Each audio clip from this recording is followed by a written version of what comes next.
smart electric grid. Can the audience see me on the, can they, no, they can't, okay. Well, that's okay, but they can hear me, right? Okay, that's good, okay.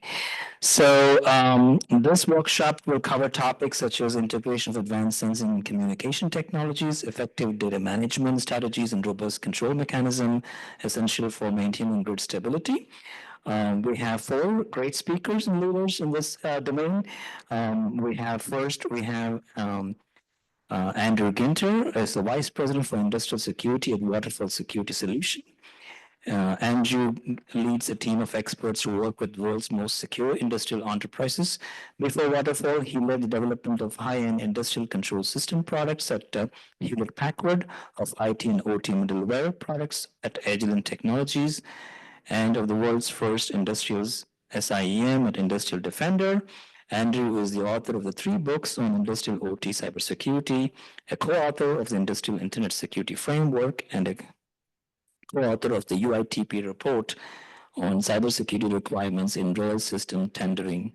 He co-hosts the Industrial Security podcast and contributes regularly to industrial security standards and best practice guidance. Thank you, Angie, for being here. We also have Dr. Anurag Srivatsava, Raymond Jane Lynn Professor and Chairperson at West Virginia University and Director for Smart Grid Resiliency and Analytics Lab. And we will also introduce Dr. Anurag a little later, but I think first we'll just, and also we have Dr. Venkatesh Venkataraman, researcher at NREL, and we also have Barry Jones, supervisor from Cybersecurity and Information Assurance and Information Technology, WAPA. We'll just have Andrew set a stage for us in terms of what industry is looking at in smart grid, and then we can have Dr. Anurag take over for the remainder of sessions, and others will chip in as we go along the way. This is a 4-hour workshop, so I think we have 470 people who have registered. So folks are tuning in as we get started for this workshop. Andrew, do you mind sharing? Okay, you're already sharing a screen. That's great. So floor is yours, Andrew. Thank you. I'm just going to, been asked to say just a few words about sort of an industry's perspective on what's happening in the power grid.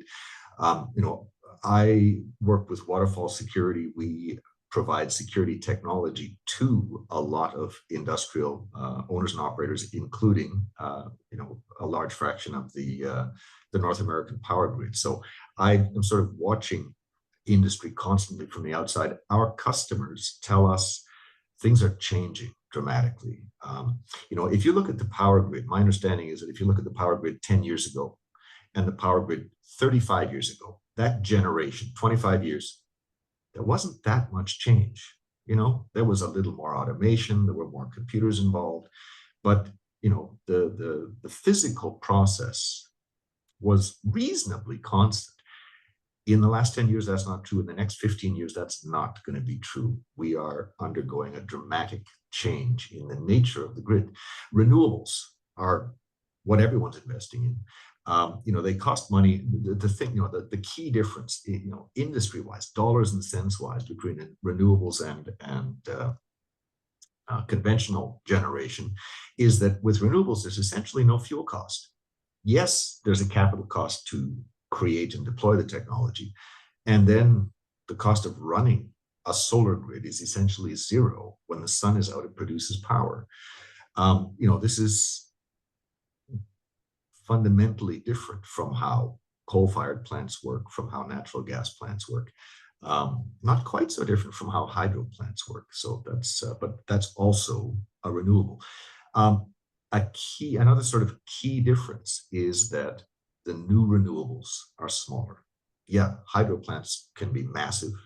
Coal plants can be massive. Natural gas, power plants are a little bit smaller. This distributed stuff is smaller. I'm sorry, some of it fits on my rooftop at home. What that means grid-wise is that distribution utilities are becoming more involved in generating this power, more involved in managing generation, whereas historically they were managing consumption, not generation. So this is, another change. And you folks, in the engineering realm understand this much better than I do. Managing distributed resources is harder. Managing these renewables is harder. In traditional generation of any sort, you basically have, multi-hundred ton generators and turbines spinning. These are basically big flywheels. If there's any kind of disturbance in the grid, that inertia just keeps the grid stable. You don't have that anymore. And so to keep the grid stable, we are relying increasingly on computers. Computers are everywhere. I just got back from an event in Norway, and I was talking to the folks over there. They are, in my understanding, even more dependent on distributed solar, wind sort of generation than North America is, and they've just passed sort of a new rule because stabilizing the grid is so much more difficult with these systems that don't have the massive flywheels. They require millisecond scale communication between different parts of the grid. You're required to report and to respond to, interact with the balancing authority on a millisecond scale. Why? Because we have to keep the sine wave, that is the alternating current, synchronized. Why is that important? Because we're talking about, I talk about cybersecurity. How can you do cybersecurity on a millisecond scale? There, a great deal of cybersecurity introduces more than 1 or 2 milliseconds of latency. And so that's new and changing as well. Managing these resources is harder, and trying to manage, trying to even understand what does cybersecurity mean in this new world is harder. When we have this many more assets, lots and lots of tiny distribution or generation assets,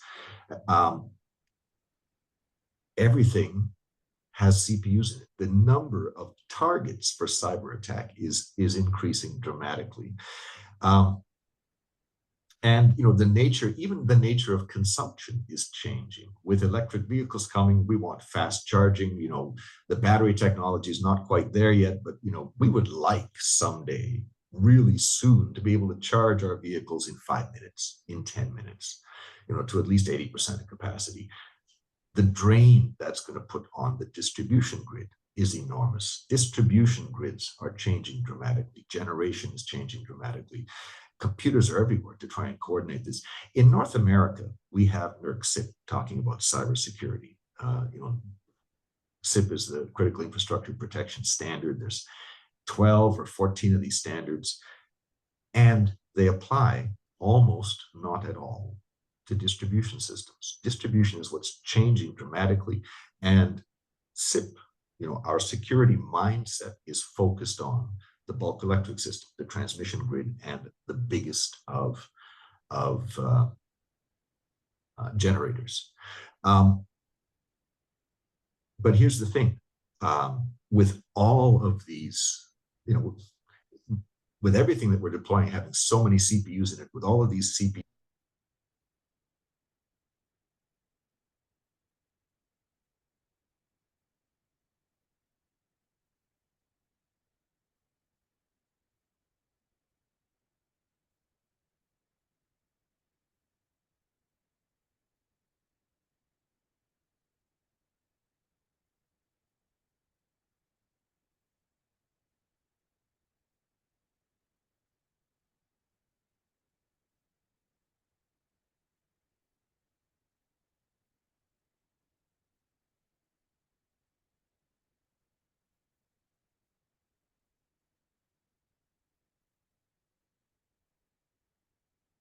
Sorry, there's some audio issues going on. Just network issue. Okay. From Andrew's side. Okay. Dr. Anurag, are you there? While Andrew get back, can we have Dr. Anurag there?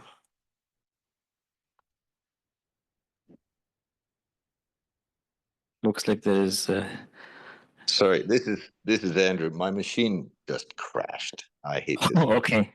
Are you there? Okay, I'll just. continue. I've only got a couple minutes left, but Sure. so my apologies. I was saying with all of these, every little solar panel has a handful of CPUs in the inverter. Every charging station has got CPUs. It's all coordinating. The way we do this coordination is through the cloud. It's all going out to the internet, which is new as well. Large power plants have a very limited number of connections through the internet, usually to turbine vendors, usually to other, a very small handful of trusted vendors. The new distribution infrastructure is all using the cloud heavily. And, we ask, why does this matter? This is distribution. Yeah, but the problem is that while each rooftop solar installation is absolutely insignificant with respect to the stability of the overall grid, when you add them all up, they do become significant. And when we connect all of these devices into, cloud services, attackers don't need to target individual rooftop solar installations or even, small, medium-sized distribution scale installations. They can target the cloud providers. If they can pivot through the cloud, compromise a cloud, and use the cloud to attack hundreds or thousands or tens of thousands of systems that are connected to the cloud, now, yeah, each one of these systems is insignificant. And if we put our heads down and say, well, I'm only protecting this one system, it's not significant, it's not worthy of serious protection. I'm sorry, the cloud vendors, some of them have become militarily strategic targets because they're connected to so much infrastructure. Is it reasonable to ask every cloud vendor out there to defend themselves against a militarily capable attack? I don't think so. There are serious policy decisions that have to be made here. I'm sorry, for most of us, the lights go out a couple of times a year. This happens. We expect this of our distribution systems. Society needs to decide how reliable we need the grid to be, how resilient we need the grid to be, in light of the fact that, the lights go out on us every once in a while. So, the world is changing dramatically. Threats are changing. You see a chart there. You might ask, well, hasn't the cybersecurity problem been solved? No. For the 2 decades, we're sort of from the beginning of OT cybersecurity, industrial cybersecurity through 2019, not much happened. The world changed half a decade ago. And we're seeing a dramatic increase in cyber attacks with physical consequences. If that increase continues, we've got a crisis facing us in probably 5 to 7 years. So everything is changing, and it is urgent. I've had a read through the textbook that we're using for the event here.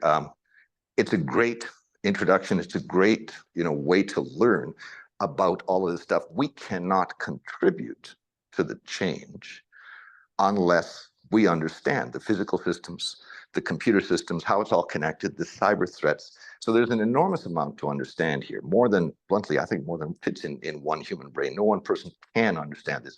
We need to talk to each other from everything from policy to how to coordinate, how to make it all work together. So it's an exciting time, but there's huge challenges ahead of us. That's what I had for you. Thank you, Andrew. Now, is Dr. Anurag is unmuted? Let me introduce Dr. Anurag. Dr. Anurag is a chairperson in computer science for electrical engineering department, Roman Lane professor at West Virginia University. He's a very well-known figure in smart grid and the electrical energies. I don't have to describe very loud, but still I'll say he also holds a joint appointment and a senior scientist at PNNL, working on different types of projects, leveraging computational methods to address complex scientific and societal challenges. He has a number of grant awards that he's been executed. He has actually worked with Peak Reliability Coordinator, INL, PJM, Schweizer Engineering Lab, Grid Solutions, MIT, and Mississippi State University.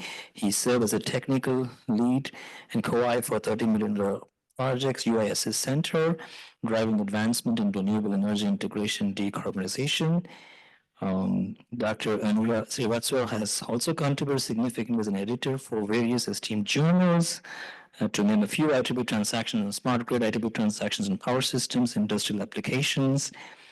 He has visited all 50 US states in more than 75 countries, has supervised and co-supervised 60 graduate theses, 25 PhD, 35 masters, and mentored 20 plus postdoctoral students. It's quite a mouthful of his leadership and in this field. And it's so great honor to have you, Dr. Anurag. I think the floor is yours. He's going to talk about session 2, sensing and communication, smart grids, and he's going to take over from here. Dr. Anurag, the floor is yours. Thank you so much, Prakash, and thank you, Andrew, for setting the stage. So some of the material we'll be talking will be maybe a little bit basic, but I think it's important to understand the cyber physical correlation and understanding of that. So you see my slides, okay? Yes, but it's not in full screen. Are we okay? Okay, wait, okay? Yeah, I see full screen here, but Dr. Anurag, could you please switch the displays? We're seeing the presenter mode.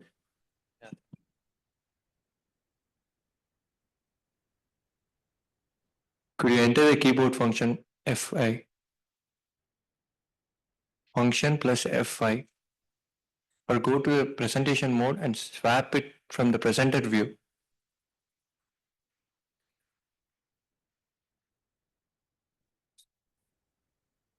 is that better now?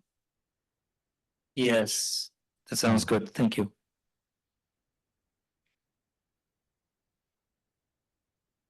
Okay, so first, of course, we have a agenda that you have seen.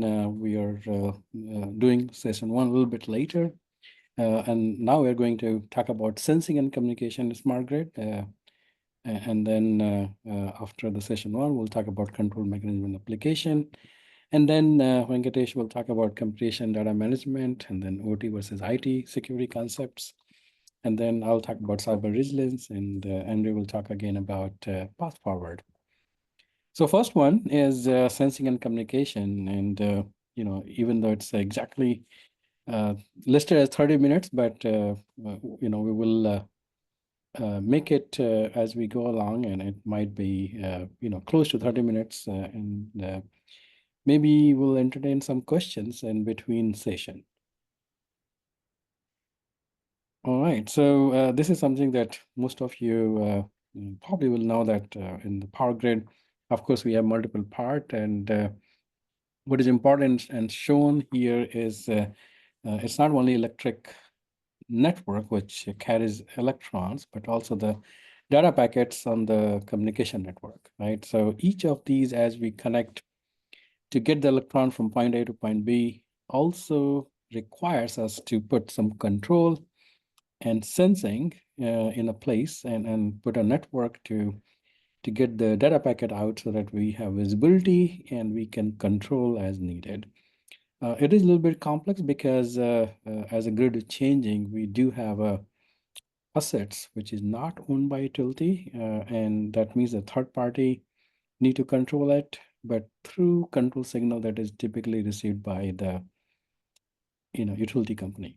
So generation, which could be all the way from renewables to hydro to local nuclear, and then the interconnection, which will bring this power from transmission line and then distribute it to residential or commercial or industrial sector, will go through substation. And then we have a multiple different control areas with its own control center. And then also, reliability coordinator, which is a little bit above that. But it's important to understand that who can control, for example, independent system operator do not control any of these, but they have a oversee on all these. So they do get a data, but they have to tell the utility to control things, right? And then we have of course, all these at the edge level, energy storage also, and DERs. Now, when like let's say look at 30 to 40 years before and now, what is the big difference? The big difference is that we do have a more automation and more networking in place, which allow us to move the data much faster. And the other thing which is happening big is computing. So we do have ability to process data at much faster time scale, which means that we can make some control decision at much faster rate, which we were not able to make in the past. And that means that the time scale, which used to be for cyber communication networking in milliseconds, that was not there in the power grid. So we in several decades before, we used to make a slow decision on the power grid control. But now with these abilities, we can make a faster control. And that's why the timeline of the cyber and the power is basically merging together. And that means that the interdependency of cyber and communication with the power grid is also increasing. And when we have a cyber assets and digital assets which is connected, that comes with the vulnerabilities. So going next is basically, if you look at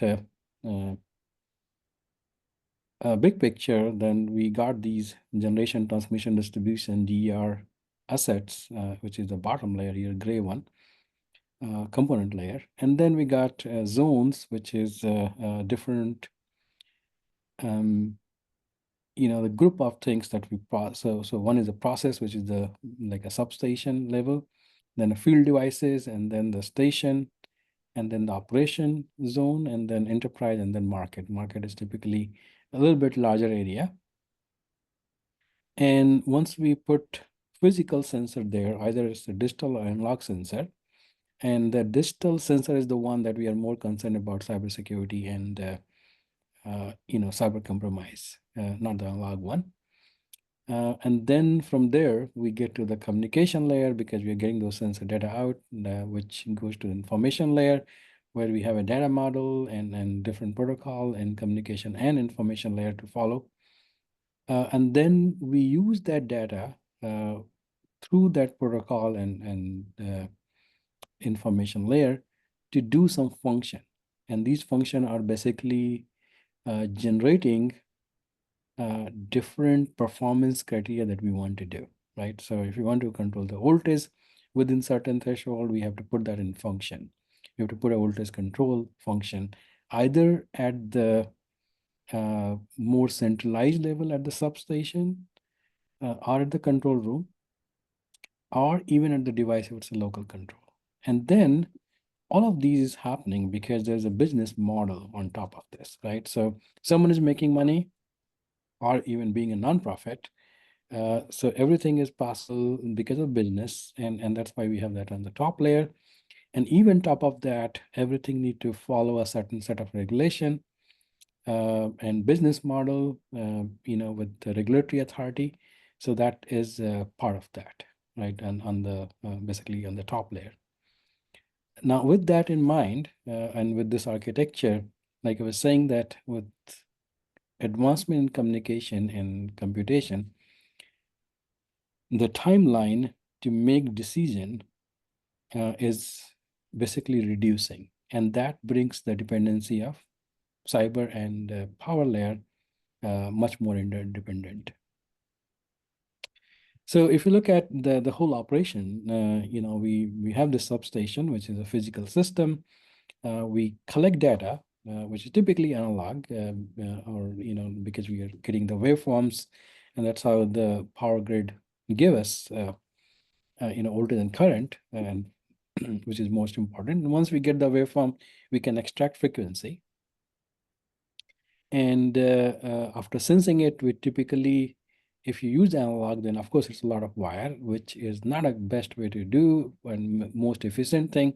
So over the time, we make a lot of progress to basically merge these wires into digital data packets.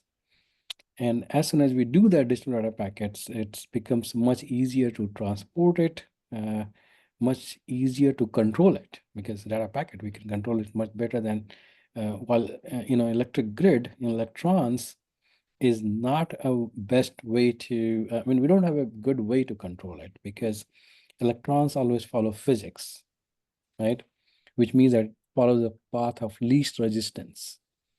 In data packets, that is not the case, right? And but we get to the data packets only if once we transform the analog signal to the digital data packets with A to D and filtering and all those things. So on the top, we get this sensing part done, which is in substation typically, or even down the feeder. And we first collect that data typically at the RTU or automation controller or intelligent electronic devices. So there will be some kind of data collection point at substation first, right? And once we get that, and we're talking about operation now, there are some data that is being collected by billing, which does not need to go to substation, but to another data collection point, and then it can go to the, planning and operation center or engineering services. So sensing is the sensor part, and then going to the next part, which is in the past it used to be typically called remote terminal unit or RTU, but now all these automation controller and electronic devices is also doing the same thing with collecting it, and even can process and give some control command back. Once we basically collect it locally, then we can use the communication link to go all the way to SCADA master station, which will be at near the control center.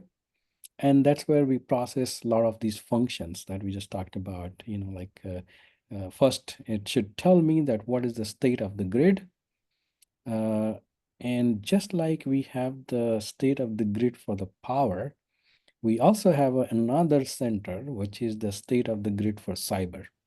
And we typically call it Network Operations Center or Security Operations Center, NOC and SOC, while in the control center for the power grid uses EMS. Similarly, SOC and NOC will use SIME or any other set of software to monitor the cyber system.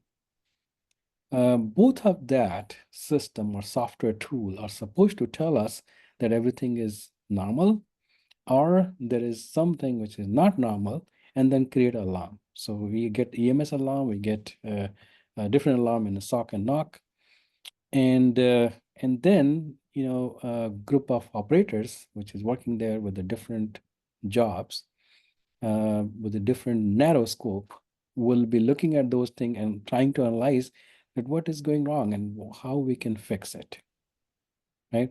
So this is the whole data flow, and control is happening at might be at the IEDs level, which is at the substation, below the substation, which is at the feeder level, at the edge, or once we come to the control center, then there's a more coordinated control command that is going. So in this one, we're going to focus more on sensing and communication and look at what are the different ways it can be done, and only talk about some example in interest of time. So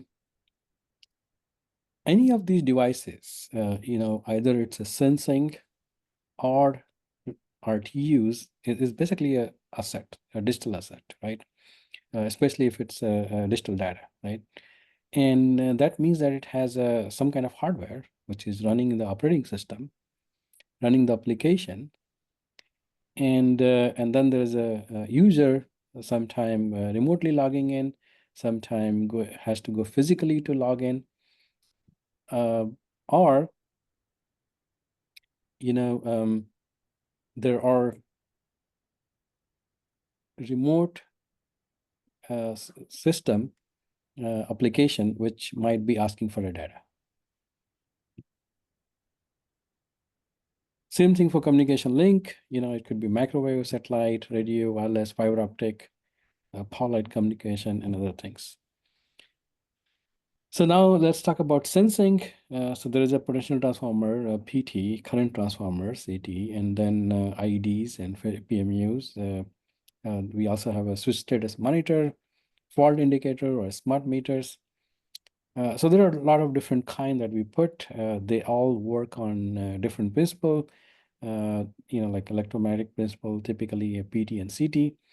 And then even if you have IEDs, it has to get the current and voltage using the same PT and CT, and then convert to the digital signal and then transport it back, right? And that's how PMU work. So PMU is, could be embedded into one of the relay digital devices, or could be a separate PMUs, phasor measurement, which I typically think that it should be phasor estimation unit. PEU is the right name because it's always doing the estimation. And then it can give a three-phase AC voltage and current waveform, convert it to phasor data packet, and then transport it to, through the communication link later. It has to follow certain standards. So 37.18 2018 is one of the standard that most of them follow.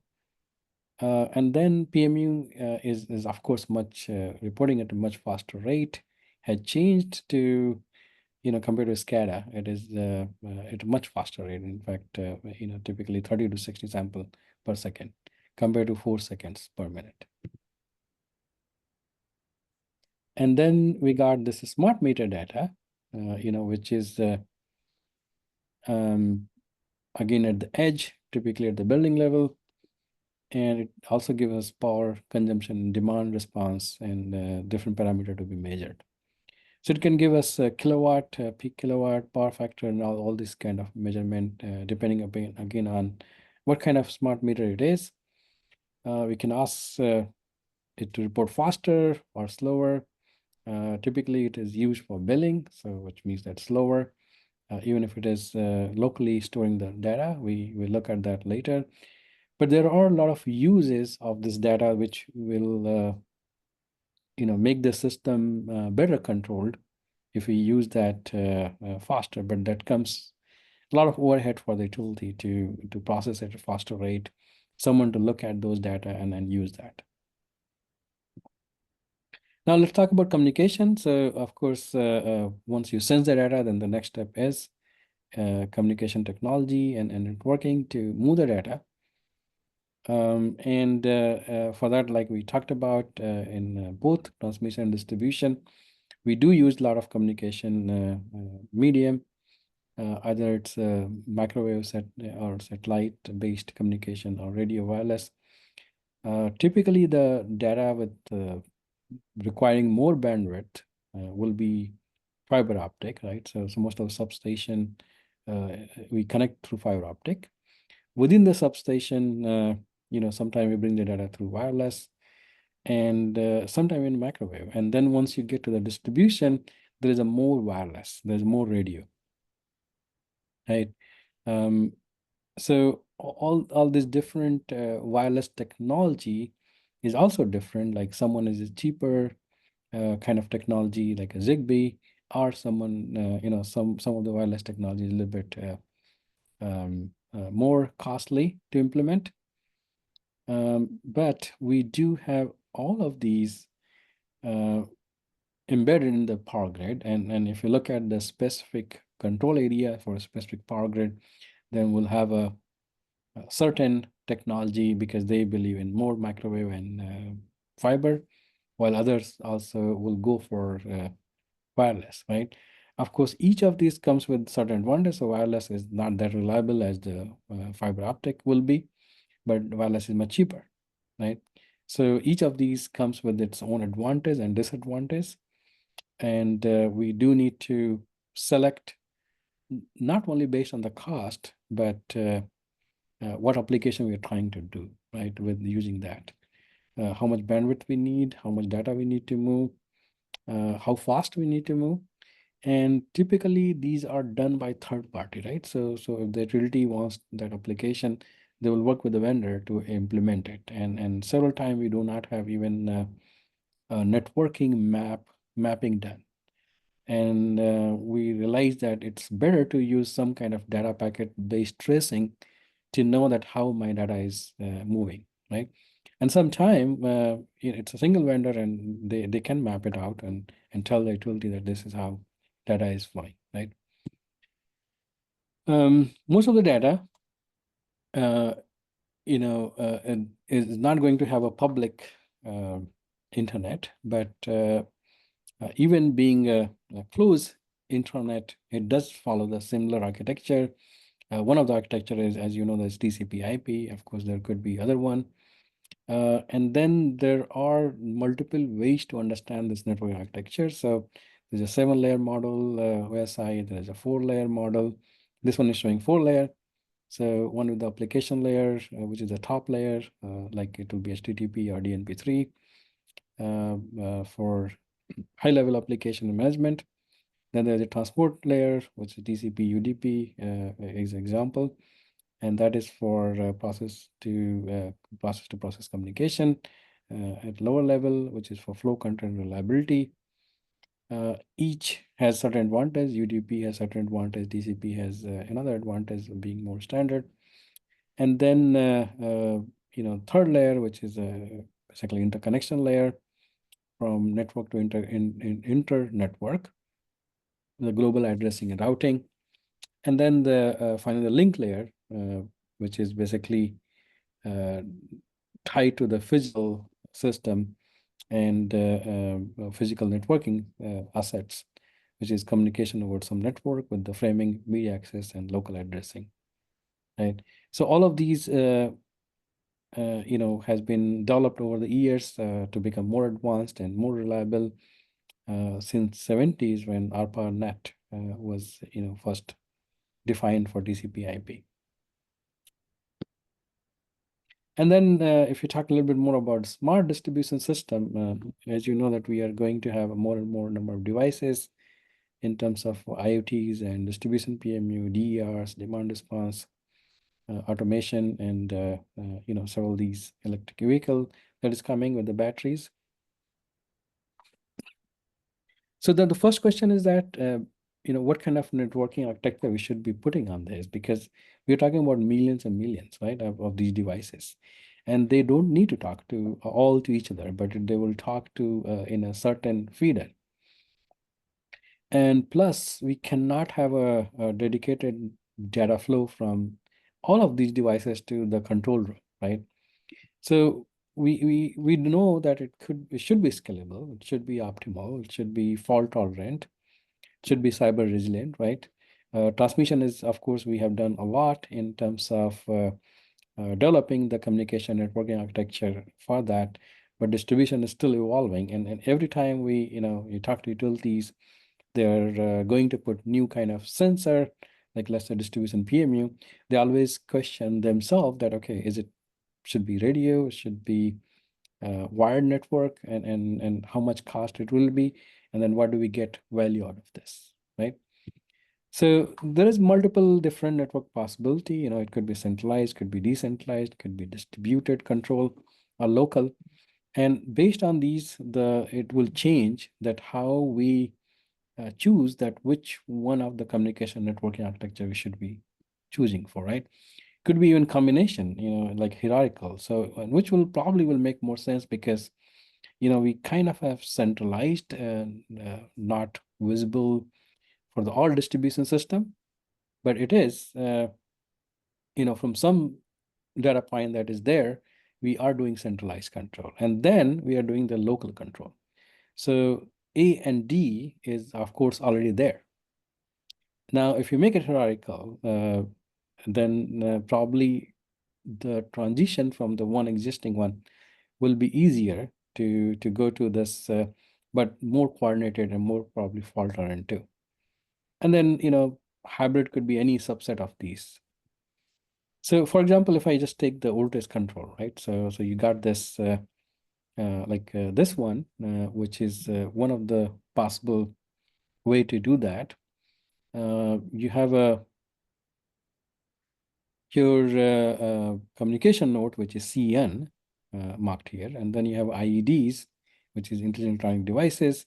So communication node will collect the data locally and then send it to IEDs, and then from IED it will go to the more zonal controller, which is looking at the whole small zone. So for example, this one is more like a decentralized because it has a zone, 2 zones in that, right? The one which is zoomed out.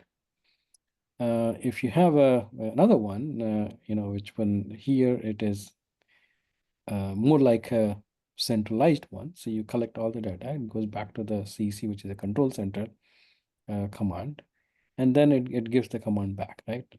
It could be, more like a local control where communication node is basically just sending it to local IEDs and that is helping with the local control. Or it could be a distributed control too, where the peer-to-peer communication is happening and then talking with each other is going to make the same task, but in a distributed control way, and there is no lead node in this. Now, all of these have certain advantages and disadvantages, which will make the system work for exactly what we want that to do, right? But each comes with advantage and disadvantage. So for example, the top one on the left side, decentralized, it will be able to optimize in the east zone, but if we want the whole system to be optimized for certain control, it will be difficult because it does not have a whole system visibility. Distributed, if I apply some good mathematical technique, we can do the distributed optimization. For local, of course, it's not possible to do the optimal control, but it is probably most resilient because it is not sending the data to somewhere else, right? So chances of man-in-the-middle attack and any of those is low. But it's not optimal, right? And then if you do a centralized, of course, this is the most optimal control, but also most vulnerable. Because unless you have a backup control, it is a single point of failure. And even if you have a backup control, it will be only 2 layer of redundancy in the system. So each communication network and architecture and the link comes with its own advantage and disadvantage, and we always do trade-offs for certain application, which is we want to do, and maybe one is better and another one is not. And the most important thing that we have to build on top of what we already have. Right. So if you compare these different architecture, I mean, we're talking about distribution system control. So in communication requirement, of course, there's a lot of text. So what I want to focus on is the summary, which is in this box says that if it's centralized control, then the communication requirement is typically high and very high, right? Because you need a communication from each node to all the way to the centralized controller, and then also have need a copy of that for a backup control. In decentralized also, it's high and very high because it's almost same thing, but happening in 2 zones, right? In a local, of course, it's very low because communication requirement is not much, right? Because you're not sending the data for long distance, you're using locally. Distributed will be somewhere in between because even though you're doing peer-to-peer communication, but the data is not flowing for long distance. So we would say that it's a medium to very high depending upon how much communication link exists. And then comes the computational requirement and coordination. Again, I want to just focus on these boxes. So in terms of central nodes, computational requirement for centralized is of course very high because all the data has to be processed in that node. For edge devices, it's very low because they're not doing anything. They're not intelligent. They're only sending, all the sensor and controller is sending the data, waiting for the control command back. For decentralized, it is high because, but it's not very high because Now the computing task is divided into multiple zone, right? Edge device still low because they are still sending data and just waiting for the control command. For the local control, it is low to medium because it's only receiving the data from the one local control, and the control is really simple, not complex. For distributed, it will be medium, and then you can kind of scroll to other things like a performance optimality.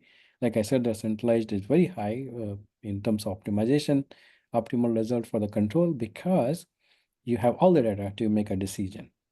In decentralized, you have half the data or 1/3 of the data. So it's high, but not very high.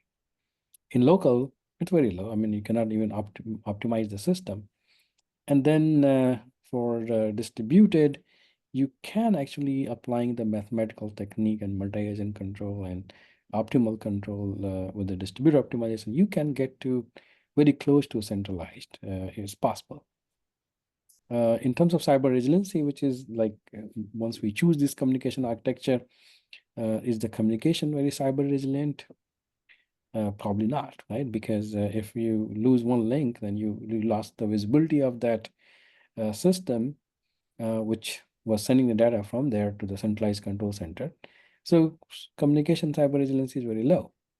Computing is also very low because you have only one server and one backup to perform all the computation.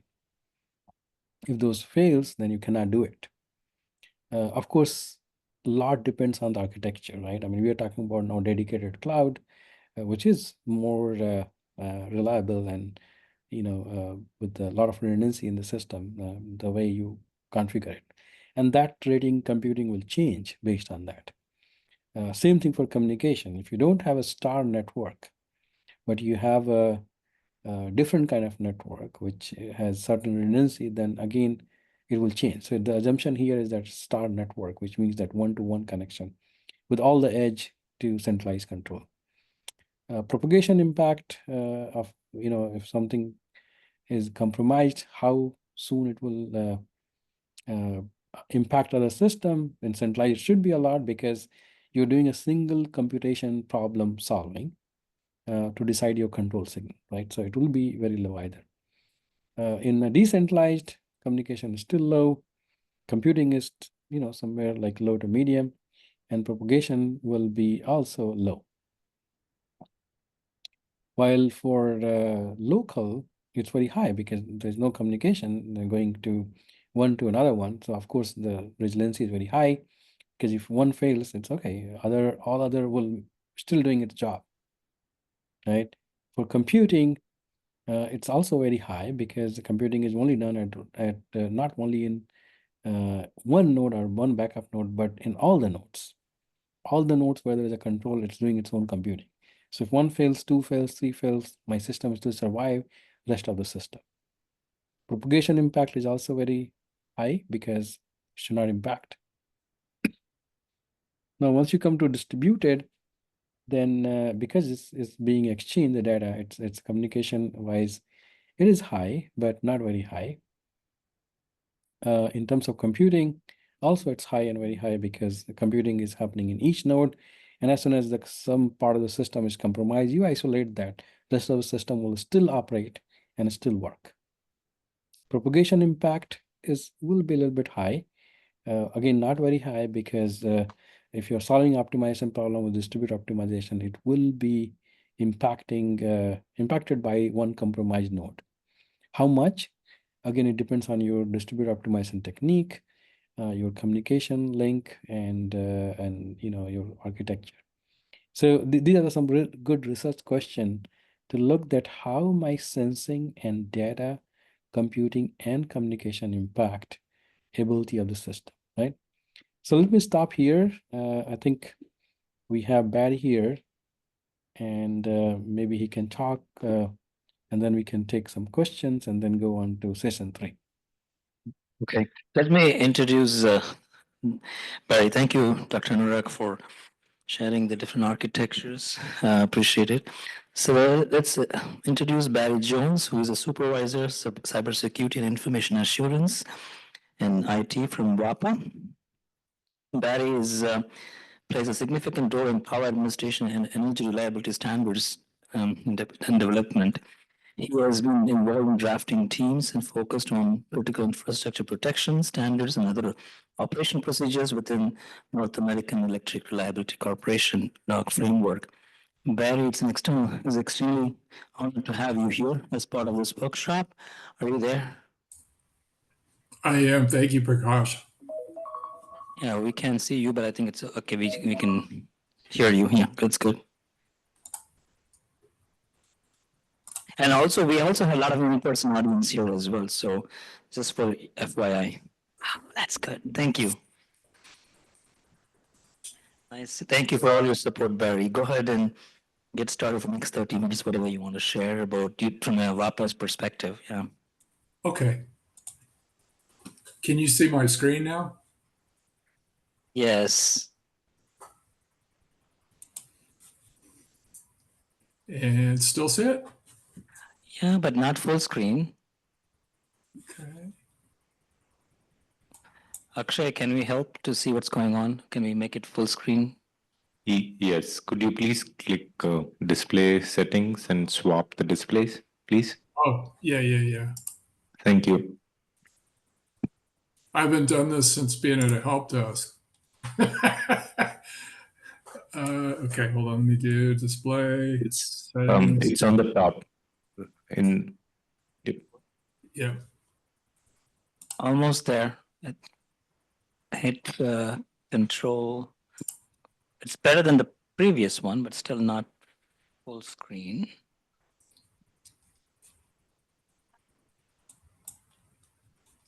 Swap screens. Hold on a sec. Let me go back to my share and see if I can just share it.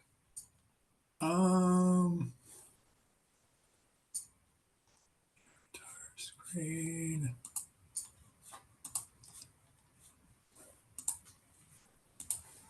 Let's try this. How about now? Okay, I see. Yeah, we see a monkey. Oh, wrong one. Okay.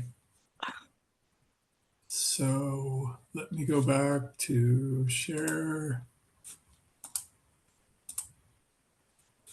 Okay. Yeah, it's not full screen, but we see the slides. Okay. So can you go down all the way? There's a slideshow, right? Maybe we can hit that on the rightmost corner where those 100%, 200%, whatever. Yeah. Yeah. Oh, do you see that slide? Move to your right. Yeah, the last button on the right. that one. Yes.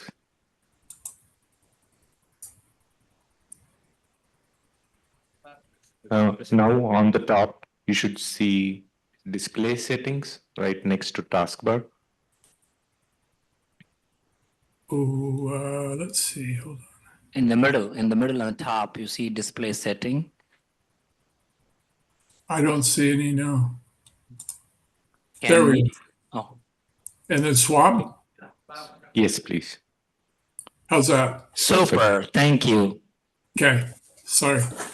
Hey, so Prakash and everyone, I wanted to just thank you so much for the opportunity and for your help in the past to work with us, with DOE, with WAPA, and share this important topic that and some of the advancements that were going on. As I was listening to the prior presentation on the OSI model, I was so happy to hear that people are focusing on how valuable that tool is and the impacts and how you can use it to identify new and emerging technology challenges and problems with data and opportunities for automation. So a little bit about myself. I have about 25 years as a consultant within the utility industry, electric, gas, natural gas, water, both in telecom and networking and application security on the OT side, the IT side. As I tell a lot of folks, I don't recognize much anymore things like IT and OT. I think of IoT, but then I even shortened it to say NOT, network of things, right? Everything is networked anymore. So, or will be. So with this, I'm going to throw a little disclaimer out there. I have to put it in everything, and we can keep moving, but it'll be in the presentation I'll provide to you. Change. So you must be the change you wish to see in the world. It is so accurate. Things change rapidly, and technology much more rapid than we would expect. I've been in situations where a new technology would come in, and a year later it would go. So our workforce, our people, our processes, we have to be prepared for such change, and we have to be adaptable and be diverse in our thinking, and that will lead us to many opportunities. Technology, as you know, is driving convergence in everything, medical fields. Again, the OT to me isn't a really clearly defined thing. It's the NOT. So cost of infrastructure and O&M is driving that convergence. Microprocessing, virtualized hardware and software platforms. And in the utility and the grid business, it's no different. So I like to take a few minutes to just think about where we were and where we are now, and looking at, for those of you who are older, you'll recognize right away that to remember the old VAX or IBM AS400 or the IBM terminals, dumb terminals, TN3270 sessions. Younger people will not know that. Punch cards. And so you had things like applications that would do bill printing for utilities, your usage, labor, time entries and things. Generation and substation, you had mechanical or human switching where people would go in a room and then they would switch. Physical and security differences, right? People had to be in locations. There was no such thing as a plant that was by itself, for example, a generator plant. And then you have modems coming in. And then, then you have, personnel, again, switchmen, electricians, you have PBXs, things like that. And so you might have something on the left there where a control center had people that would go push buttons. And then it moved to the IBM terminal there. And then as we moved forward, we went from that centralized mainframe model to distributed computing. And so now you started moving ICS and SCADA out to these fields to generators where you had DCS, distributed control systems, and SCADA for process controls of those PLCs and those electromechanical nodes in the field for both security and monitoring and things like that. And so that's the people and the processes and the technology all were centralized and started moving around into that more distributed model. And then the OSI model and networking and switching, and then wide area networking. And so you might have seen some of this stuff. You might have seen the old US Robotics 28K modem, hooked to an IBM tower PC, and that might be in a substation or a generator plant as an HMI, where you had solitary control. So then you move forward and you're moving back into centralized. Cloud is centralized computing. And so all of the things that come with that, with data, SaaS, PaaS, infrastructure as a service. And now we're looking at how do we connect it all? And we know that we need high speed throughput.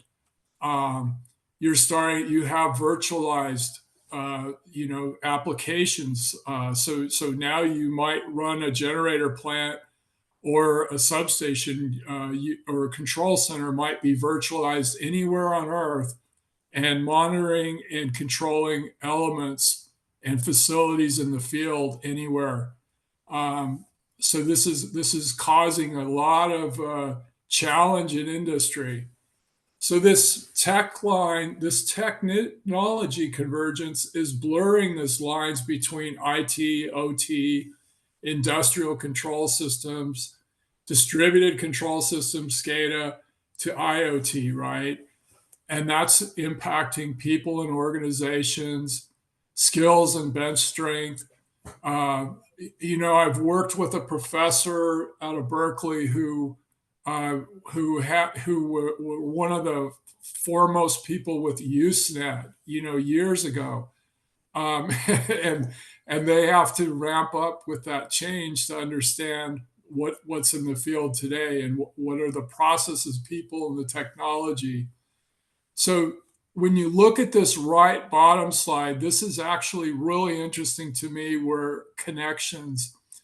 So 2021, there were 12.5 billion device connections. By 2025, 25 billion, and probably in a couple more years, 50 billion. So we have this just enormous growth of this network connectivity, and you're seeing now loss of data breaches, unauthorized access, and you will see impacts to the grid, impacts to distributed systems, and things like that. And we have to be prepared to ensure that reliability. And we're blurring these boundaries. We have these old PLCs that are connected with 420 milliamp to smart valves. And these are all becoming now controlled, monitored, as I said, could be anywhere in the world. And you have the old model, or actually the newer model, of process controls, but it's being impacted because you now have wide area network process controls, for example. And so one of the large drivers is off-prem data. Microsoft Azure, for example, AWS. And we can see the stock market and the chips, the companies that make or sell chipsets. NVIDIA is, I think, don't quote me, but somewhere increase of 500% in a year and a half, due to this off-prem cloud and AI computing. So it's very appealing, because entities say, look, it's cost effective. We're centralizing computing. We can use increased automation, scalability. We've got reliability, and we've got redundancy. So it's very appealing to entities in the private sector, the utility sector, chemical, all of them, to say, hey, why would I want to do this in my own data center? Let's go to AWS, for example. But there are challenges with this. There are challenges with, let's say you have your you have a transmission control center. Say you're a big utility or even a medium utility. You have your control center, and they are used to having folks in a room, and they have to monitor and control load and voltage levels for their region, and then they work with their peer utilities. Well, if all of a sudden your SCADA is moved to Google Cloud or something, Google may not know how important that critical infrastructure is. So you need processes and communication to ensure that they don't make a change that impacts something in the field that could actually hurt somebody or cause damage. So you have a lack of control there. It's more siloed. The other thing is litigation. Is while a utility may own their own systems, cloud systems won't be owned by them. And the question is, if something does happen, some adverse condition, will there be litigation against those cloud providers? And again, reliability, you have to have clear communications. You can't have changes go without them communicated, scheduled, coordinated, or you could end up with a security compliance issue. As a sidebar here, we can talk about the CrowdStrike issue for a minute, cloud-based technologies. When CrowdStrike issue happened because of a change that wasn't well conceived and well processed, it created a huge drop in the stock market on that Monday morning. So much to the fact that folks could not access their trading platforms or their financial platforms due to traffic or to the change itself. So there is an example of if we move that into the utility sector where there was a massive change or a change that impacted multiple companies, we would lose the ability to control and monitor the grid. So once it's in the data center, there's a difference between a financial system and a critical infrastructure, and that has to be vetted out. Some things that are interesting that we're doing are with SOARs, security orchestration and automation.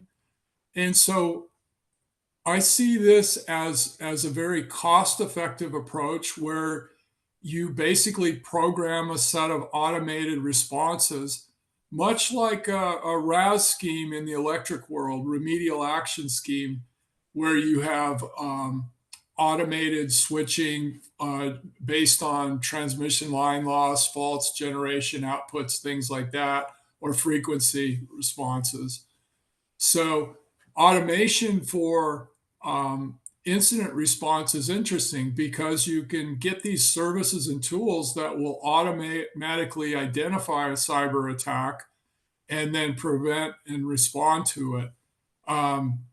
And they can use AI to process that in real time. And so that occurs through, threat response and visibility by looking at logs, by monitoring systems, and compiling those into a coordinated set of data streams to be able to monitor those and then meet the threshold or avoid the threshold depending on how those are set up. So this is an interesting area.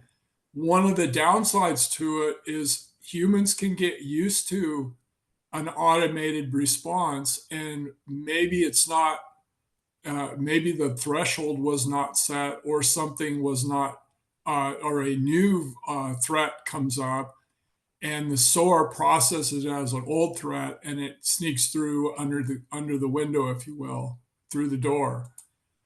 So, and again, we have the technology and the convergence and cloud affecting everything in the grid, automated generator control, automated dispatch systems. No longer are those isolated, call the generator up and say, hey, I'm going to give you some runtime orders right now. Now it's where the reliability coordinators can actually issue commands from their reliability coordination hat to automatically kick up generation, such as the California ISO there on the top right, ADS, Automated Dispatch System. So you're seeing that more and more where you have automated grid monitoring and management. AI emergent technologies. So you're going to see more and more of this as the prior presentation, sensors, line sensors, battery, storage, solar inverters, DERs, everything, moving to technology, moving to data driven. Heck, 20 years ago, I thought smart meters were very advanced. They're on everybody's house now, right? And so with that too, you have changes in our, global changes, weather patterns. And so, for example, San Diego Gas and Electric is utilizing and still working through ground fault protection. So falling conductor program, where if you have an earth fault that could possibly spark a wildfire, those are much like the SOARs that I mentioned, where they'll send off an alert. It'll alert people. It can even alert the fire department or spotters. Virtualized cloud services.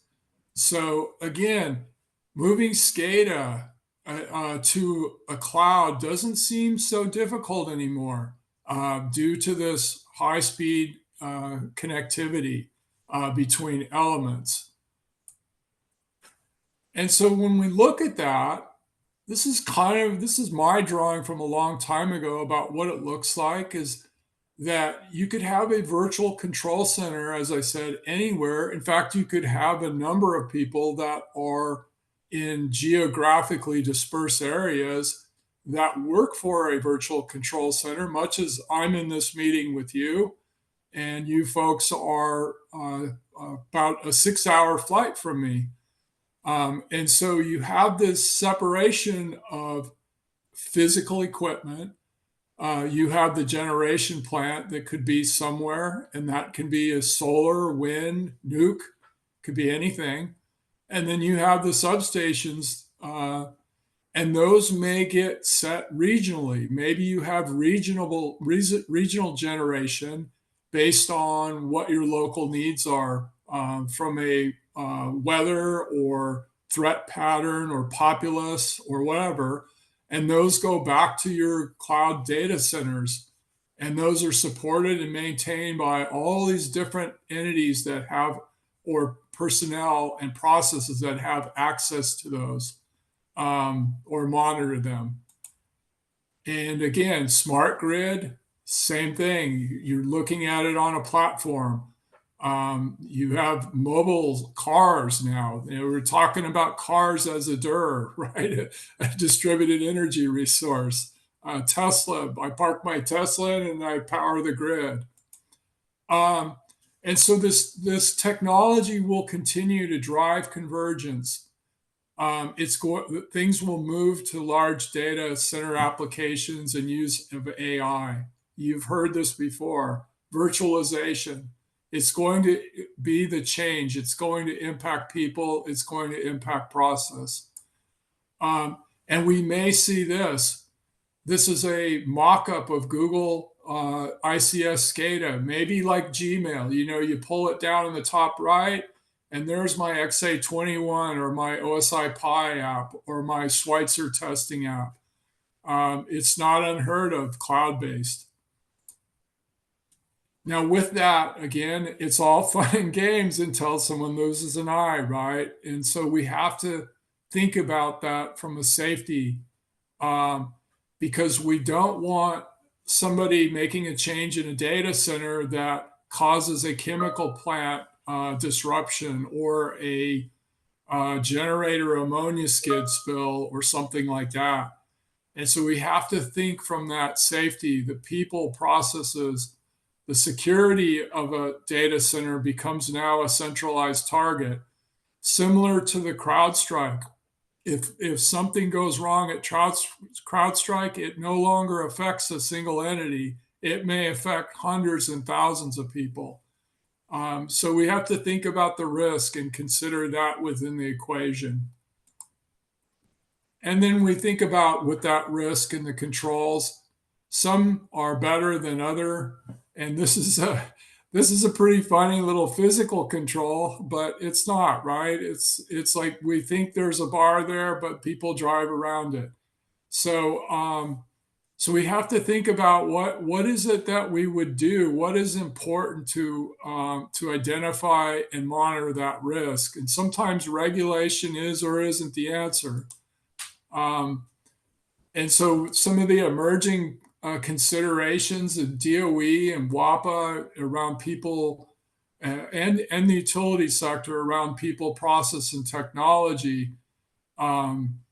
is that all of a sudden, SCADA becomes a corporate application that's in cloud, things like that. Impacts to gas, electric, water, chemical, manufacturing. We're already there.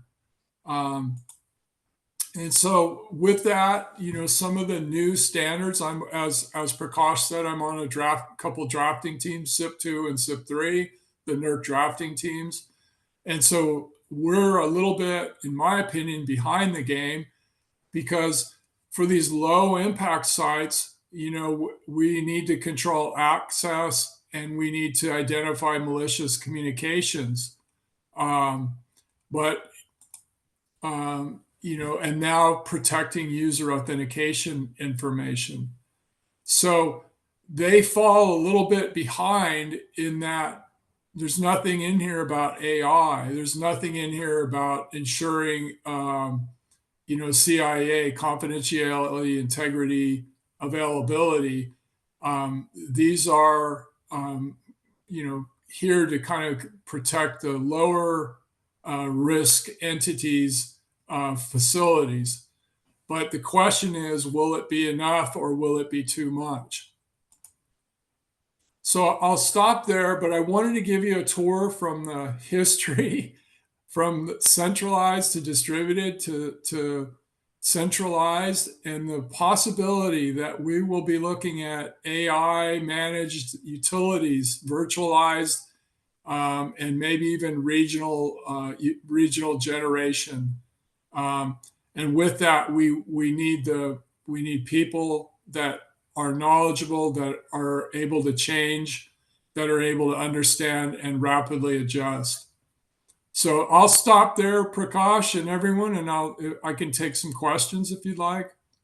Thank you, Barry. So if people have questions, please can you post your questions on chat? Anybody here in the audience have questions? No? Okay.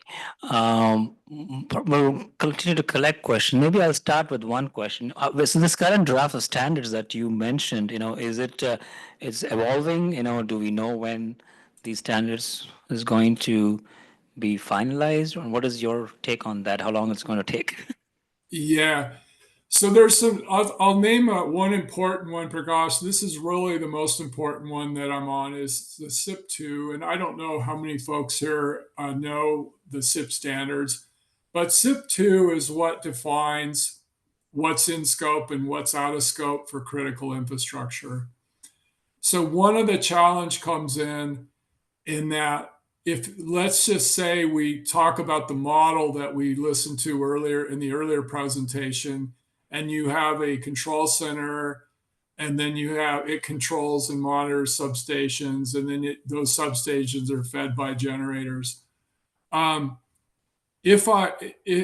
are very the current standards are, I don't want to say unclear, but they more define it on the grid elements and not on the best cyber system. So as I said in my presentation, the cyber system is the important element. And so we need to really identify risk. So if you have that SCADA system, and is it responsible for 5,000 megawatts, we need to define that as a risk, and what is the impact to a regional area or components. And within the standards, it currently doesn't do that. So and the other thing is we need to be cost effective. We can't tell industry how to operate the grid. We need to have them embedded in the identification of that risk and ensuring that they're protecting the equipment and systems. And so it gets very challenging to say, we're going to leave you with the flexibility to do what you need, but also establish a bar that we can measure you by. And so I see this area as more of a risk-based model to say, does my system affect large populations of, could it affect large populations of people, for example, or strategic targets or things like that? And maybe that's the model we need to go to more, to say, what is the risk if I lose that? Because I think with the CrowdStrike, we're not thinking risk. We're just saying we're going to roll it out. And I guess the question is, how many folks here know about CrowdStrike and what happened? And that's really important, because a little change like that on a Windows platform or a Microsoft platform can have tremendous effects. And Yeah, that the way risk they is, pushed out faulty updates that had tremendous repercussions all over the globe. So I think, yeah, you're right. So we have to go to risk base. Yes. good. One other question that I personally have, we touched about cloud as well, right? I think, even though industry is moving on that direction, how does utilities are buying in? When we talk about cloud and AI, there's always this hesitancy, from a DOE perspective, from WAPA perspective, what are we going to do? How are we, when we, it's a general question, but still, this hesitancy, deploying AI or, the cloud-based things, how do we address that? Yeah, one of the issues right now is with the current regulations, because there are challenges. For example, there are 3 parameters in the NERC CIP world, and the one is best cyber system information, or what you would call sensitive information. You don't want to leak information like detailed network diagrams or security configurations, things like that. So there's a lot of hesitancy about storing that in a cloud where it could become exposed. So that's one area about data and information. The second area is about access and functionality. And so there's a lot of move afoot to consider PACS, for example. Your discussion about physical security systems, those applications can be cloud-based, but the regulations currently are fairly supportive of it, but not quite there. So it's going to have to take change within those regulations, I think, to really get industry behind it. The other thing is it costs money. And so again, that risk part has to identify how much is it going to cost me to put cameras and sensors on everything to protect something that maybe isn't that important of an element, right? So that's where the risk part gets really challenging for a lot of entities. I will mention this, and I know I've mentioned this to you before, and you can pull my plug if you need to. But the Metcalf substation attack about 2013. So I was at that company then, and that was both a physical and cyber attack. A lot of people don't know that the perpetrators had cut the locks on the fiber vaults and crawled down and cut fiber optics, so the communication lines dropped. So these are the things we need to be aware of, where we start consolidating cyber and physical from both the same perspective, that they're not siloed in an organization differently, that they work together, and that a physical event and a cyber event is both processed, such as with SOARs, at the same time, where that can be coalesced to define exactly what the threat is and what the response is. Super. Thank you, Barry. I appreciate for spending your time this afternoon with us on shedding light on this. So it's always pleasant to have you and all the support again. Thank you so much. Thank you, Prakash. Thank you, everyone. Yeah, we're moving on to next session. Dr. Anurag, could you correct me? Was it you or is it Venkat going? Yeah, this will be me first, session 3, and then session 4 will be Venkatesh. Okay, go ahead, then you can continue. This is the session 3, control mechanism and applications in smart grid. Yep. All right. Well, yeah, thanks again, Barry, for putting a context behind and impact. So we talked about, introduction to smart grid. We talked about sensing and communication. This session is going to talk about a little bit about control and application. And this is really important because I think that cyber and physical timeline is coming closer. And as that happens, the interdependency of both on each other becomes, much more tightly coupled. And why? Because if you have application and control running in the power grid, which requires data to be delivered in 0.1 millisecond, of course, you are getting into the typical delay that happens in the communication network. And that means that communication is going to decide the impact of your control and application, right? While that was not the case in the past. So we're just going to quickly talk about control and application. And I know that we're a little bit delayed now, but I'll try to cover a little bit quickly on this part.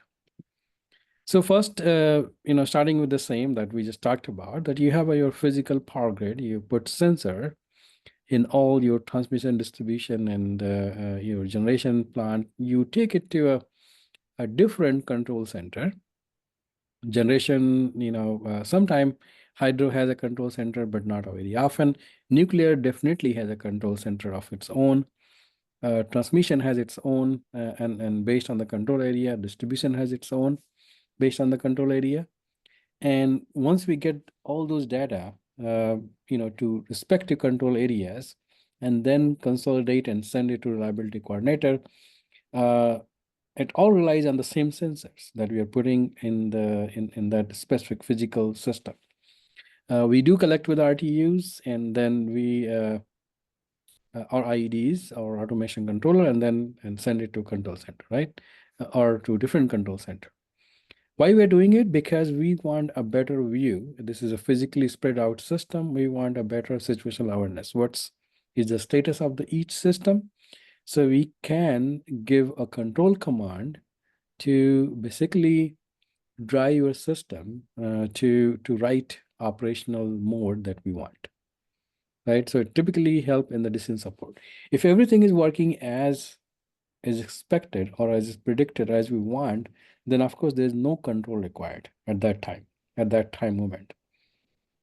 So way we operate is with a similar goal, and that goal is make the system reliable, which means keep supplying power to the all load, make the system economic, which means that operate in the least cost possible, make it secure, which typically means this is the operational security, which typically means that even if one of the line or one of the generation or sometime two of the line or two of the generation fail, we are still reliable.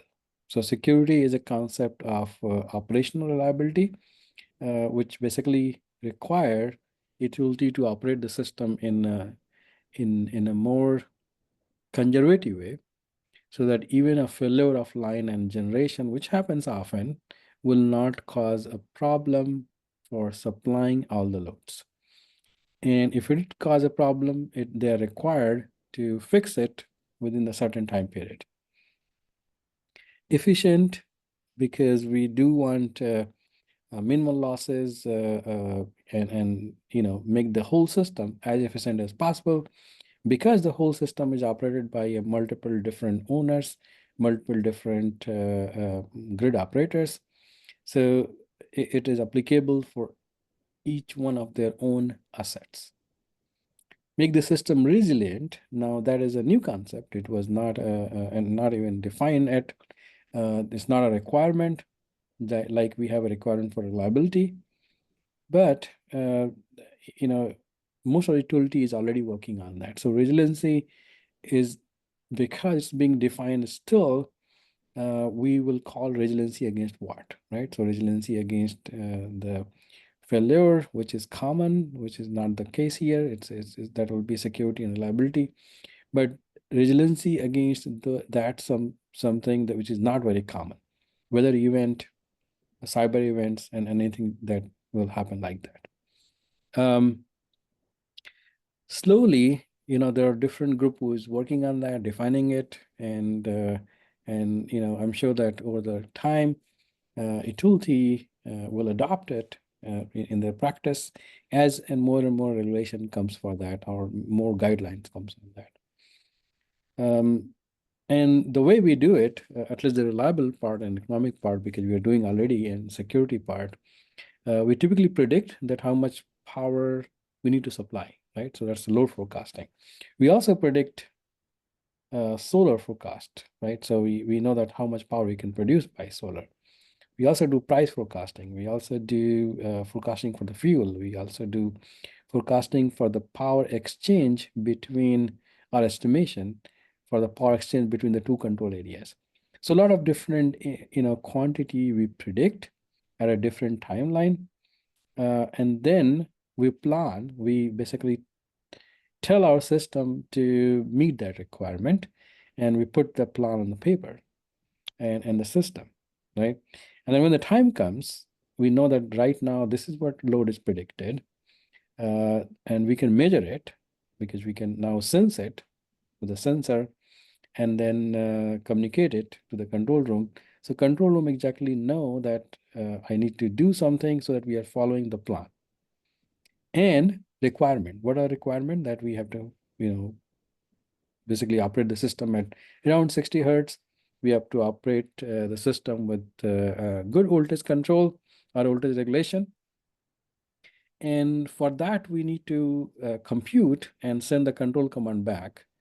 So the system is always driven by a control room to meet all these requirements.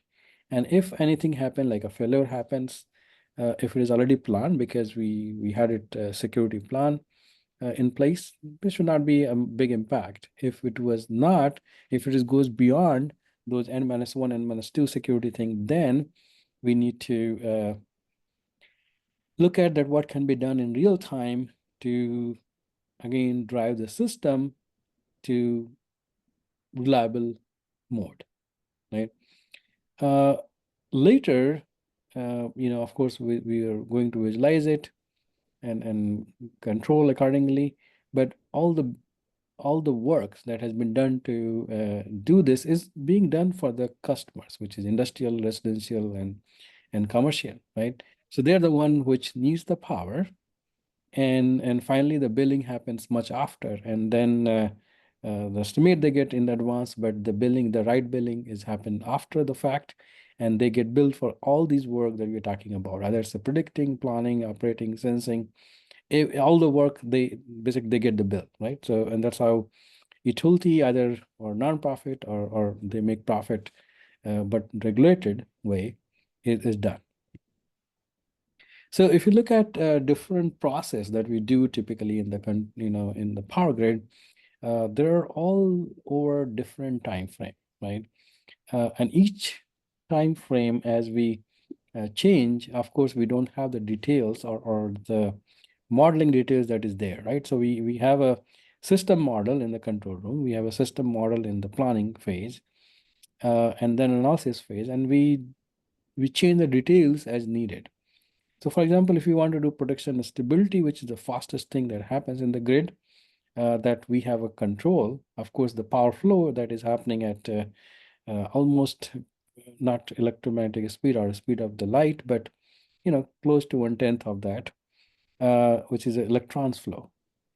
We can't control that, right? So protection will be the fastest thing that we typically try to do, even though the monitoring is even faster speed, which is like a digital fault recorder is at the faster speed because we're getting the data out.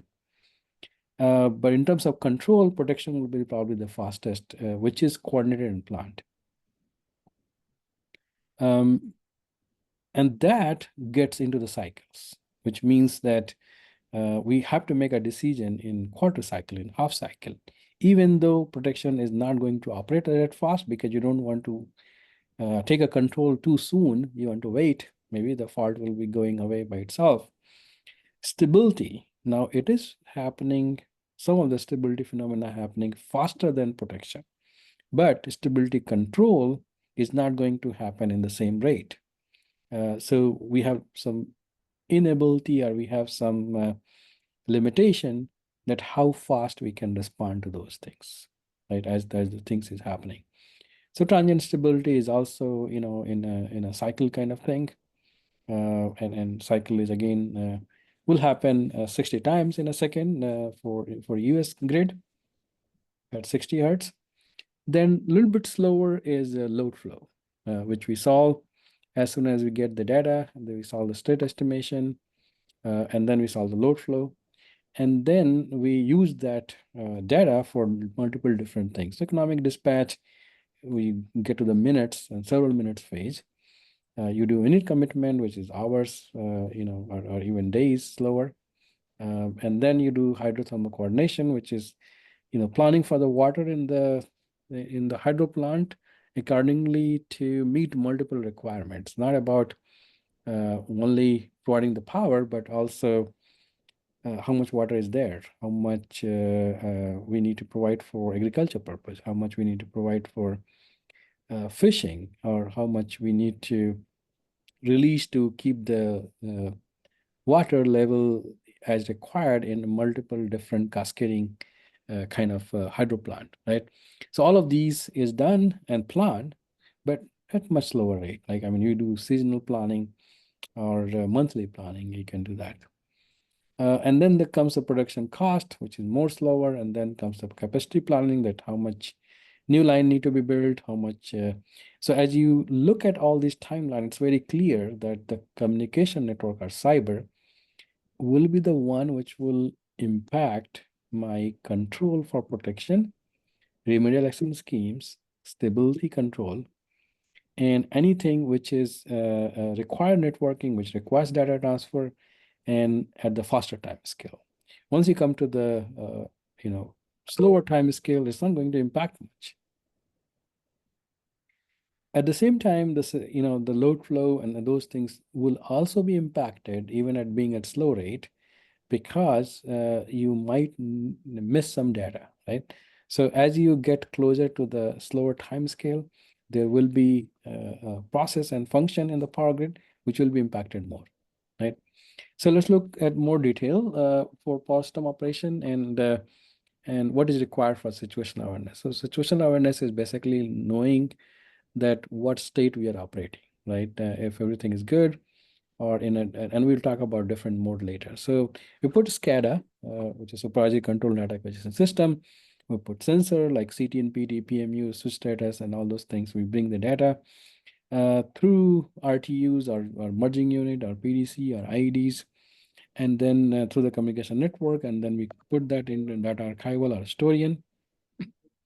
And then finally, we process those data sometime. Not necessarily, it's not, state estimation is not required for each utility to do it.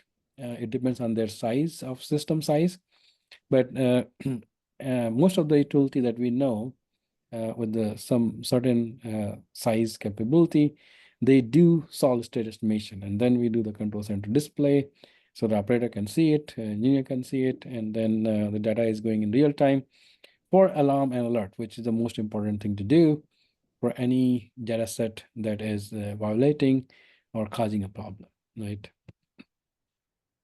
In decision support, we take this set of data, we try to make it in real time at much faster rate and planning for short term, and then there's also long term planning, right? So time frame is different, and again, time frame is very important to understand the impact of cyber or communication layer on the power grid and these kind of function.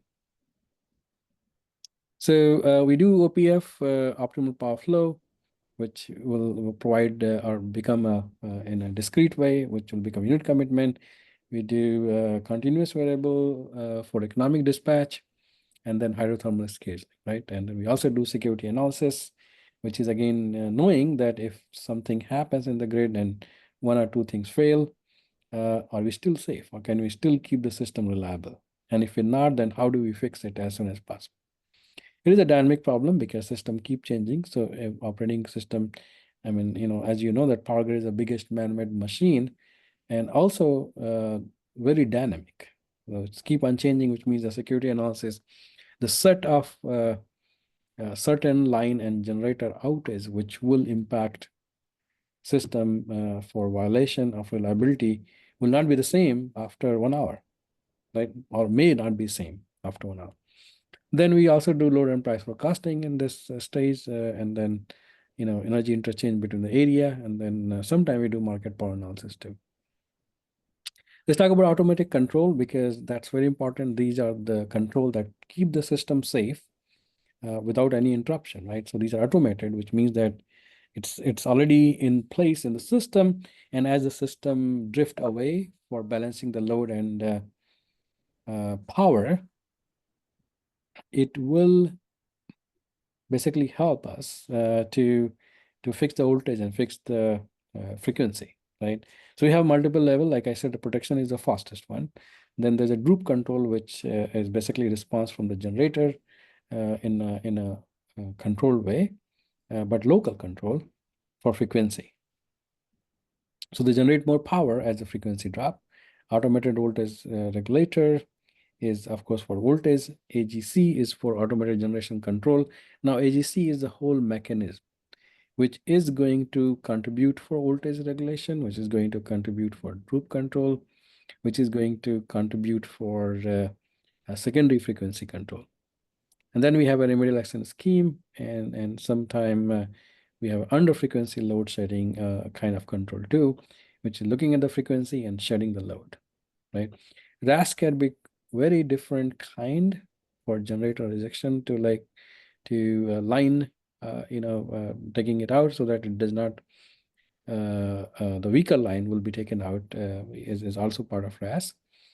So any control, but at slower than protection, but more coordinated is RAS. What we're observing for is, of course, voltage, frequency, and power flow. So a little bit about AGC, automated generation control. Like I said, it's a mechanism which is used for a lot of different things. So frequency control, voltage control can be also used for this, and also to control the net tie line interchange. Why? Because we plan that this much should be the power transfer between two different areas. And if it is more or less, we need to fix it. So tie line control is also part of the, can be implemented through AGC. I'll go pretty quickly through these, again, why we're talking about this, because we can understand that what control will be impacted by the cyber system and what control is slower and will not be impacted much by that, right? So as we try to do this, we understand that what is running in real time, what is running at faster time scale, and what is not running at faster time scale. So area control error, you basically look at the frequency, what you want, which is the F0 or reference frequency. And then you look at the frequency measurement now, and then you multiply by a certain gain. And then you try to adjust the power output from each generator in such a way that what power was planned to be transferred from area 1 to area 2, like let's say, Washington to Oregon, or let's say from Pennsylvania to West Virginia. It should be what was planned, it should be flowing in that way, same way, right? So, and this is a good measure of that, and we try to keep it closer. Now, if it is not meeting, it's not a big thing, which means that if it is not meeting by 5% or 2%, it's okay. It will make the frequency a little bit not near 60 hertz, but not too off, depending on the system size. So as it becomes larger, now it's causing a problem to your frequency, and that's why you need to take a control and fix it. And this is just showing that how AGC is implemented with this ACE, which is area control error, and looking at the tie lines and fixing that power flow from area to area to do the dispatch of each generator to smoothen the ACE. You can also look at voltage and frequency control. It just shows that how complicated. I mean, each generator set is participating in that, which is large enough. And if you want your IBR, which is solar and wind and and batteries, and then to participate in this, it has to have not this kind of control, but different kind of control, because those are inverter interfaced. This is not inverter interface. This is synchronized connection. And then there is a electric vehicle and DERs and all those kind of things, which also need to be, controlled in some way if we want that services from those. Right now, as you see here, that we get the control in multiple different ways. So there's a primary regulation, there's secondary regulation. Primary is faster, and the secondary will be a bit slower. So I'm not going into detail of these, but the whole thing is that if the frequency is off, we want more real power. So you need to put more fuel into that, to generate more power. And if it is a frequency problem, then you do that. But if it is a voltage problem, then we typically regulate that through field windings of the generator, of synchronous generator. And there's a lot of these control goes on. So which means all of this data is also flowing from point A to point B to point C. Typically, the one that will be can be compromised is the one that is coming from outside. So that will be like a frequency reference. That will be the measurement, right? Once you are into the station, the chances of that being compromised is become less and less, because no one else has the access control to that, right? Unless you really build it for engineering services. So all these things are important. Again, there are multiple control. The one which will be more impacted will be the faster time scale, which is a primary. So automated voltage regulation, SVC, static work compensator, those kind of things, which respond fast. Secondary will be a little bit slower. Tertiary will be more slower because it doesn't require optimization, and all can be impacted, failure of the link or sensor, but the primary will be the one which will be the most impacted. Frequency control also in the same way that you have a primary control running at much faster rate in fraction of seconds to seconds. Secondary control will be several seconds. Tertiary control will be minute. And again, why do we have that? Because we want fast response to fix things. And then the last step to meet that frequency requirement, we want a secondary control and the tertiary control to optimize and fix things. And then there is hours scale for frequency control, which is spinning and non-spinning reserve, which is basically the set of generator, which is available and spinning, and we can take the power of pretty, 10 minutes, while in non-spinning, the one that is not even on. So you need to wait for more to get the power on from non-spinning. Now continuing to some defense mechanisms. So if the things become, frequency goes off, voltage goes off, then we need some mechanism, right? So it's like a preventive mechanism and corrective mechanism. As the name says, the corrective will be the one that after knowing that something has happened, you try to fix the, if it's a fault, you operate your protection devices. If it is, and which is not perfect because it can sometimes misoperate. Or attacker can get into the protection system and open the line, right? Which happened in, if you know crane attack, that's how it happened. So in frequency voltage stability control, again, it could be measuring the frequency and voltages and try to fix it. Remediation scheme is also, as the name says, corrective. And then several different wide area control, and then also human operator is observing the system and taking some control. There's some preventive mechanism, which is looking at the forecasting and planning and taking some estimation of probable failure and then taking action accordingly. So a little bit more about that how the data is flowing in this whole thing, and then why the computation becomes very important for this control. So we get this measurement, which is on the top, which is part of SCADA with all these telecommunication control, measurement, and networking. Then we apply a lot of these functions, state estimation. We talked about a little bit of these, and then we generated the control action, which will be going back to the same through SCADA to those devices, to take the control. So just summarizing, like there are multiple different function and that we do to keep the voltage and frequency and area interchange error and system performance, which is like reliability and all those kind of things. And then we try to focus on that when we do the cybersecurity analysis, that we are more concerned about those functions which will be at a slower time scale. Because first, we cannot check if it get compromised, because you need to really check at fast time scale. Second, if it is compromised, it's going to impact the system right away, right? Compared to the slower time scale, which you have enough time to detect and minimize the impact. So now we have talked about control, but now there are power system, characteristic, which we did not talk about, which is at much faster scale, and there is hardly anything that we can do about that, right? So, like a lightning propagation. So if the lightning strike, it is at really, really fast speed. Switching surges that goes through the system. Anytime you do the bigger switching, will go and at much faster time scale, right? So there are not control in place for those things. Of course, you can control by pre-planning and putting things so that lightning strike impacts the system in a minimal way, but you cannot control when these things are happening in the system.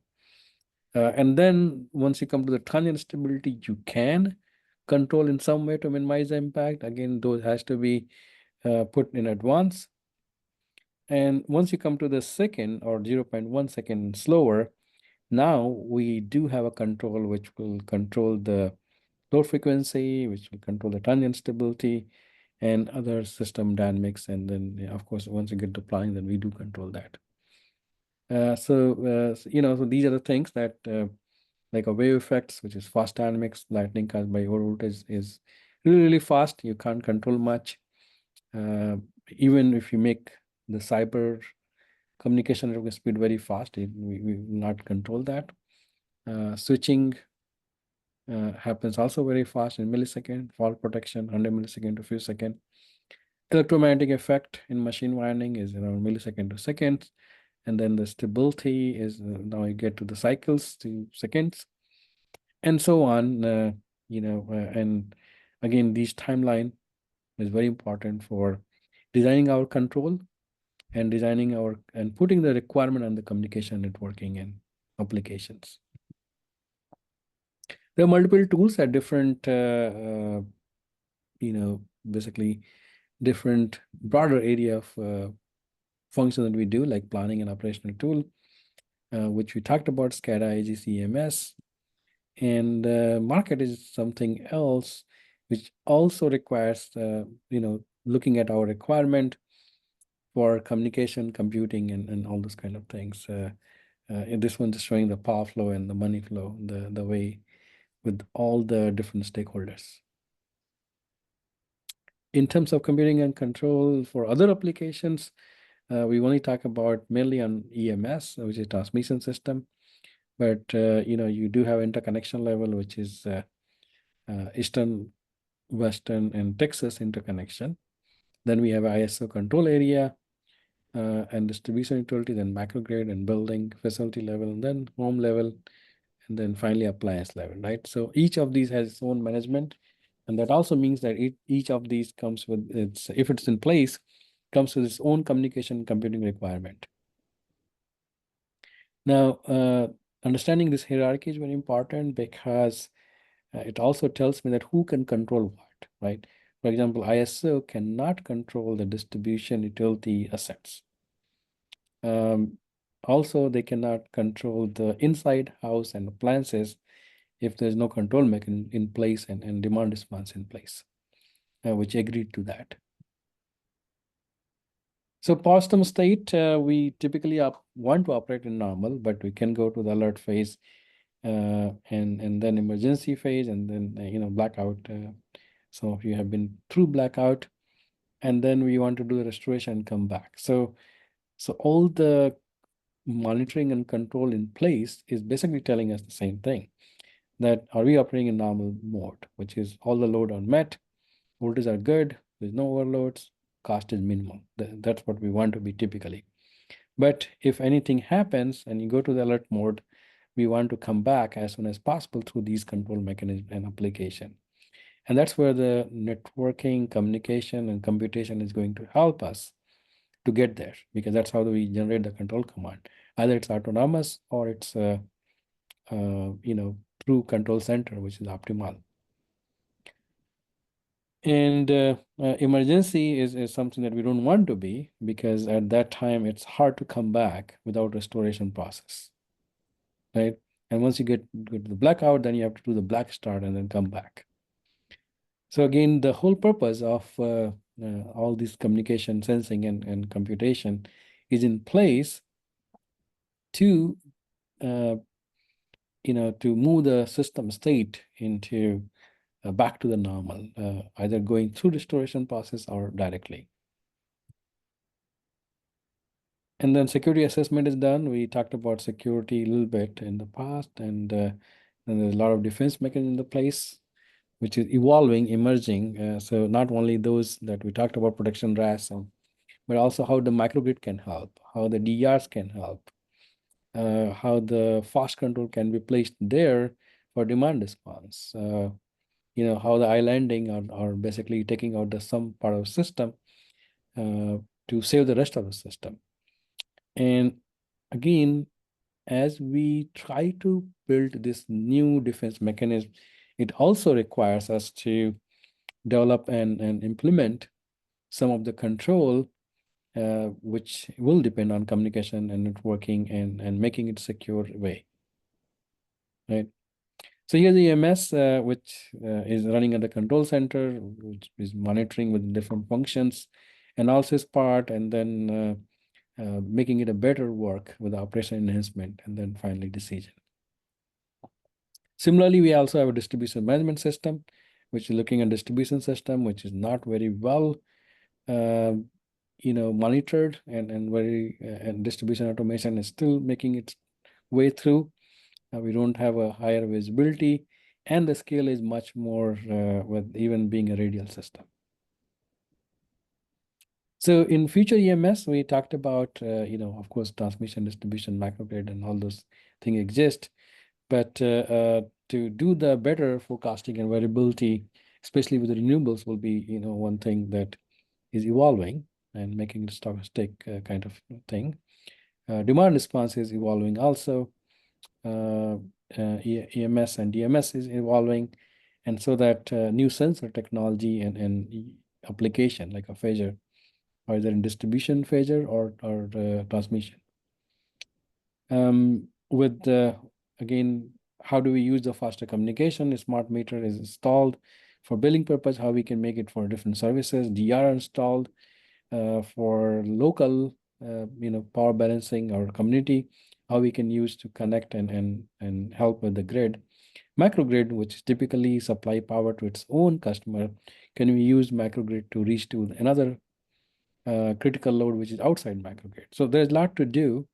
Again, relying on reliability and security of this communication and computation.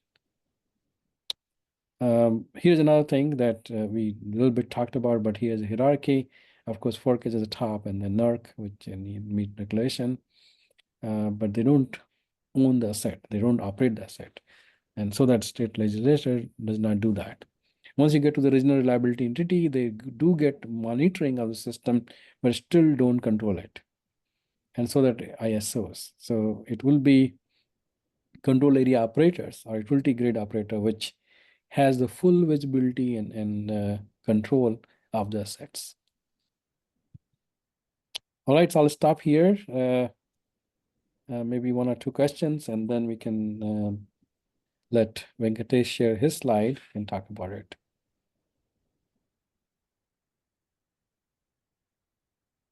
Okay. So before we get moving on to the other session, folks, you have questions, can you put it on a chat. Also, we want to give 5 complimentary first come, first serve. For those who are asking right questions, will receive a book. So, any question? Okay, we have a question. Let's see, from an in-person audience. So, you want to come forward?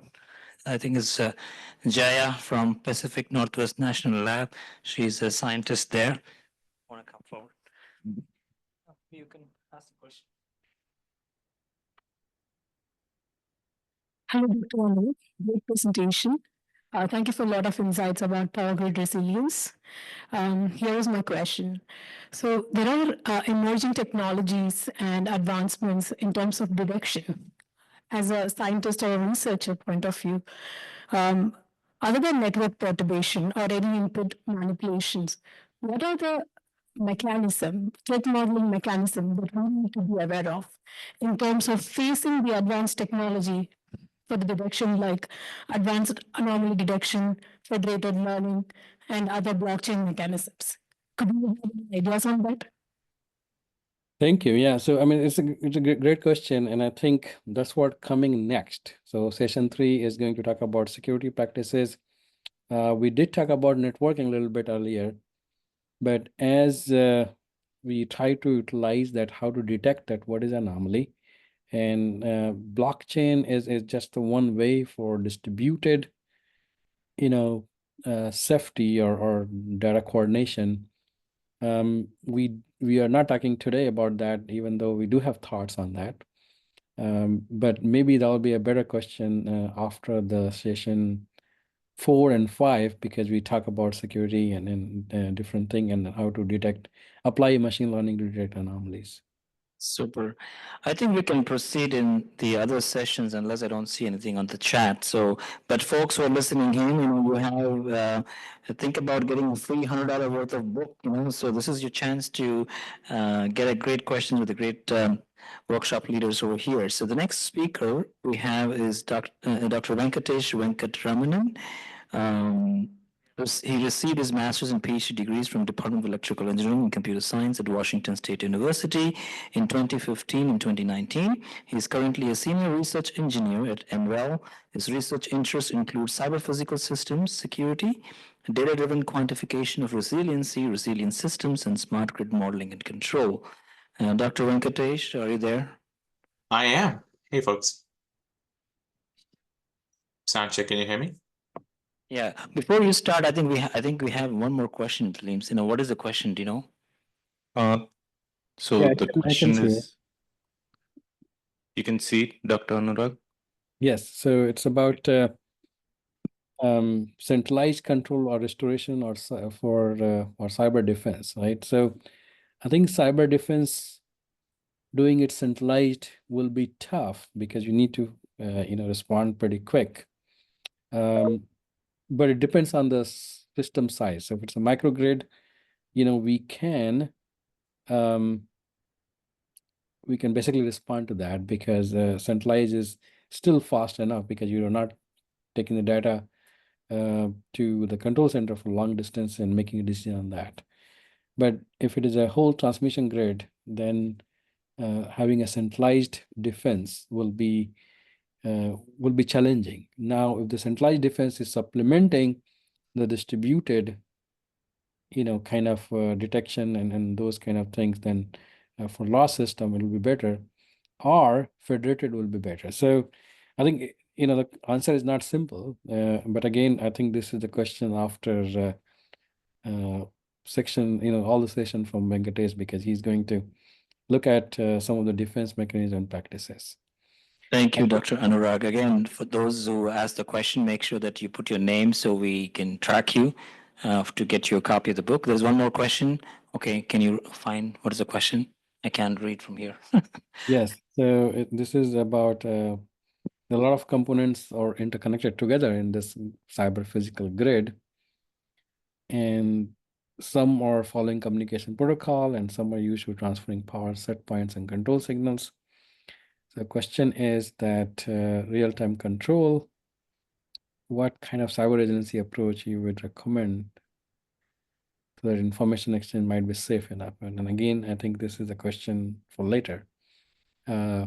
after Venkatesh section. So maybe Sure. We can track those questions. We can answer them as we close the workshop. Yeah, sounds good.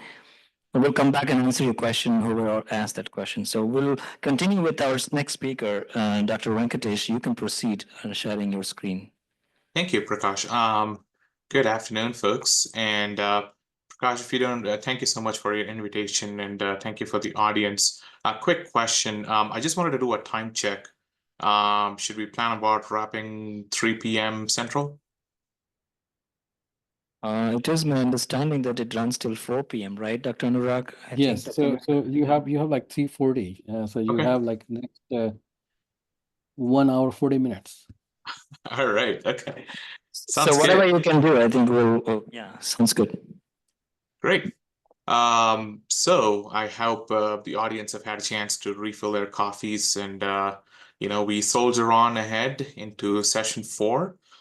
This is going to be there are going to be 2 sessions back to back where I'm speaking. So session 4 is on the computation, data management, and smart grids. Sorry, Venkatesh. So what I mean is 1 hour 10 minutes because we have 2 more sessions after you. Yeah. Exactly. Okay. Yeah, that's kind of what I figured. Thank you.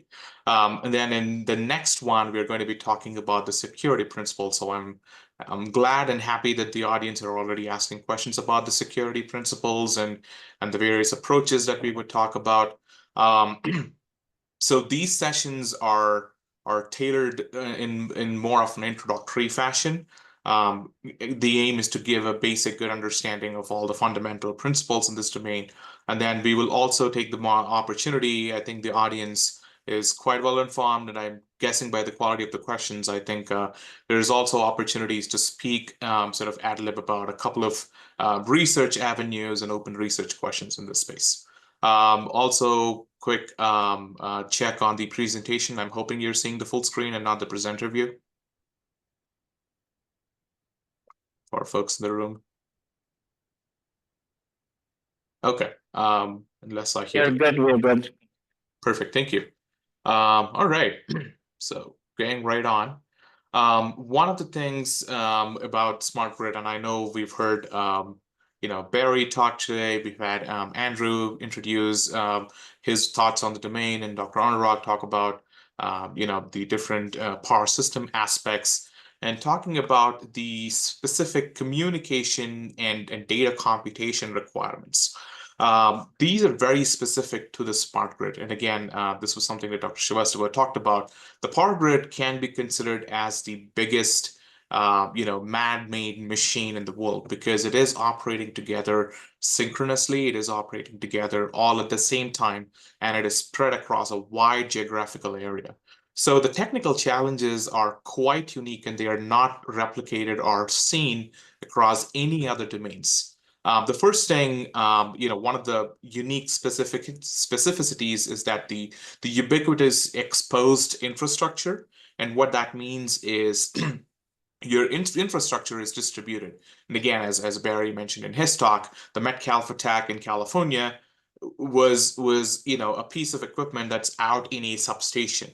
There is, even though they have physical protection, they have cybersecurity network protections, it is almost next to impossible to protect or put a fence around every little piece of equipment to safeguard it all the time. There is a degree of exposure that is inherent to the system infrastructure at all times.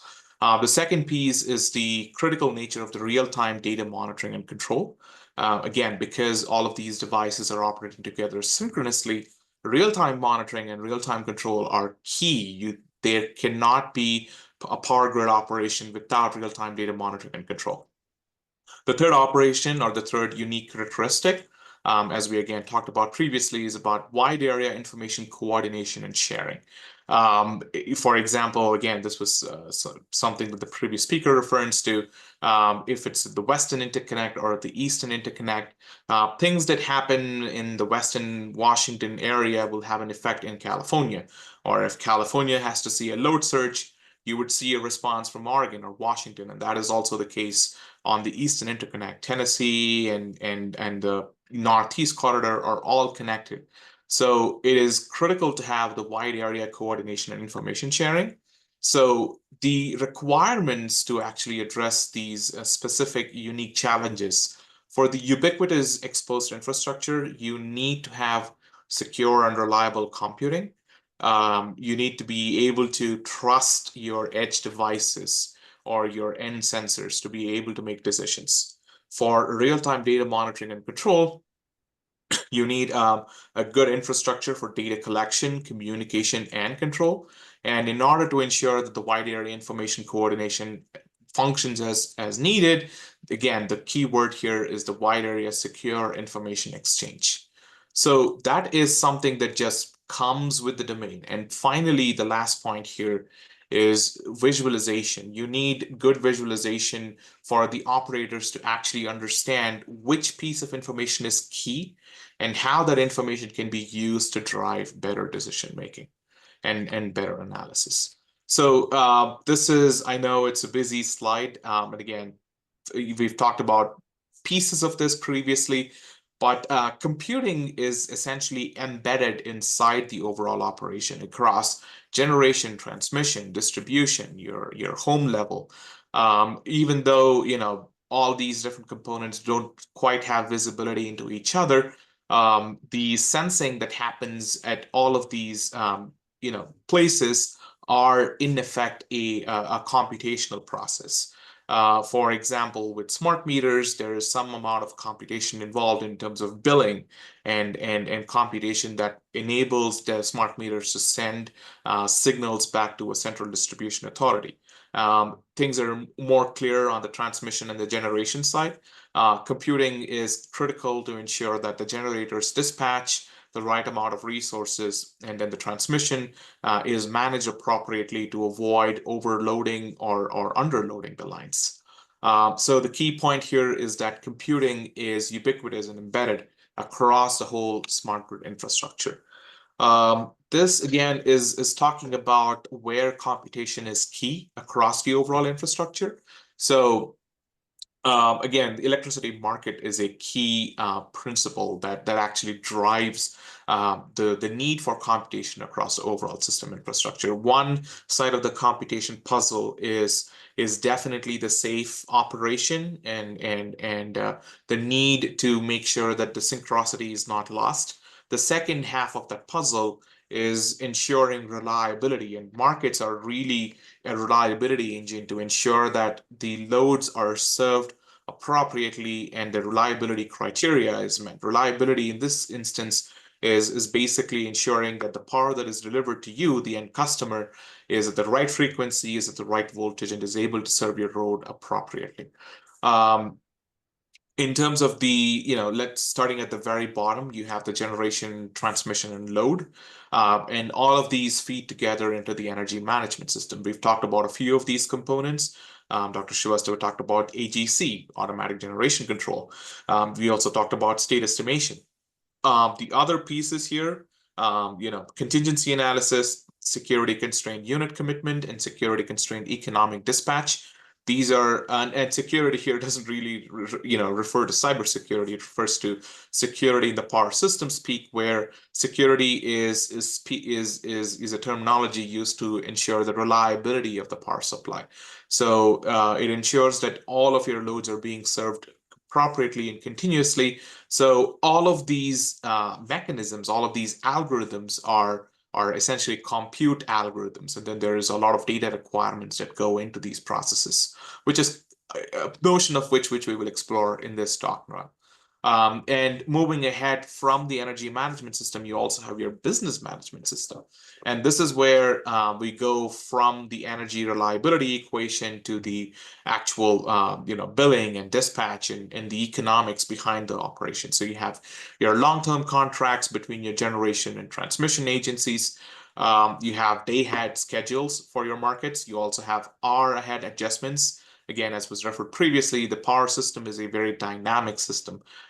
Things constantly are changing. So the hour ahead and real-time dispatch are critical pieces of the equation to ensure that system reliability and resilience is ensured.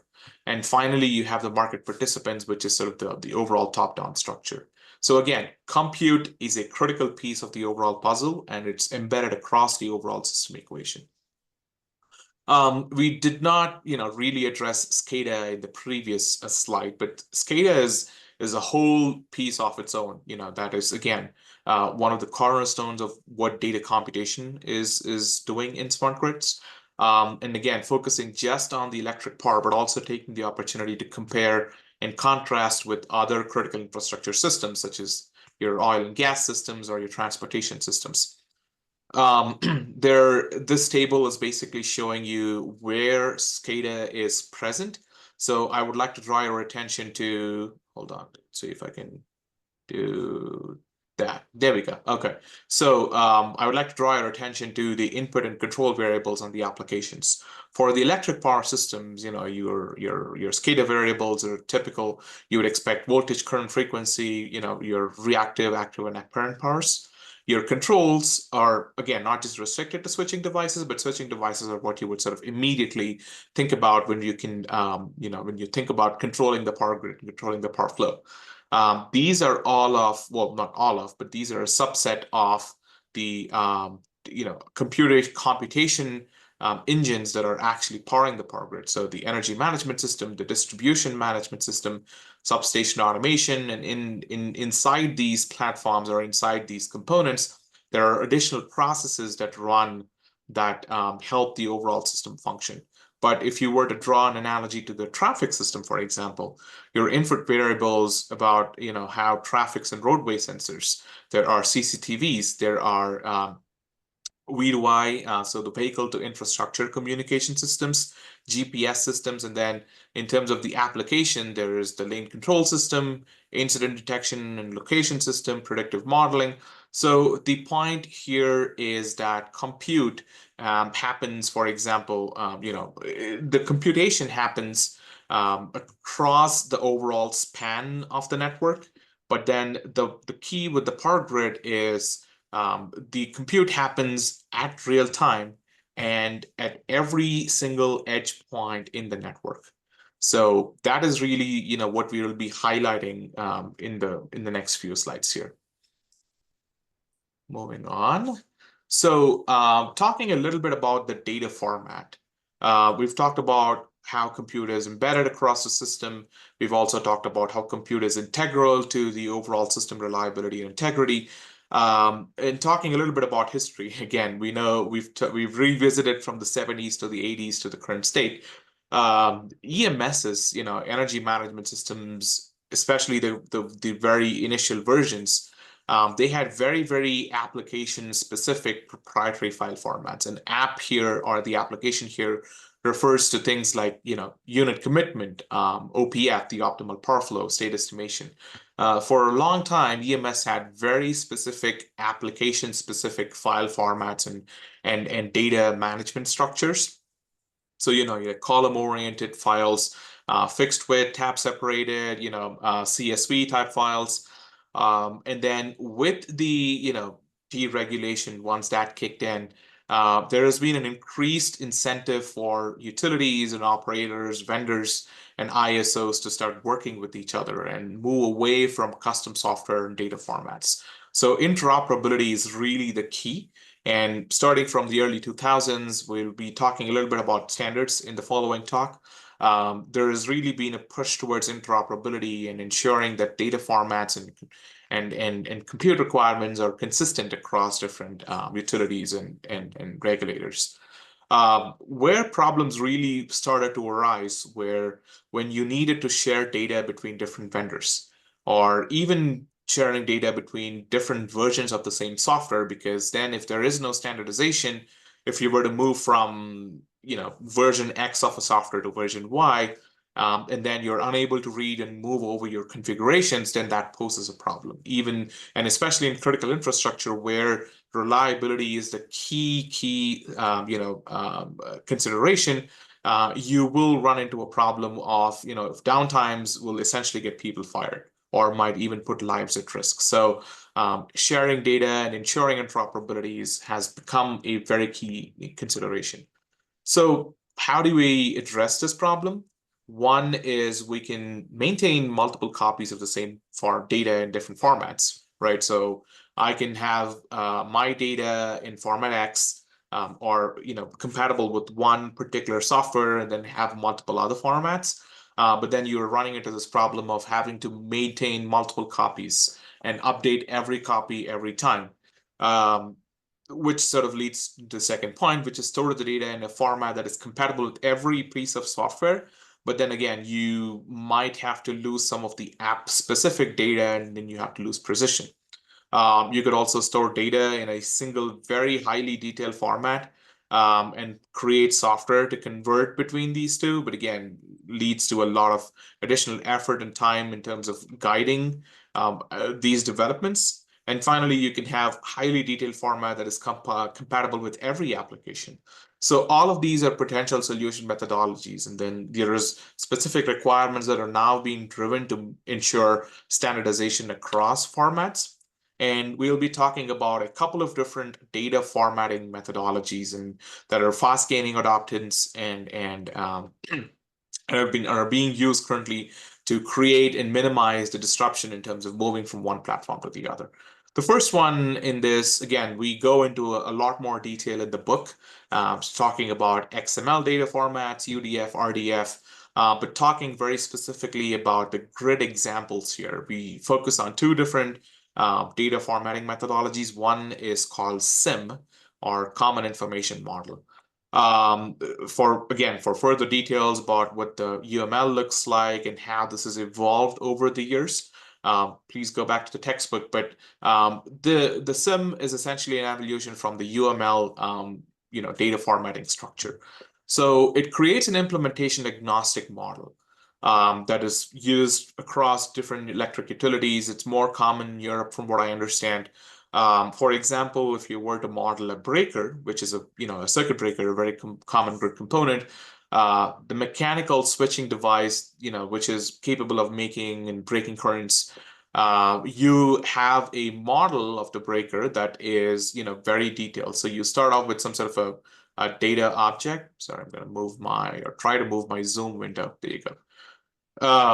So you would essentially start off with the breaker down at the very end, and then a property that is defined in the breaker is the number of seconds that it has, that it uses, that it needs to go from one state to another. And then there is an associated property to the breaker, which is the breaking capacity, which is how much current can the breaker actually handle, and how much what sort of rating does it have for it to break the circuit. And now it has additional properties. So it has a normal open property. So that is essentially a Boolean function that tells you if the switch is normally open or normally closed. The rated current, which is telling you the amount or the number, the actual parameter number of the current flow. It tells you if the state is retained, meaning if it is only a temporary operation, can you just do it once and then it reverts back to your same state, or if it is retained, which in this case it is retained unless an operator goes back and switches it out again, and then the switch on count and then switch on date. And the associated property, it also connects back to the conducting equipment. Which line is the breaker connected to?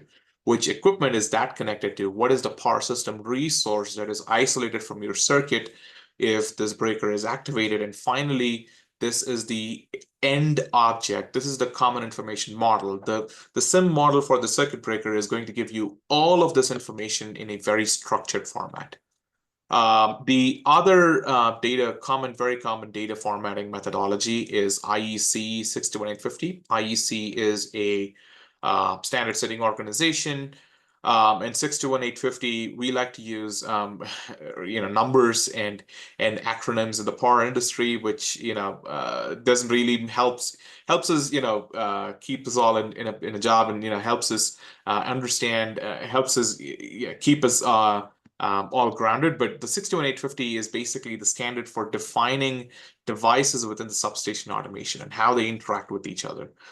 So for example, if it's a power system, this is the end IED, this is the IED, the RTU or the merging unit, and then finally the switch. So how do all of these components know where they are each located and what sort of data do they exchange? All of that is dictated or can be standardized using 61850. again, 61850 has three core components.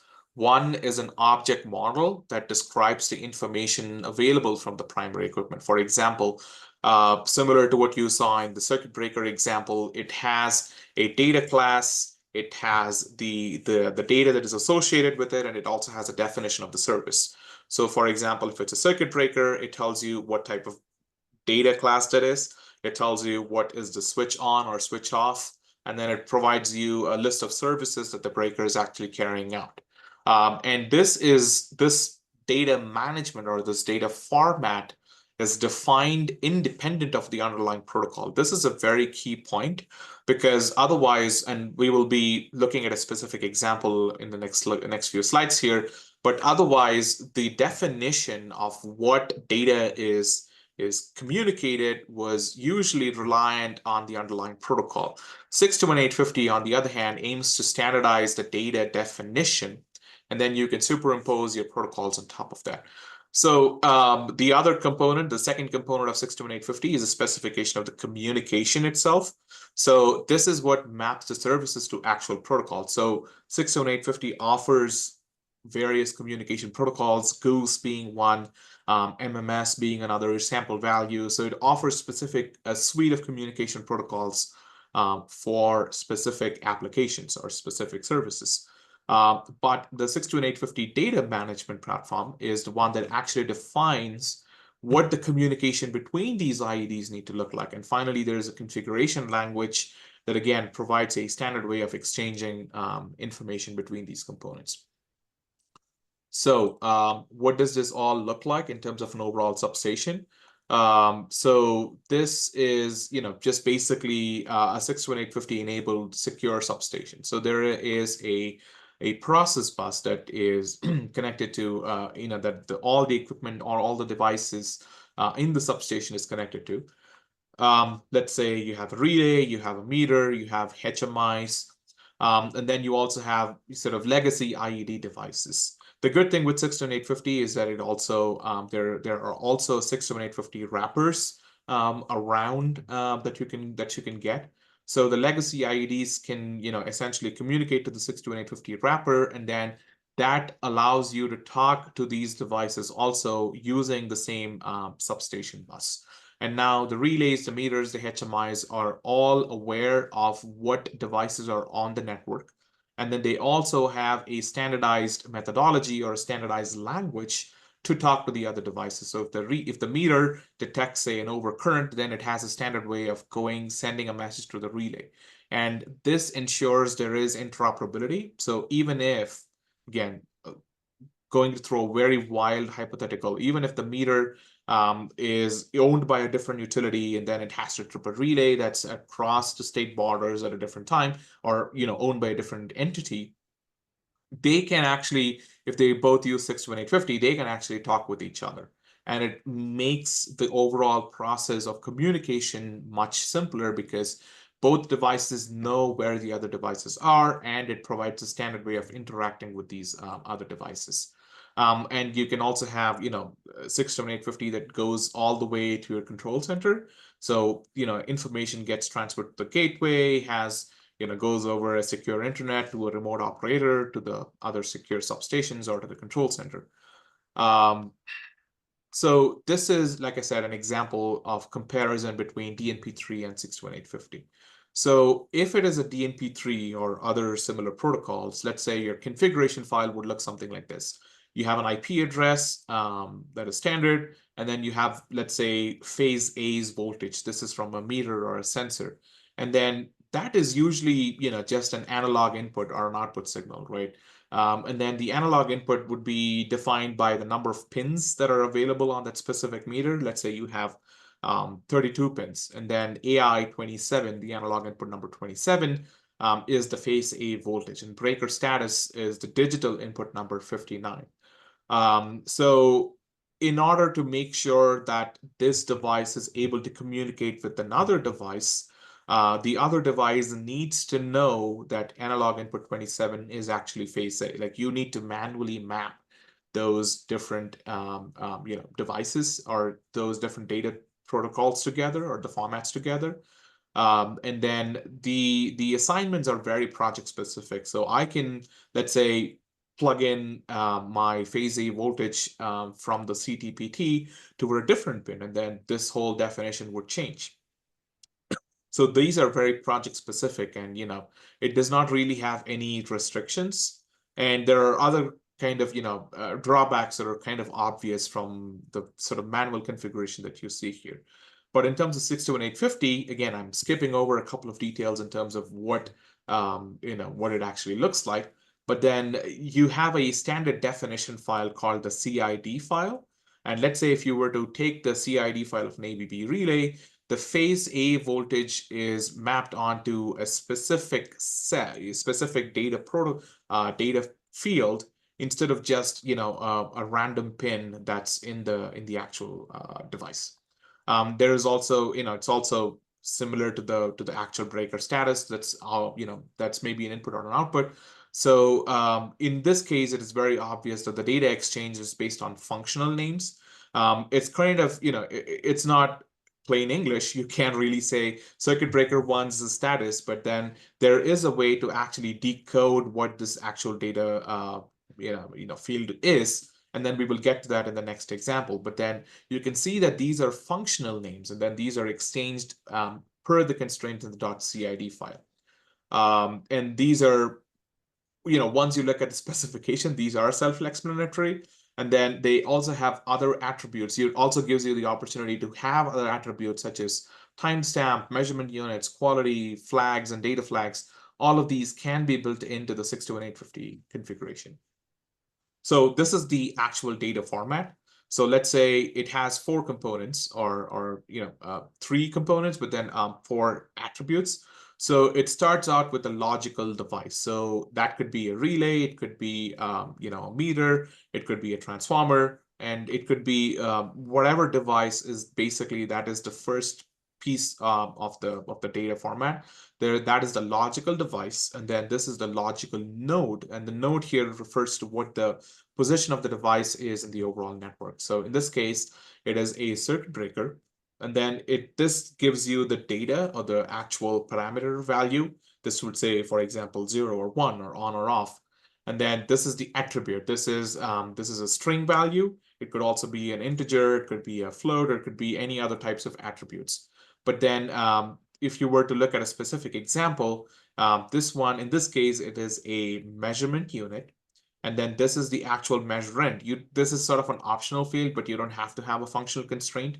And then this is the actual data. So this is the phase voltage for the A phase. And then this is the angle, and this is the actual value. This is the angular, this is the floating point value that is represented for this particular phase 8 voltage. So you can see that it is not just analog input 28, but it actually has a value. It has a specification that you can break down to understand what data is being communicated in the 62850 format. So moving on, if I can get these slides to move. There you go. So, and the reason why we went into this whole, sort of detail and background about the different data formats and what sort of, understanding or what sort of data is being communicated is because we really want to ensure the reliability of the grid. And then that comes down to the quality of service requirements, which is what QoS stands for.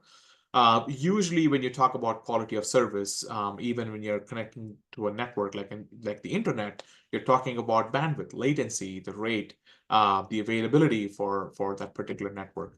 So this is the type of information that you need to know. But then for the power grid, like I said, this is very, very different. And I think we got a little bit into this in the previous talk. But for different applications, for different scenarios, you have very, very different data availability and quality of service requirements. So let's start at the very bottom. If you are talking just within the substation, the quantity of data is usually low when compared to the amount of data that you use when you're streaming Netflix. The criticality is, again, is important. It is important that the devices talk with each other, but then it is not extremely critical in terms of that it's not going to cause a blackout for a whole region. The rate is usually, again, it's talking over a substation message bus. So it's pretty quick, and then the latency can be to in the scale of milliseconds. But then within, let's say, a utility, things start getting a little hard. So you have more data now. You have 30 hertz and more.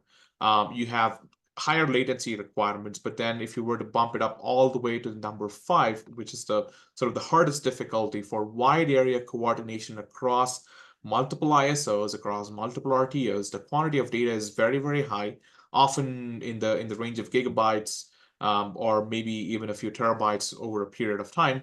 The criticality of the data is, again, extremely high because you're dependent on that, let's say, phase measurement unit data for actually tripping or for isolating a fault before it becomes a cascading outage. And that's also where your latency requirements becomes critical. So that essentially tells you why data management and compute is really a key piece of the puzzle for successful operation. So it is important to not just have these extremely high latency requirements. It is also important to make sure that the data that you pass over across these multiple entities is actually understood, right? You need to make sure that entity A can understand data from entity B. You need to do it in the 5 to 20 milliseconds, even higher in some cases, latency range. And you also need to ensure that the second entity or the receiving entity is able to work with that data. It's able to compute with that data to ensure successful reliability. So again, we go into a lot more detail here. But one quick thing or quick detour that I wanted to go to talk about something that's been a recurring theme today is about cloud computing. And the role of cloud is becoming increasingly important, even as, even as recent as 10 years ago, the role of cloud computing was not really ubiquitous. It was not present everywhere. There were, startup efforts, there were, sort of pioneering efforts, but then now cloud computing in the grid has really taken off. And the reasons for that is that they actually permit consolidation. So in terms of cost of operation, there is a significant cost, benefit in that you can get by moving to a cloud platform. You get better equipment utilization and management. You can have elastic computing, which means that you can reach out to further resources as you need to. And you can, for example, directly work on massive data when you need, but then when you don't require that amount of compute, you can scale back and just work with sort of your bare bones infrastructure. There is a trade-off there. There is a need for a consistent level of operation, a baseline level of operations versus the highest scalability. But those are active challenges that are being worked on right now. And we will highlight a few of those issues today. So this is a very quick definition of what NIST defines as essential cloud characteristics or cloud services.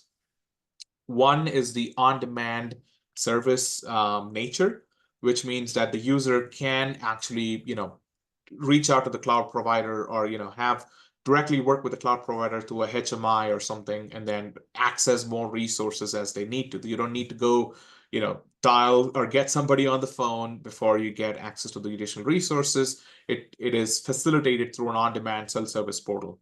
There is broad network access, so meaning you can access the resources from most of the other nodes that you have. There is resource pooling, so which means that if there are multiple entities working with the same cloud provider, you're able to pool these resources together to get support at the right time for the right resource. There is elasticity, which again goes back to how much compute you can get and sort of scale back at will.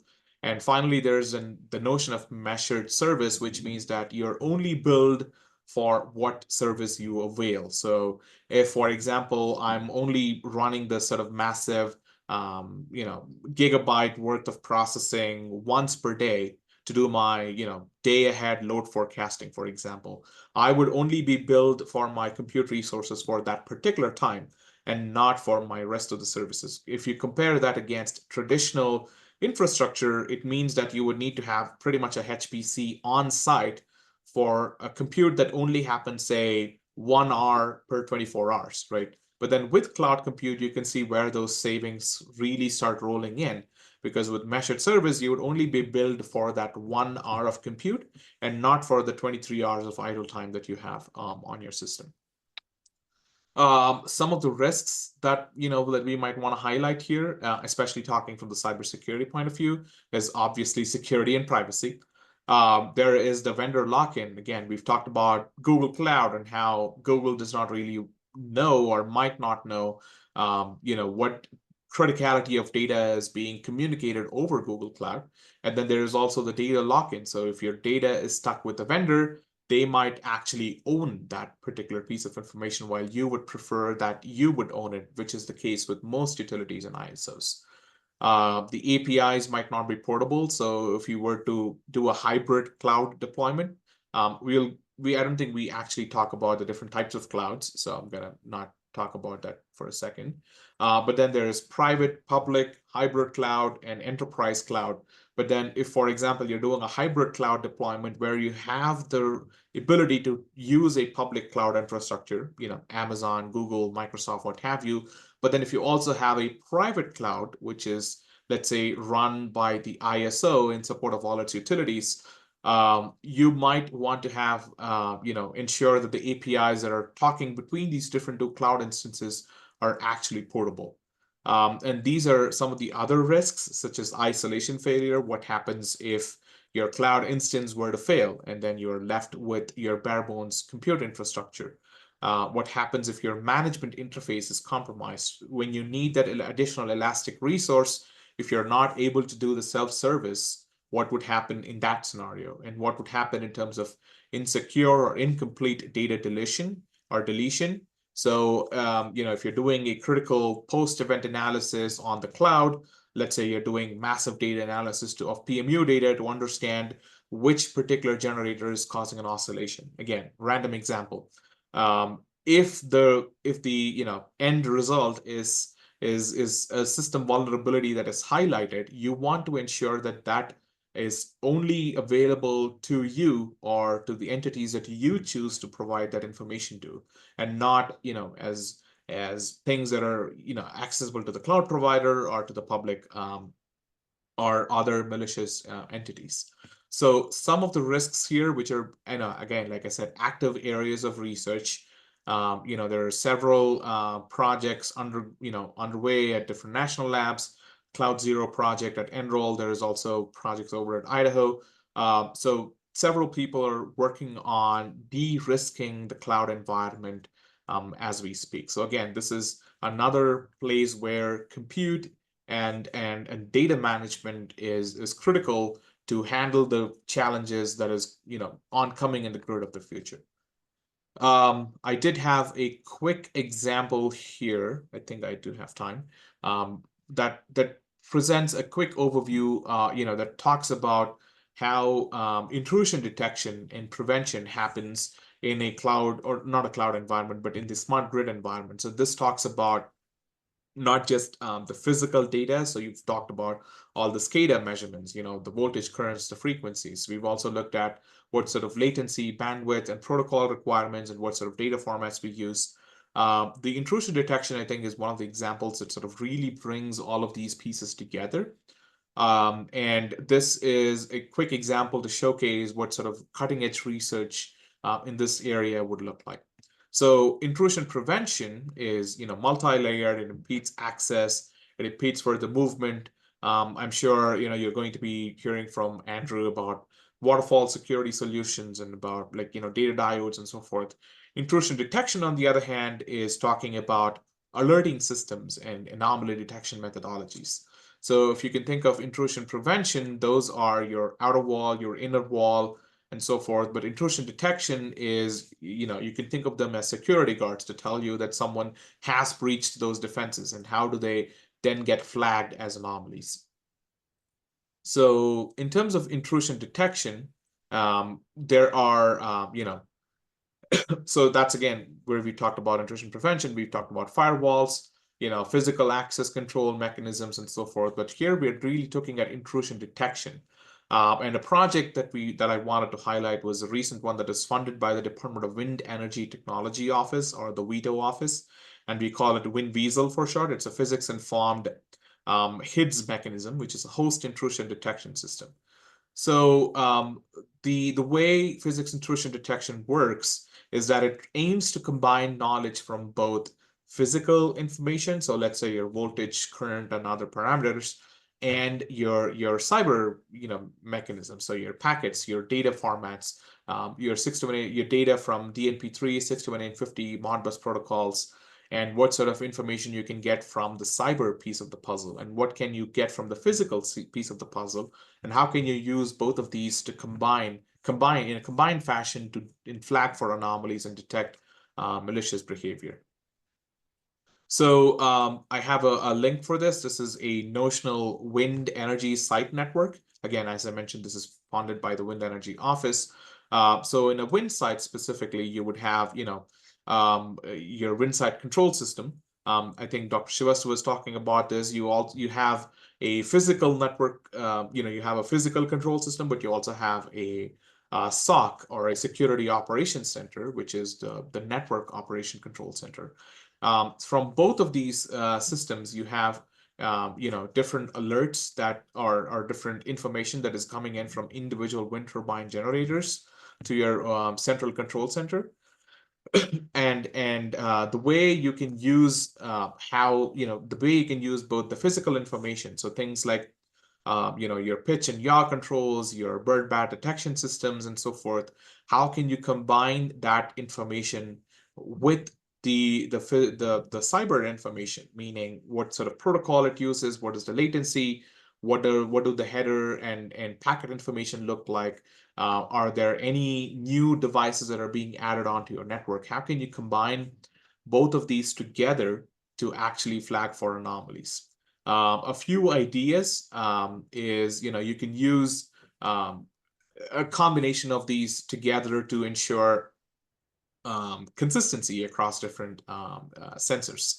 So for example, the power output of a wind turbine, you can directly measure it from your CT and PT, but then there is also physical equations governing, consistency between torque, speed, and how that relates back to the power, current, and voltage. So this is where, the physical OT cybersecurity actually gives you an advantage as compared to traditional IT cybersecurity, because in the traditional IT cybersecurity, it is a human constructed sandbox where there are no grounding rules. Like, there are no rules that say a packet is only going to look like this. You can create malformed packets, you can spoof different data packets.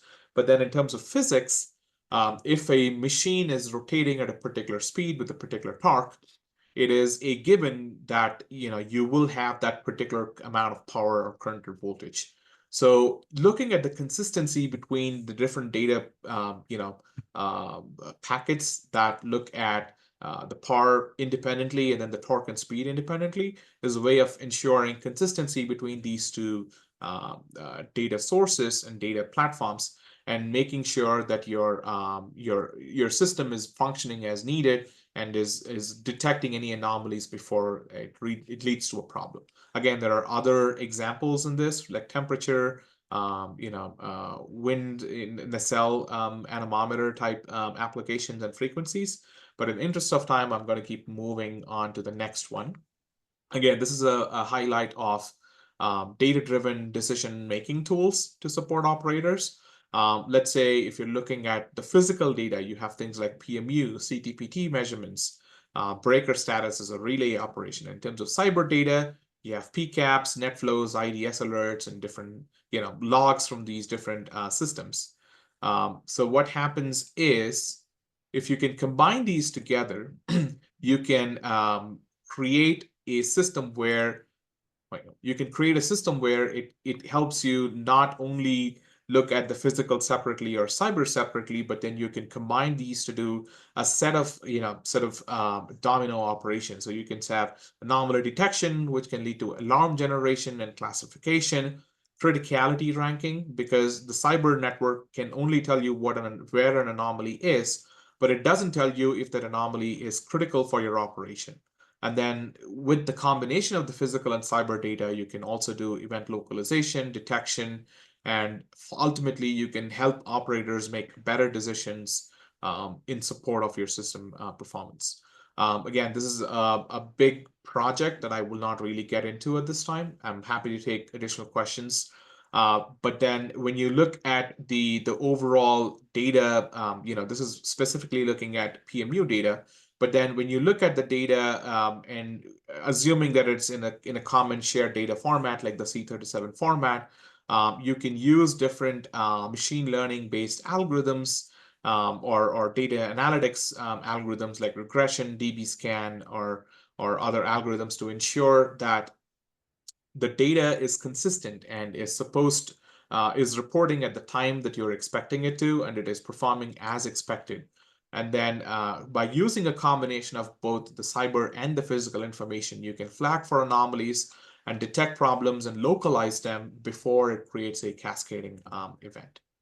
So I think with that, I would like to conclude the first session, which is all talking about the different data management platforms and the compute infrastructure, and a couple of use cases that were highlighting the role of the different compute and data management platforms. So maybe I'll pause there and see if there are quick questions that I can address before I go on to the OT/IT security concepts and challenges. Thank you, Dr. Venkatesh. Do we see any questions on the chat? Can you confirm? Okay. So again, for our audience who are listening, I think you have an opportunity to ask questions to gain some free books from Dr. Anurag. Let me know. I can happy to continue to post questions, and we can continue session 5. Great. Yeah, absolutely. Thanks, Prakash. So I will keep moving on to the session 5, which is OT and IT security concepts, mechanism, and challenges. So this is going to be more of a, it'll start off with a cybersecurity lens, and then maybe we will transition a little bit into the OT space and specific threats that are addressed there. The cybersecurity properties. So for the power engineers in the audience, this is for you guys. This is where we talk about why is cybersecurity critical, and what is the role of cybersecurity in the overall system. This was something that was first proposed by NIST, and it's called the CIA triad or the CIA triangle. And the CIA stands for confidentiality, integrity, and availability. Confidentiality, as you can see, is just ensuring that the authorized information is not disclosed to other entities.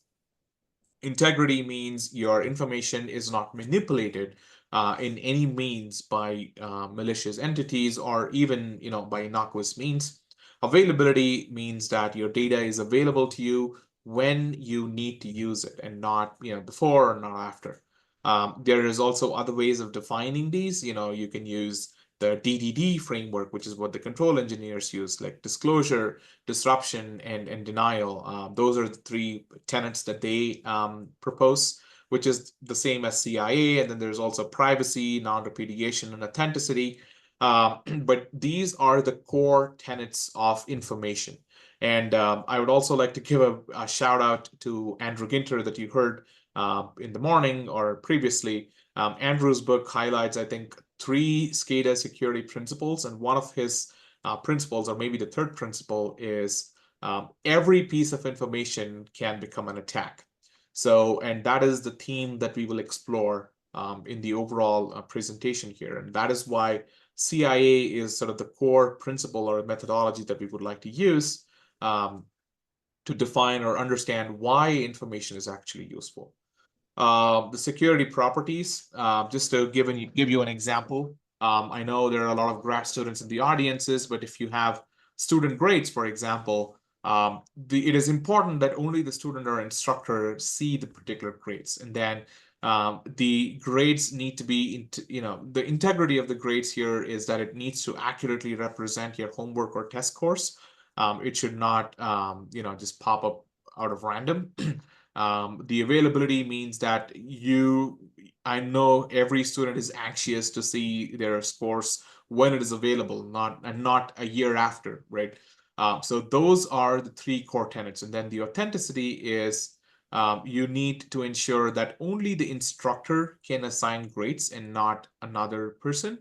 And then accountability or non-repudiation is that once the instructor adds the grades, the instructor needs to go through an authentication process or an accountability process to ensure that nobody else can go and tamper with those grades. So, and this is an example of the security property from a general sense, but then there is also, it's easy to see how this can be also important for the SCADA or from the power system side of the house.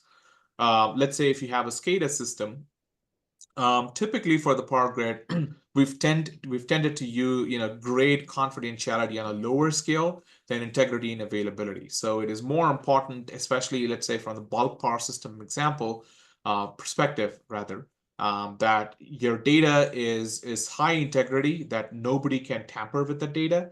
And in order to ensure that decisions can be made in split seconds and microseconds or millisecond timescales, that the data is available when you need it. Confidentiality, again, has, like I said, tended to score low, but with the oncoming energy transition, with the increased, in number of stakeholders and people that are participating in grid operations, we've heard about people plugging their Teslas into their network and providing a source of energy for the grid as a DER. In that case, you want to ensure that there is confidentiality for your data. So that is one of the changing or changes that we are seeing oncoming in terms of the power grid. So, but if you look at other examples, let's say you have law enforcement that's handling information, confidentiality is probably scoring number one there. Like, you're not supposed to leak the names of the witnesses or the people that are involved with the case. But then the integrity and availability score differently, a little lower in terms of the overall SCADA requirements. So just again, understanding a few or defining a few baseline terms. This is one definition of risk. It is by no means the only definition of risk, but risk is usually talked about in terms of threat, vulnerability, and impact. So, if, for example, threat is the circumstance, the event which can adversely impact a particular organization. A vulnerability is the property of a system that can be exploited by the threat to create an impact. An impact obviously can be defined in multiple ways. For the power grid, for example, it can be understood as, say, loss of load, or the number of dollars that is lost, or for potentially even the number of lives lost due to a particular event. So that is the overall sort of one of the frameworks for risk. And it is important to understand that threat, vulnerabilities, and impacts, all three play a role in the overall risk equation. What is new or what has been changing is that threats, even as recently as, 20 years ago, for example, critical infrastructure was not really a way, or it was not perceived as a way of organized warfare.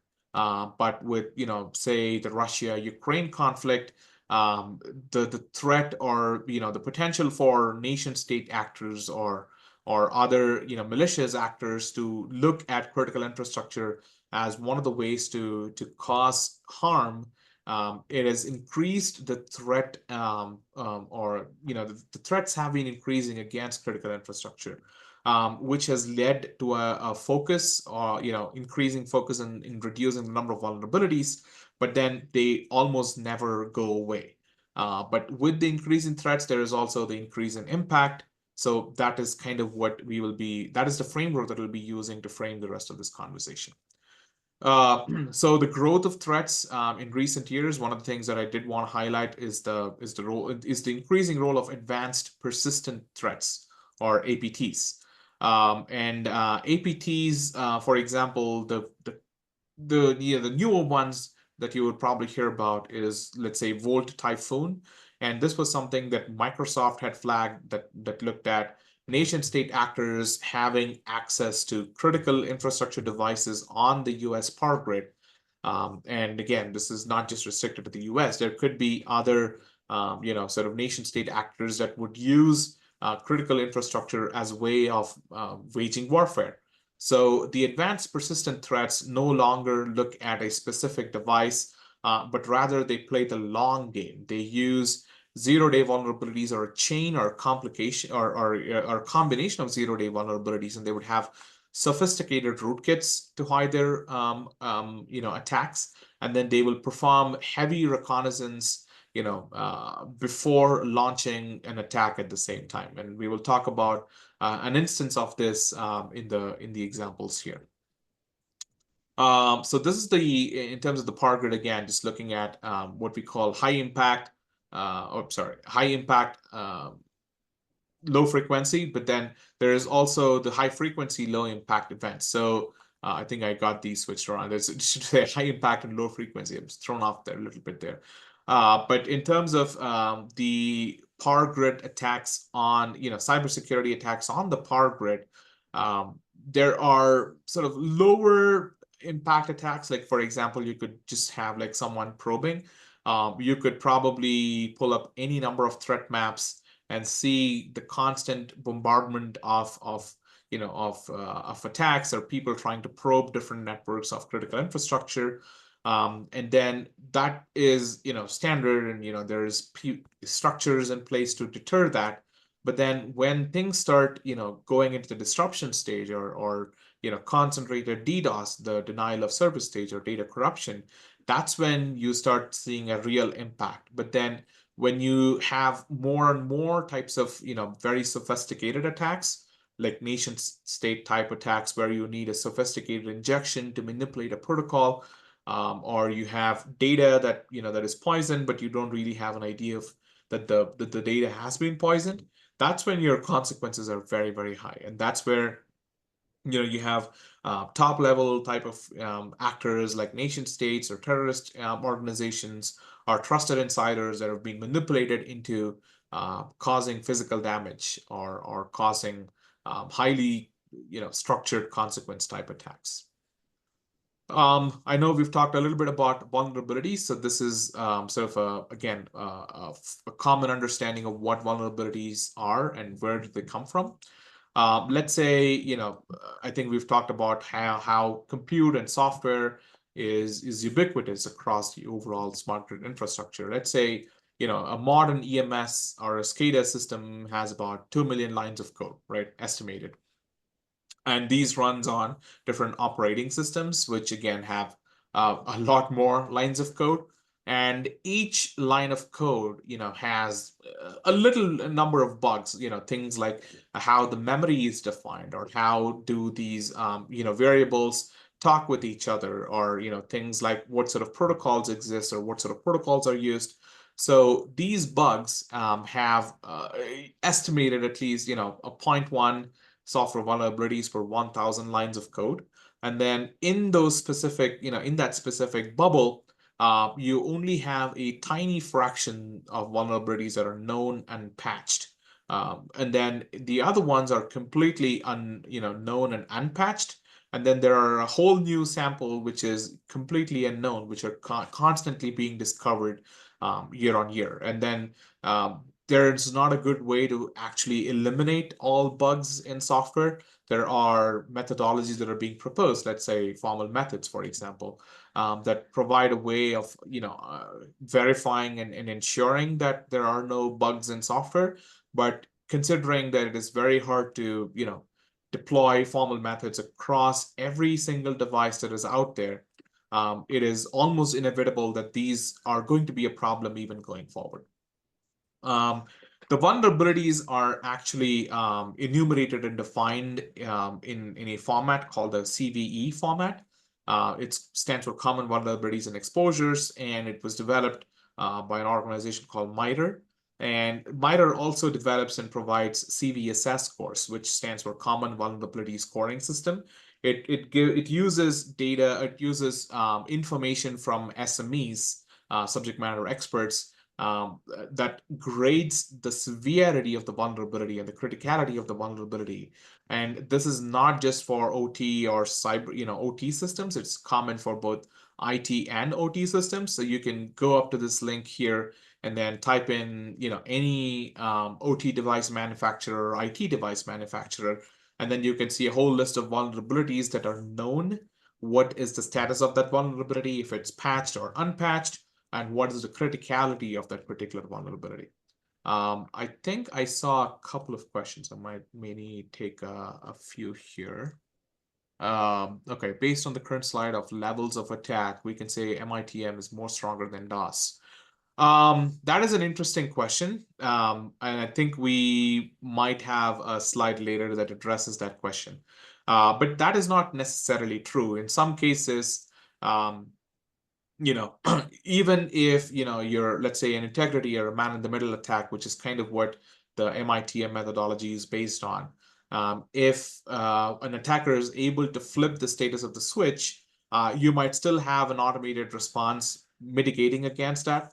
But then if you do not know what the status of a switch is, then you might be forced into taking actions that you would otherwise like to avoid. For example, if you if you do not know what the status of a particular substation is, you might have to, or a particular generator is, you might have to shut down that connection to that generator and then bring on another spinning reserve or another type of generator.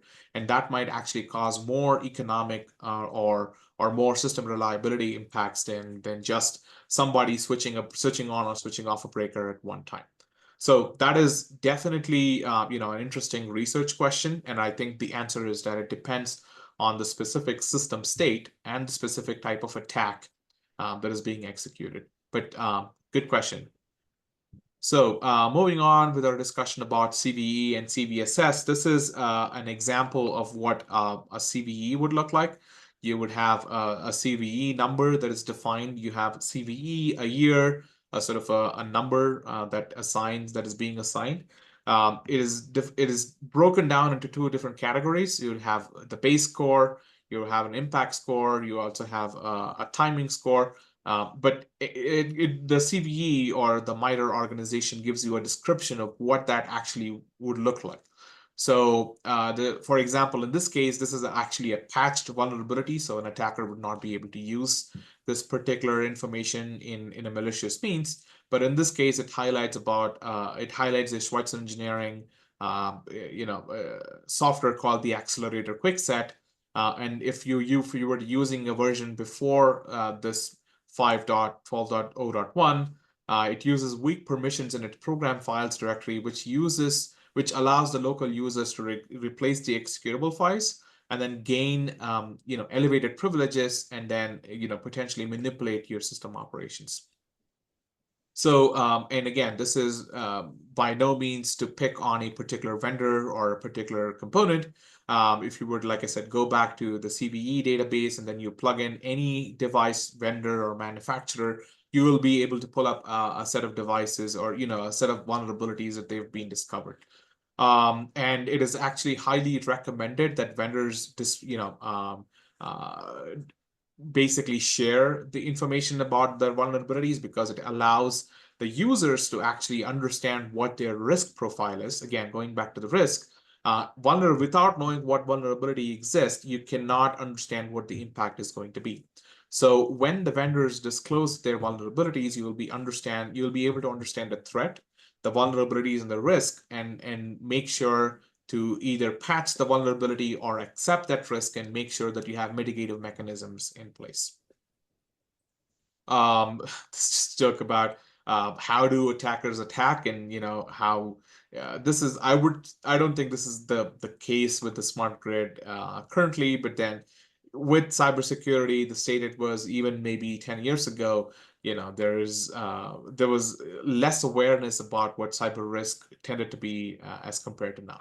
So in terms of how attackers attack, this is again an excellent piece of information from MITRE. It's called the attack framework, which stands for tactics and techniques that attackers would use. So if you were to start at the very left here, apologies if this is not showing up great on your screens.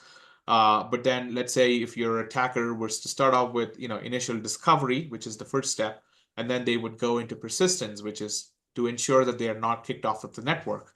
And then they would go into privilege escalation, defense, evasion, and then there's a whole set of steps before they go to C2C, which is the final end goal, where they would be able to command and control your devices against you.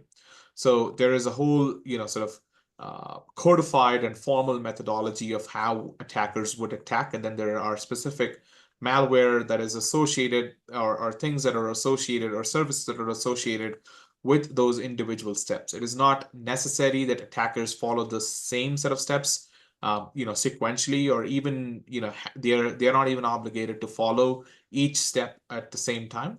But then if this is just an enumeration of how attackers do attack a system in a particular area.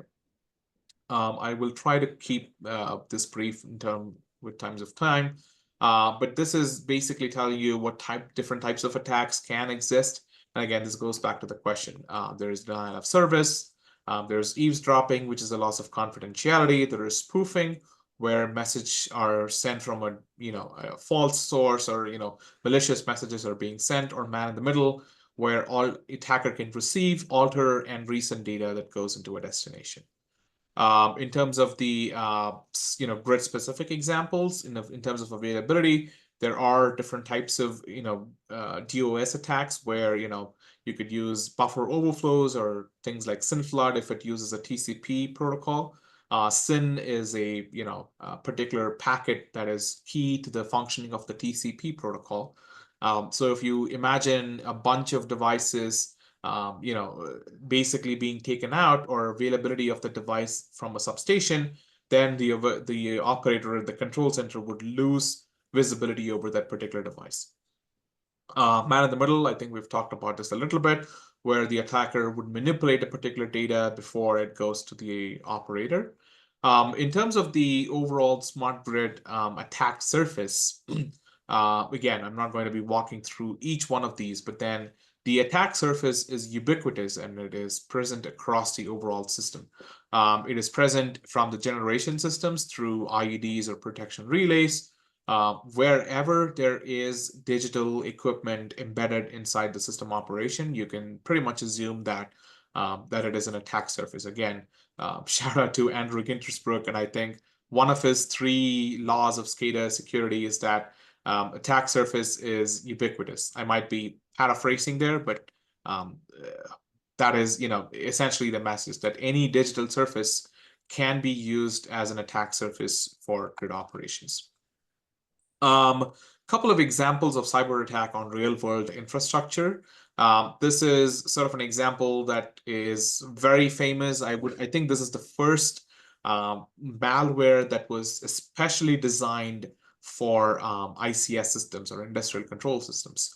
Stuxnet was a malware that was injected via a USB drive. It was something that an employee picked up in, say, a parking lot, and then plugged into their system, which then created rootkits that hid itself from its users, and then targeted a specific Siemens SCADA PLC. and this was collecting data on the information systems, and then it caused a centrifuge that was separating, that was separating a particular chemical in an industrial process to fail and tear itself apart. The other famous example of ICS specific malware that was targeted in the power grid was the 2016 Ukraine attack. There's been several after, but this one was Win32 in Destroyer, and there is also the one in 2017, which is Crash Override. So this goes back to the point about nation state attackers and how they would use a specific series of zero-day exploits and not just one sort of random attack to achieve their target. Here they manipulated the 62850 config file. If you remember, we talked about the .cid file. that would enumerate all the devices in the subnet. And then based on that enumeration, they identified the switching points, and then they would operate the switches to, say continually open or toggle between open and close, and then they were able to do other manipulations which were harmful to the system. This is an actual breakdown of the different sort of steps. It originated from the IT side. So as phishing email was sent to the IT network, which manipulated, I believe, a HTML vulnerability that then led to a privilege escalation, and through which the attacker was able to gain access to the VPN on the OT side from the operation technology side. So again, this goes back to what we've been saying in the workshop about IT and OT being converging, right? They are no longer two distinct things. You can use IT to manipulate OT and OT systems to impact your IT operations. So once the attacker gained access through the IT network into the OT space, they installed the black energy malware that was targeted to the industrial control systems. And then it created another HMI session from which the attacker was able to trip the circuit breakers on the system, taking about 225,000 customers offline. And in addition, they were also, other adjacent attacks, which were wiping the computers in the substations. And then they also performed a DDoS attack on the telephone servers so that the operators cannot actually communicate about the grid state to the rest of the attackers. The attack comparison is, it's just that you have it shows you the amount of effort nation state attackers can really take and do to sort of compromise critical infrastructure across different systems. Again, I'm not going to be going into the details here, but this tells you, gives you an example of the amount of information and how attackers can use the same compute and the sensing platforms before for malicious purposes. One of the ways in which you can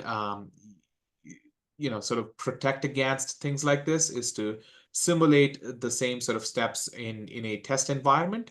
And test environments have usually a different number of layers. You have a power system layer, which can enumerate the power systems, right, or emulate the power systems. You can do it in real time or non-real time.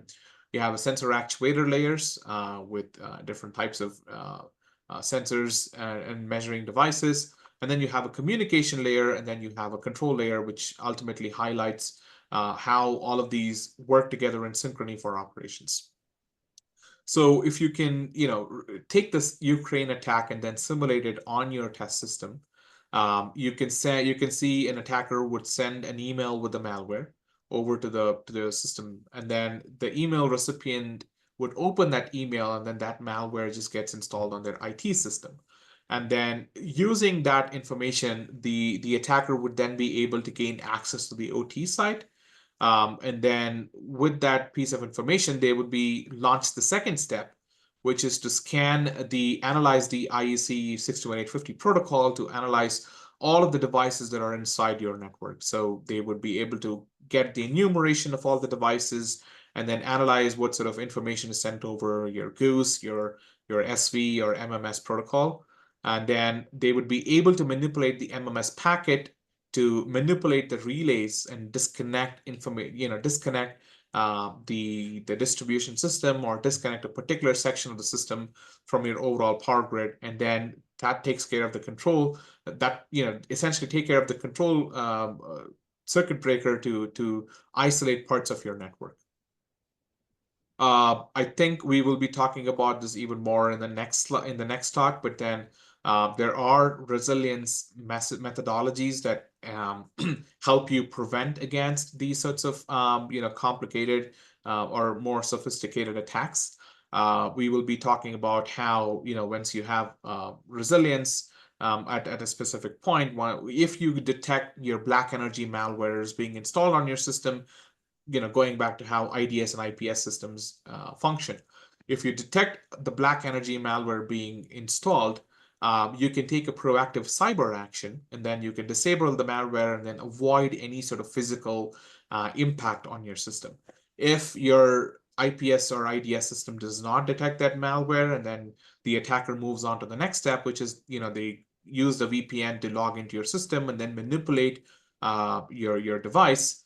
You can actually perform a physical control action to mitigate your threat, and then you can do things like reconfiguration to ensure that your critical assets are still being fed. And then even if that fails, you can still have auxiliary generators and other things that can take care of critical operations. And like I said, this is a very quick helicopter tour. We will be talking more about this in the next session here. So maybe in the interest of time, I think I'm pretty much over time already. So I will stop there and then address questions. And then this is, I think, a good jumping off point for the next session also.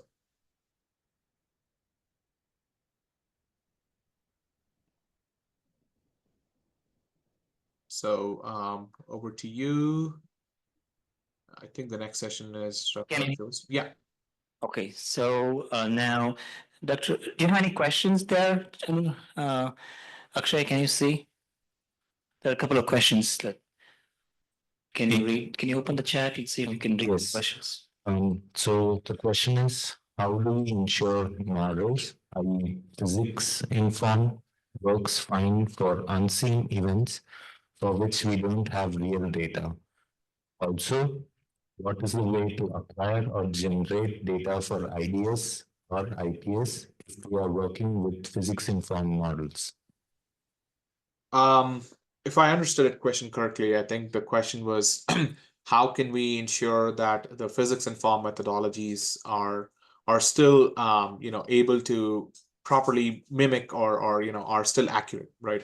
And that is where the physics informed methodologies present an advantage over traditional intrusion detection systems, because traditional intrusion detection systems, they would flag for things like, oh, there's a new host in your network, or there's a new protocol.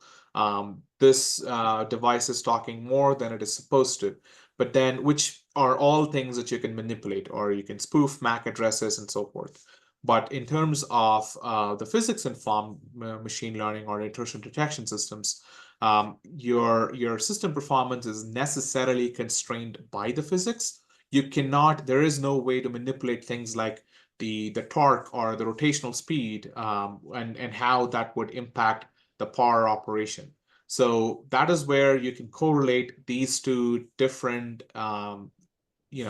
data. So you can correlate the physics data along with the cyber data, and then use those together to protect against specific threats. In terms of the kind, how do you generate data to do physics informed machine learning? There is plenty of papers. I think Dr. Srivastava has actually even published an open source repository of data that you can use, which includes both physics data and the cyber data that you can use to train your different algorithms and methodologies for intrusion detection. I also see a couple of questions in the chat here that I can address while I still have the mic. I've seen papers recently about SDN for centralized communication to mitigate cyber attacks. SDN is definitely a good methodology. There are actually commercial products out there that are using SDN to mitigate, well, not just cyber attacks, but can also present advantages in terms of ensuring prioritizing system operation. Let's say an SDN controller is able to distinguish between a goose packet versus another type of data packet and prioritize one versus the other. So yes, it presents advantages, but from what I understand, they are not ubiquitous across the power system right now. So they definitely present advantages that you can look at and use going forward. The next question is, thank you for the nice presentation. You discussed DNP3 along with a brief comparison. My interest is more regarding the Modbus protocol and different components in a testbed like custom Hill SCADA. SCLR TAC real-time automation controller. We're using Modbus as in our lab for, okay. So that attackers can manipulate. What kind of proactive cyber physical aspects should be integrated in the process of cyber resilience? Modbus is definitely a very interesting protocol. and it does not is not a protocol that has cybersecurity by default. Certainly has a legacy of being developed for functionality in the beginning, but now is being driven. There is instances of secure Modbus that are out there, but again, not every device has secure Modbus. In terms of cyber resilience, I think it's really driven by the risk equation, right? It's about what is your appetite for risk? What are the vulnerabilities in Modbus that your system is exposed to, that you are most concerned about? And then how would you perceive the impact from the exploitation of that vulnerability? And then you can design specific methodologies against that. There is also things like cyber-informed engineering that, for example, INL and Enroll are working together, and where you can, instead of trying to mitigate, say, Modbus by moving to a more secure protocol or trying to incorporate things like two-factor authentication, you can use engineering mitigations. Say, even if your Modbus device was compromised, can you design specific engineering mitigations to protect against catastrophic consequences? So there are certainly different approaches that you can pursue to ensure cyber resiliency or cyber physical resiliency for your system. And I think it starts with the definition of your risk and your consequences. Understanding that is really going to help you understand what type of methodologies you would pursue going forward. Super. Thank you, Venkatesh, for the fantastic presentation. I appreciate your time and energy in this workshop. I think we have a half an hour more. I'm looking at that. We still need to cover a couple of sessions. So I think Dr. Anurag, we're going to quickly cover resiliency and metrics, and then we can go with Dr. Andrew. Dr. Anurag, are you there? Yes, so I'm just sharing my slides and going to talk through session 6.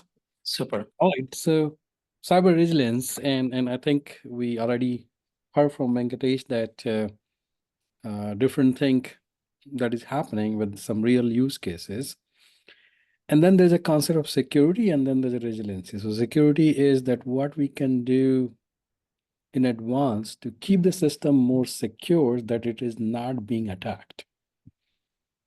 And that's what security means. And then resiliency means that one step further, what we can do by knowing that we will be attacked still, even though we make the system secure, we cannot make it 100% secure. And then how do I bounce back? How do I make the impact of that compromise or attack on the system in minimal way possible?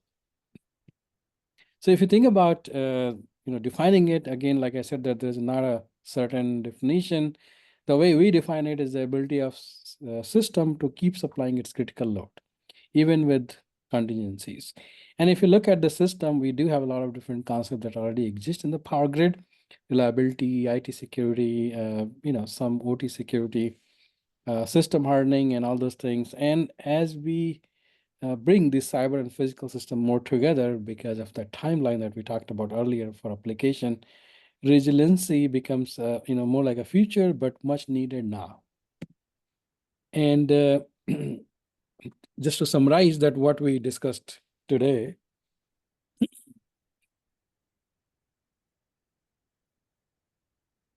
so we have all these devices, OT devices to network, then protocol, then software, then application, which are different OT component.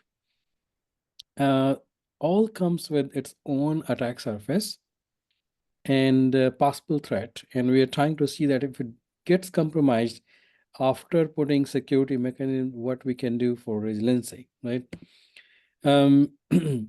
As we look at system, then we need to decide that how do I bring data from each and every different things that is coming in and analyze that so that we can apply our tools to help and again make the system more secure and more resilient, right?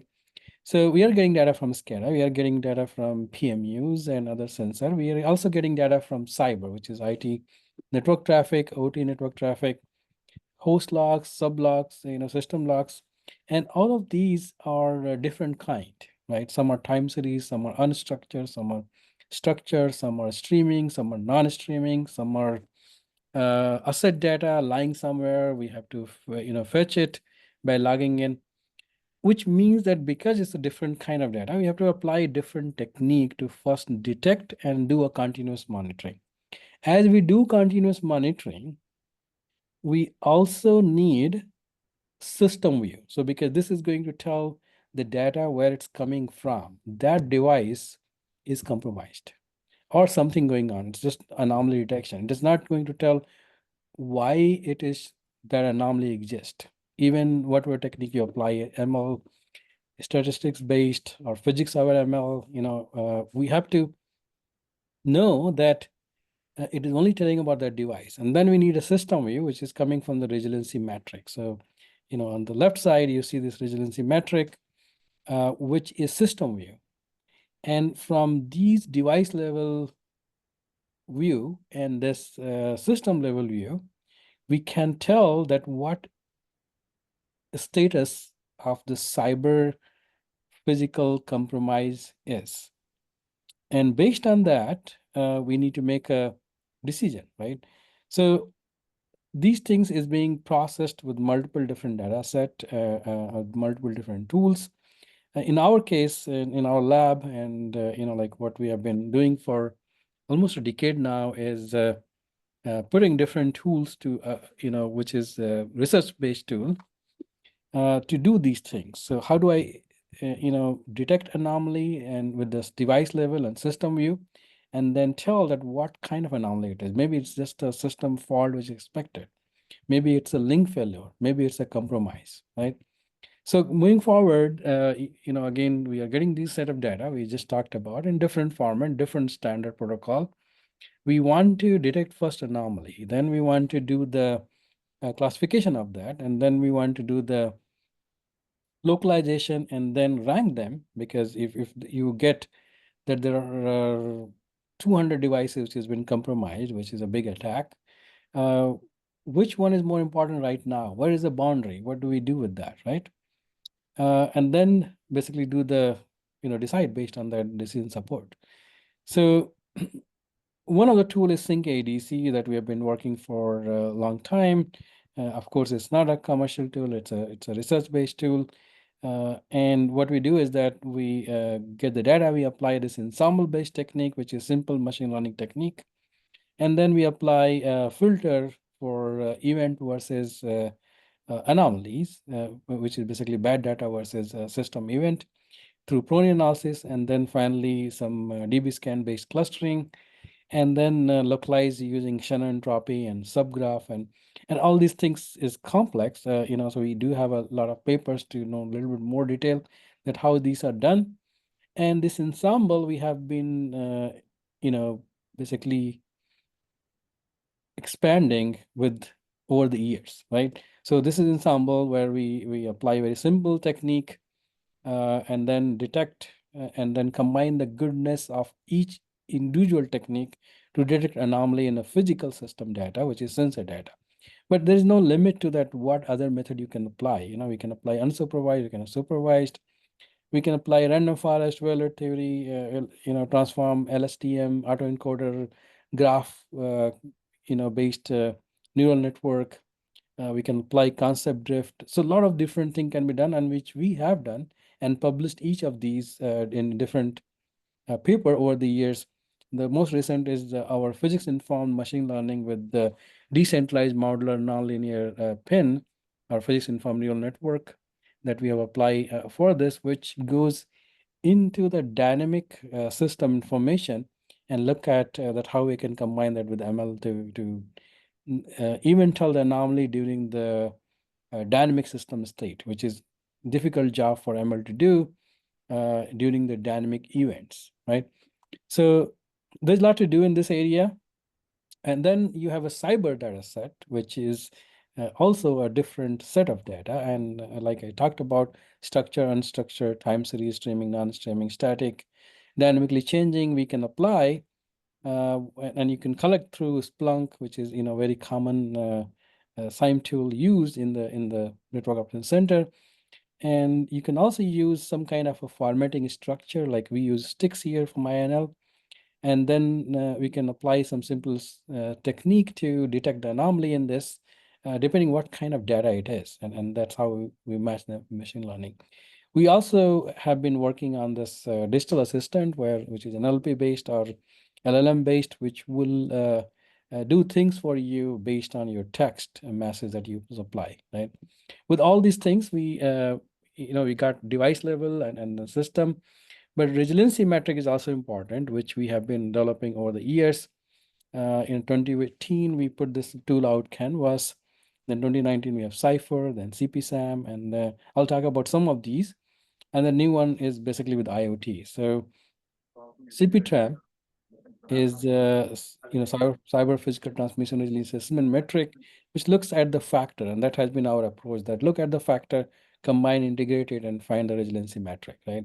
So this is how the physical events look like. This is how the cyber event look like on the next screen, and we get this alarm, right? So alarm as some things are happening, and that's why it's a system level view, more like a resiliency management system, which can tell the operator and help that what is the resiliency of system and where it's happening, right? So this for cyber event, it is based on CVEs because that's the best we can do, even though we know that there are some devices that we don't even know the vulnerabilities which might be compromised, which means that CV exists but is not known.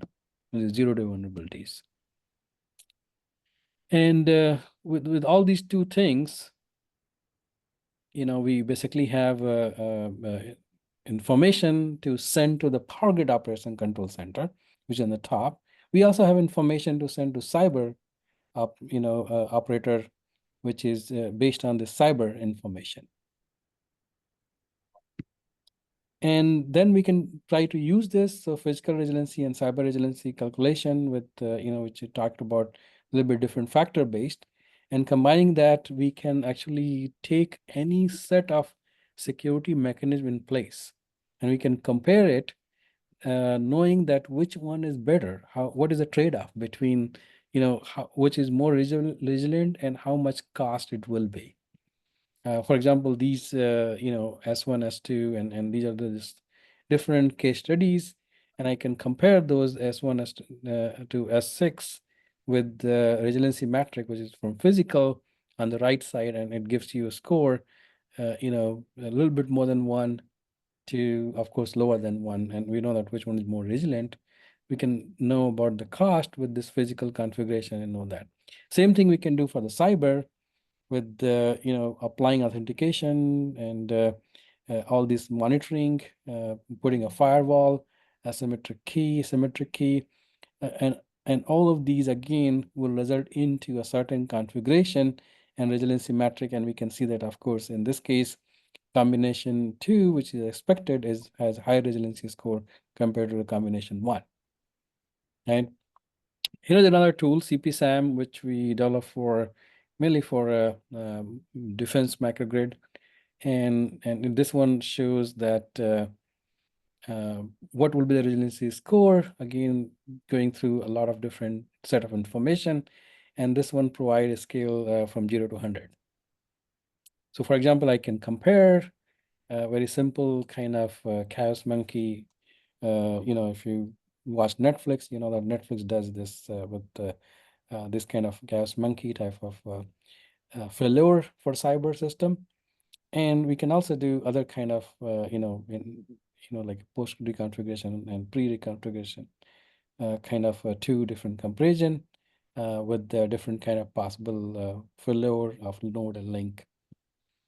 Third one we did is CP-DRIM, which is very recent one with IoT based. Again, it's a factor based, but we do at different levels. So we do at IoT level, then at a primary node resiliency level, and then distribution system resiliency level.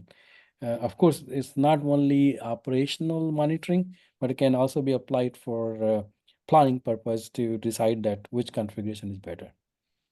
This just a quick view that anomaly detection can be done in so many different ways. So this one is a simple neural network based approach where we apply prediction versus measurement comparison, and then declare that as anomaly, which does not guarantee that it's actually a cyber anomaly, but because you need to take a next step and find out that why it is anomaly, and then apply some other methods. And then we put that in test beds. Our test bed is real time for transmission, and then also offline OpenDSS based mininet based approach, right? So using this test bed, which has like as you can see that a lot of different hardware and real software and several different partnership like PingThing, and we also have a Splunk in this. We can apply and get different kind of attacks. So let's say cyber scenario 1, Venkatesh talked about MITRE attack framework. We can map it, any attack that we choose into that. And then we can apply those scenario, and then we see that how Splunk and CPTRAM is going to help and help operator make a better decision. Another cyber scenario approach, which is very similar to Ukraine 2015 cyber attack, I can still map it into step, from 1 to 6, and then different, tools, which is Splunk and CPTRAM and Sync ADC, can be applied to basically help information network operations center and power grid operators. Another test bed that we have, which is offline, which is not real time, but with the cyber attack and all those electromechanical kind of simulator, Mininet and OpenDSS. Here also we put, multiple different kind of attack. And, again, Venkatesh talked about man in the middle, denial of service, replay attack. And then what we wanted to answer in this, that what is better, centralized control or distributed control? And can I compare those things, right? So as you can see that if you compare centralized with a DOS attack objective function, a little bit better, take more time to converge, while distributed is faster actually in this case. And then it also shows that distributed is a little bit more resilient control, because which is obvious that as the attack happens, it happens in one area. It does not bring down the whole system. And and I can put a number on that and actually can compare, which shows that distributed cyber resiliency metric is, cyber security metric is lower here for distributed, which means that it is actually better than centralized one. Of course, we can apply a lot of cyber defense on these. I'm going to skip through that because we did talk about all these things, which is possible as we detect anomaly through those sensor-based data from cyber and from physical, and resiliency metric showing the system level view. Just to summarize, resiliency is a complex problem as we get data from different set of system, and I think it should be multi-criteria decision-making process, because there are multiple data being collected from different diverse set of system. And by we can make system more resilient only if you make it more flexible and more secure cyber infrastructure, and at the same time also apply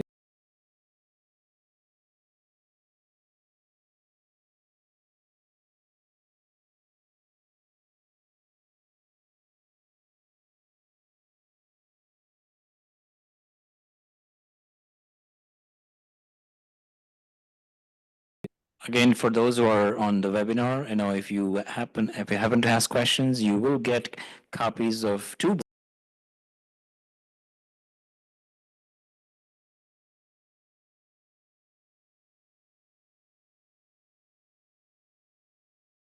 session. It was nice to always listen to you on resiliency. So if you don't have questions, we'll continue with Andrew Ginter for the final sessions on enabling cyber resilient electric grid and path forward. Andrew, are you there?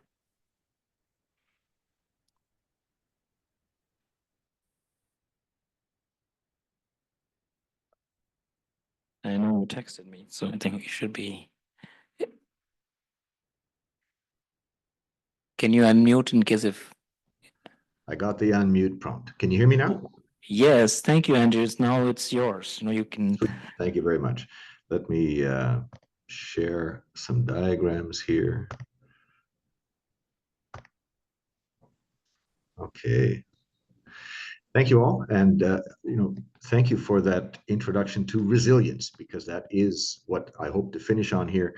How can we enable a resilient future? What is the path forward? And I'm going to fly high and slow. Okay. I'm going to try and look forward 10, 20 years. And to do that, we don't look at, today's nuts and bolts. We look at sort of overriding principles and, trends that are not going to change. So let's do that and then tie it all back into resiliency. Do a time check. Okay. So as you heard mentioned a little while ago, I did coin the first 3 laws of OT security in one of my earlier books. The first 3 laws, let's go through them, because in my estimation, these will never change. This is the nature of OT security. Number 1, nothing is secure. Security is a spectrum, like safety. The question, are you secure, is about as meaningful as are you safe? Is every one of us listening here safe right now where we're sitting?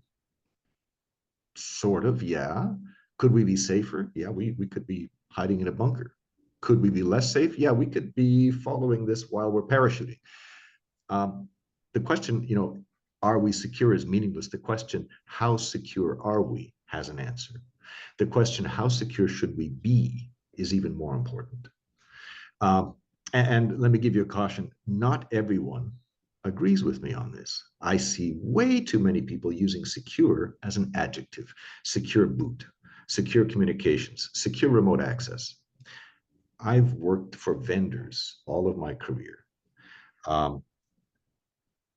When I use the word secure as an adjective, I'm trying to sell something. See if you can catch me at it. So, second principle, all software can be hacked. I wrote software for the first 20 years of my career. I worked for some very high-profile vendors. I worked for HP for a while, for Agilent, very demanding vendors of their developers. They demanded high-quality software products. And, despite those demands, every product that I ever released, that any of, that despite my best efforts, despite the best efforts of all of my very capable colleagues, as I worked through those decades of my career, every piece of software we ever released had bugs in it. And some of those bugs were security holes. Some of those holes we've discovered and are madly trying to fix. Some of those holes our enemies have discovered and are using against us. And of course, some of those holes no one's discovered yet. All software can be hacked. This is the nature of software. I don't believe it will ever change. All cyber sabotage attacks, law number 3, all cyber sabotage attacks are information. The only way a control system can change from a normal state to a compromised state, and this is an overgeneralization again. I write for managers. See if you can catch me at every rule I have has small exceptions. See if you can catch me with some of them. But I argue that at the very high level, all cyber sabotage is information. The only way a control system can change from a normal state to a compromised state is if attack information enters the system somehow. Which means if we do an inventory of all of the possible ways that attack information can enter a system, everything from cell phones to USB drives to firewalls to wireless communications, if we do a complete inventory of all ways that information can flow, that is also a complete inventory of all attack vectors, which is a very useful thing to have for defenders. We're talking about risk here. We're talking about attacks. Modern attacks pivot. This is another key concept. My apologies, I didn't catch all of the previous speakers.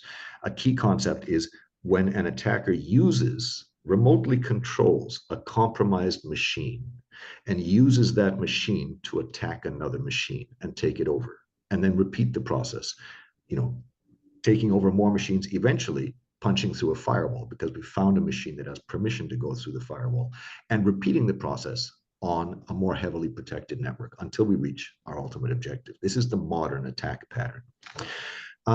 And the essential difference between IT security on business networks and OT security in industrial automation is that on IT networks, again, at a very high level, oversimplifying, information is the asset. Our task is to protect the information. In OT networks, again, gross overgeneralization, but the principle, most of the time, what we're doing is protecting physical assets. We're protecting physical operations in our industrial operations. And information is the threat.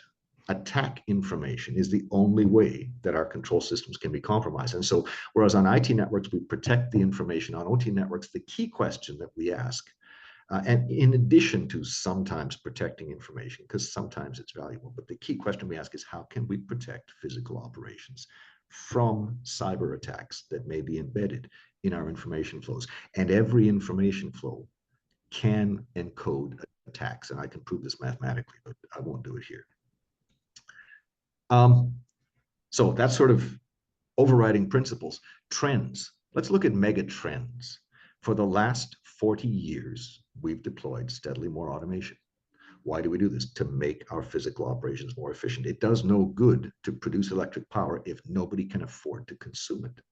And so, it's a competitive market in much of the world. In other parts of the world, it's not. But it doesn't matter where we are in the world. We want to make production of power and transmission and distribution of power more efficient. And so we deploy automation. This is the way you make things more efficient.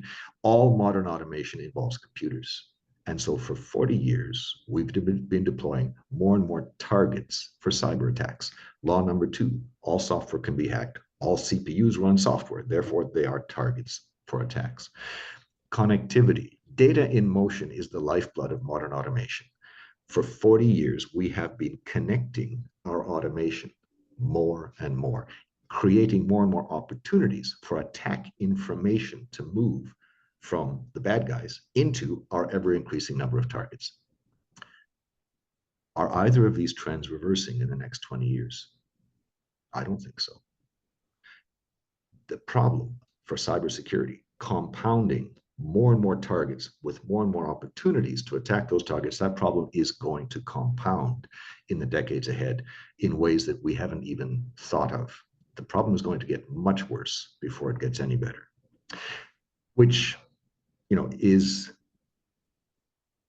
it's a prediction of what will happen if we do nothing. We are doing things. What are we doing? To me, the biggest innovation in OT cybersecurity in the last 20 years is an initiative that the US Department of Energy is paying for at Idaho National Laboratory. Idaho National Laboratory has, a group of, 6 or 12 PhDs working on cyber-informed engineering. Now, don't get this confused with consequence-driven cyber-informed engineering, CCE. It's a very similar name. CCE is a lot of risk assessment. It's a very specific cybersecurity methodology. CIE is sort of a big umbrella. CCE fits under it, but CIE is the big tent. What is it? It's positioned as a coin with two sides. One side of the coin is cybersecurity. Teach engineering teams about cyber threats, teach them about cyber mitigations, teach them about the intrinsic limitations of each of these cybersecurity tools. Nothing is secure. What does that mean for antivirus, for secure remote access? What does that mean for every one of these tools? And on the other side of the coin is engineering. Textbook example, what are we talking about? Engineering. Think safety engineering. Imagine that every one of us is a technician in a power plant, and we're responsible for a 4-story boiler. We're responsible for 5 of these things. We calibrate the instrumentation. We replace the instrumentation when it fails. We have the gamma ray testers to do the in situ corrosion detection and measurement on these boilers without ever shutting them down. These boilers are our baby. We work 8 hours a day within the kill zone of a worst case boiler explosion. If one of these babies blows up in our face, we're dead. We never see our kids again. Every one of us, how would we prefer to be protected from a cyber attack that overheats the furnace under the boiler? Would you prefer a mechanical overpressure relief valve, where if the steam pressure in the boiler is too great, it forces the valve open, the steam escapes, and there's no explosion? Or would we prefer a longer password on the computer controlling the furnace? Most people answer, I prefer the mechanical valve, thank you. It's unhackable. The best answer is, Andrew, you're trying to deceive us. You're asking the wrong question. If my life was on the line, I would want 4 of these mechanical valves, thank you, because there is corrosion, there's metal fatigue that might impair the operation of one of them. I need one of the 4 to work.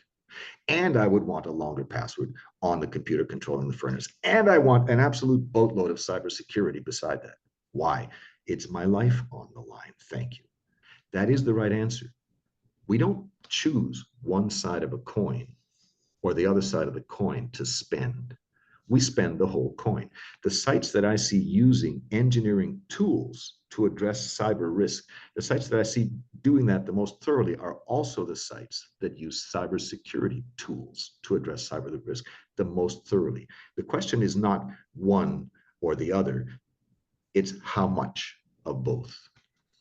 And the innovation here is that historically we've neglected the engineering tools. And I have seen individual engineers and individual organizations use these powerful tools to address cybersecurity threats in addition to physical threats, but I have not seen it done industry-wide, not universally, not systematically. And this is what cyber-informed engineering is doing, is building a body of knowledge that can be used to help all of us use these powerful tools. So here's the thing. Overpressure relief valves. Manual operations is another widely cited fallback for resiliency. When the lights went out in 2015, winter of 2015 in the Ukraine, what did the Ukrainian power utilities do? They got on the phone. They put their people in trucks. They drove to the substations. They went into the substations and pulled the power out of every computer in the substation, and took the big bus bar and turned the power back on manually, because they still had the ability to do that and because they still had the training to do that. It wasn't that heavily automated a grid. They still had the tools and the expertise to operate that part of the grid manually. So they did for months, apparently, before they trusted their automation again. Here's the thing. Where is the overpressure relief valve in ISO 27001, which is the most widely used cybersecurity standard in the world?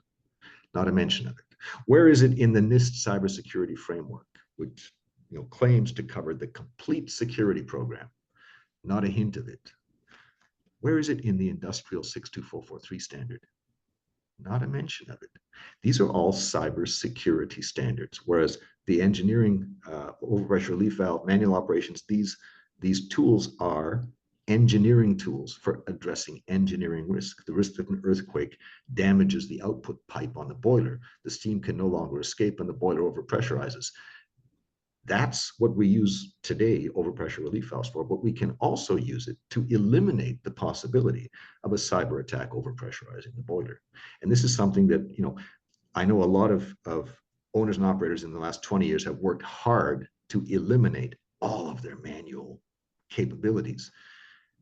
And now are looking around and kicking themselves going, maybe that was a mistake. Maybe we should have kept some manual capabilities so that we're not completely at the mercy of the automation. And, if I may, I help train engineers from time to time on cybersecurity topics. A lot of engineers push back. They say, why? I didn't study 4 years of engineering and practice for 20 years so that I could be an IT help desk guy looking after cybersecurity. Thank you. To me, the answer to that, the response to that is no. You studied for 4 years, you practiced for 20 years so that your designs would not impair public safety. Yeah, that's part of what I do as an engineer, so that your designs would not impair national security. No, that's public safety in the face of fires in the power plant. Yeah, in the face of hurricanes blowing through. Yeah, that's what I do as an engineer. In the face of cyber attacks crippling the power grid. What do you mean? And this is what cyber-informed engineering is about. If we teach engineers about what's coming after them, the first 3 laws of OT security, in my experience, when people learn how much trouble we're in, the first question they ask is, we've got that covered though. IT's got that covered. And when they learn about the limitations of IT cybersecurity tools, they become very alarmed and say, we need to fix this. And this is a good thing. This is what CI is about, engaging both communities to talk to each other. And one of the first things cyber-informed engineering teaches us going forward is that we must consider the consequences. What does that mean? It's historically, when we've done a little bit of cybersecurity, the first thing we did was put passwords on everything. Yeah, well, passwords keep honest people honest. They don't do that much to deter, pivoting cyber attacks that exploit vulnerabilities and steal passwords. Right. What CI encourages us to do is vaguely the same thing that the engineering profession encourages us to do, which is when we look at safety, when we look at reliability, when we look at, consequence, we start with the big fish. What is the very worst that could happen? How are we going to prevent that? And then work our way down. And what we find is that by the time we've covered off the big fish, a lot of the little fish have been covered off as well. And we can remediate the rest of it after that. Don't start on the bottom, start on the top. And what we ask is, what is the very worst that can happen? And we need engineers in the room to answer that, because the IT people don't know that there's an overpressure relief valve. We need the IT people in the room, because the engineers don't know how these attacks are going to work their way through what they thought was a secure network to breach the furnace. We need these people to talk to each other, establish what are physically possible consequences, and then establish what are the attack scenarios. Given our current defenses, what attacks could leak through those defenses and bring about those consequences? And then we have to ask, these consequences, that can be reached by attacks, are these consequences acceptable? And this starts leaking back into the resilience conversation. What is an acceptable, safety consequences, let's set that aside for now. That's something we have to worry about, but the topic here is resilience. The question is, what resilience consequences are acceptable? I'm guessing that all of us suffer a power outage once or twice a year in a thunderstorm. The world does not end when we're without power for an hour. And so clearly that's an acceptable consequence. We accept it all the time. What is unacceptable is a cyber attack that cripples the power grid in the state of Florida for 3 days. Is that an acceptable consequence that we're willing to suffer? Well, hurricanes do that a couple of times a year, don't they? We accept that. What is acceptable is something that needs to be decided partly by businesses. Businesses know financially what are acceptable losses and what are unacceptable losses. Generally, you can buy insurance for acceptable losses, and you cannot for unacceptable losses. When we start talking the physical world, the greater society might want to weigh in and answer the question. Maybe a 3-day outage is acceptable, maybe not. People debate this. Is a 3-day outage in half of the states in the nation an acceptable outage on the same day that China invades Taiwan? This is the debate that needs to happen. When we talk about resilience, it's not just a technical problem. We need to understand what consequences are acceptable and which are unacceptable, so that we can put measures in place to address the unacceptable consequences. Ideally, engineering grade measures. And when we talk about the big umbrella, there's safety engineering, there's protection engineering, there's automation engineering, there's cybersecurity, there's detect, respond, recover, there's prevent, there's identify, there's govern, there's all of it. One of the tools is network engineering, because think about it. Coming back to the information flows, when a cyber attack overheats the furnace and the mechanical valve engages and nobody dies, what happens? Well, nobody dies. That's a good thing. And 9 times out of 10, the power plant operator lifts the cage on the big red mushroom button and hits the button and shuts the plant down. Why? Because that last ditch safety was never supposed to engage. Safety instrumented systems should have prevented that last ditch safety from engaging. Intrusion detection, security systems were supposed to prevent the attack in the first place. We shut the plant down because all of our defenses were bypassed except the last ditch. We shut it down until we understand what just happened here. How did that happen? And what are we going to do to make sure this never happens again? It's all logical. What we've done is put national security at risk. What? Where did national security come into this? The legal definition of critical infrastructure is critical to the nation. If we shut a large power plant down, we've put critical infrastructure at risk. We've put the nation's security at risk. That's the legal definition. How do we protect reliable operations when, when all software can be hacked? One of the tools is network engineering. This is a collection of techniques in chapter 5 of my new book that talk about ways to reliably defeat the movement of attack information through criticality boundaries. So the first thing we have to do is understand, do we have a consequence boundary? If all we have on both, on the OT network and the IT network is acceptable business consequences that we can buy insurance for, we don't have a consequence boundary. We don't need network engineering. When we have an unacceptable consequence on one side, national security is at risk because we've tripped a 2 gigawatt power plant. When we have an unacceptable consequence on one network connected to a network with acceptable consequences, that's where we use network engineering. There's a variety of techniques in chapter 5, but again, these problems are solvable. The single most widely used kind of network engineering is a unidirectional gateway. This is a combination of hardware and software. The hardware is physically able to send information out of the OT network into the IT network, where business automation can use the information to optimize the business and save a lot of money. But the hardware is physically unable to send anything back, and the software makes copies of servers. If there's an Oracle database on the inside network and an Oracle database on the outside, the software gathers all of the data as it changes from the Oracle database and synchronizes the enterprise Oracle database.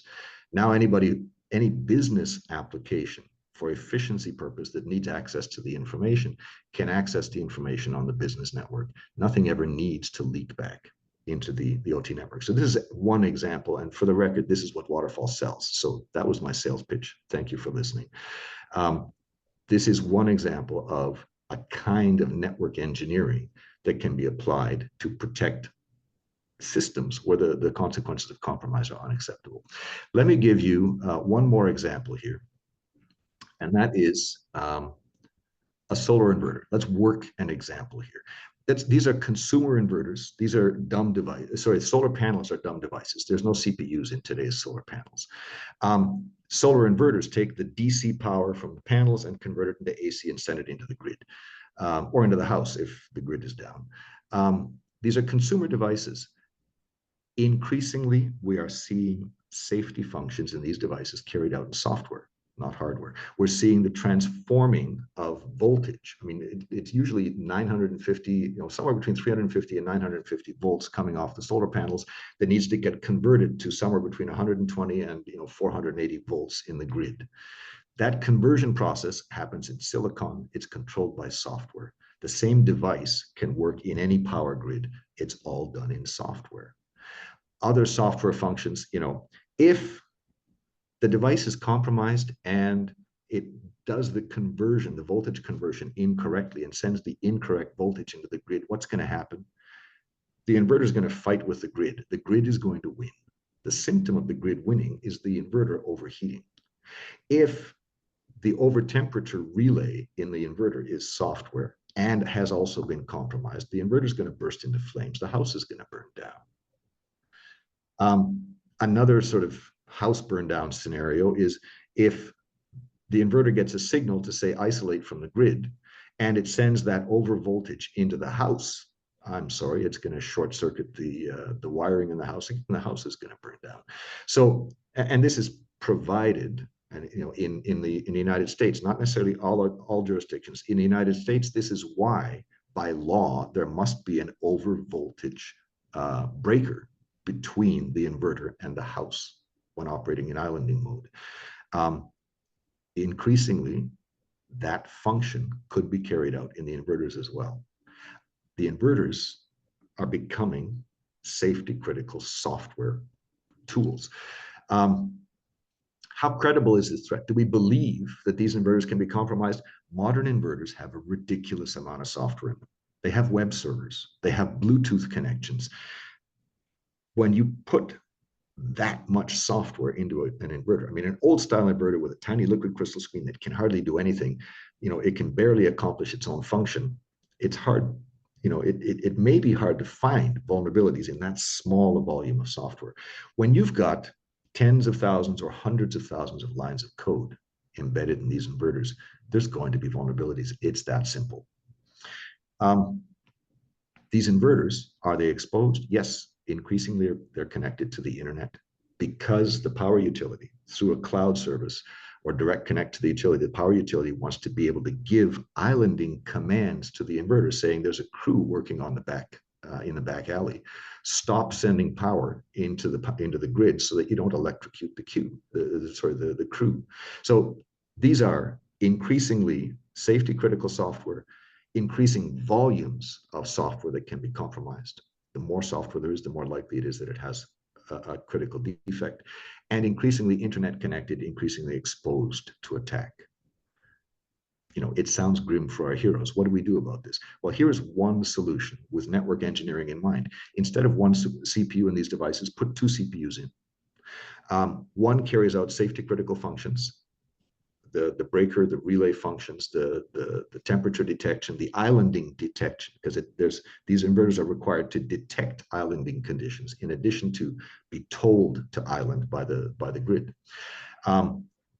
Have the safety critical functions happen in one CPU, have the internet coordination functions happen in another CPU, and for the limited communication that has to happen between the CPUs, use hardware registers. Do not send messages. Do not send internet protocol messages, much less HTTP messages back and forth between these CPUs.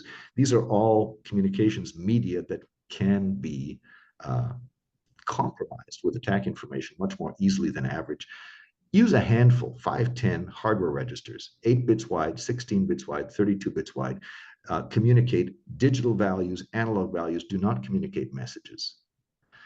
I defy you to write malware that will jump through these hardware registers. What we have now is two domains. And if I may, the internet exposed CPU must not be able to update the firmware for the safety critical CPU. That has to be done manually. That's kind of what you want to do for safety critical stuff anyway. But in this example, if the internet exposed CPU is compromised, the safety functions continue unimpeded. There is no way compromise can jump through these hardware registers into the safety critical CPU. So this is one example of applying some of these principles and producing a safe result. And by the way, I've been talking a lot about safety. I'm switching gears back to resilience in just a moment. NERC CIP is widely cited, widely held up as an example worldwide as a working, effective cybersecurity regime. Understand the legal constraints on NERC. NERC is legally allowed to regulate reliability. The word safety does not even appear once in the standard. Anyone who does NERC CIP also needs to do cyber safety as a separate program, or at least integrated. You cannot use CIP to assure safety. That's not what it's designed for. It's legally mandated for reliability only. But here's the thing: what happens? What happens if the vendor for the consumer inverter goes out of business and stops issuing security updates? Now, sooner or later, there's going to be a widely publicized vulnerability, and the internet-facing CPU is going to be constantly compromised. There's no way to fix it. The vendor's gone out of business. Is that an acceptable outcome?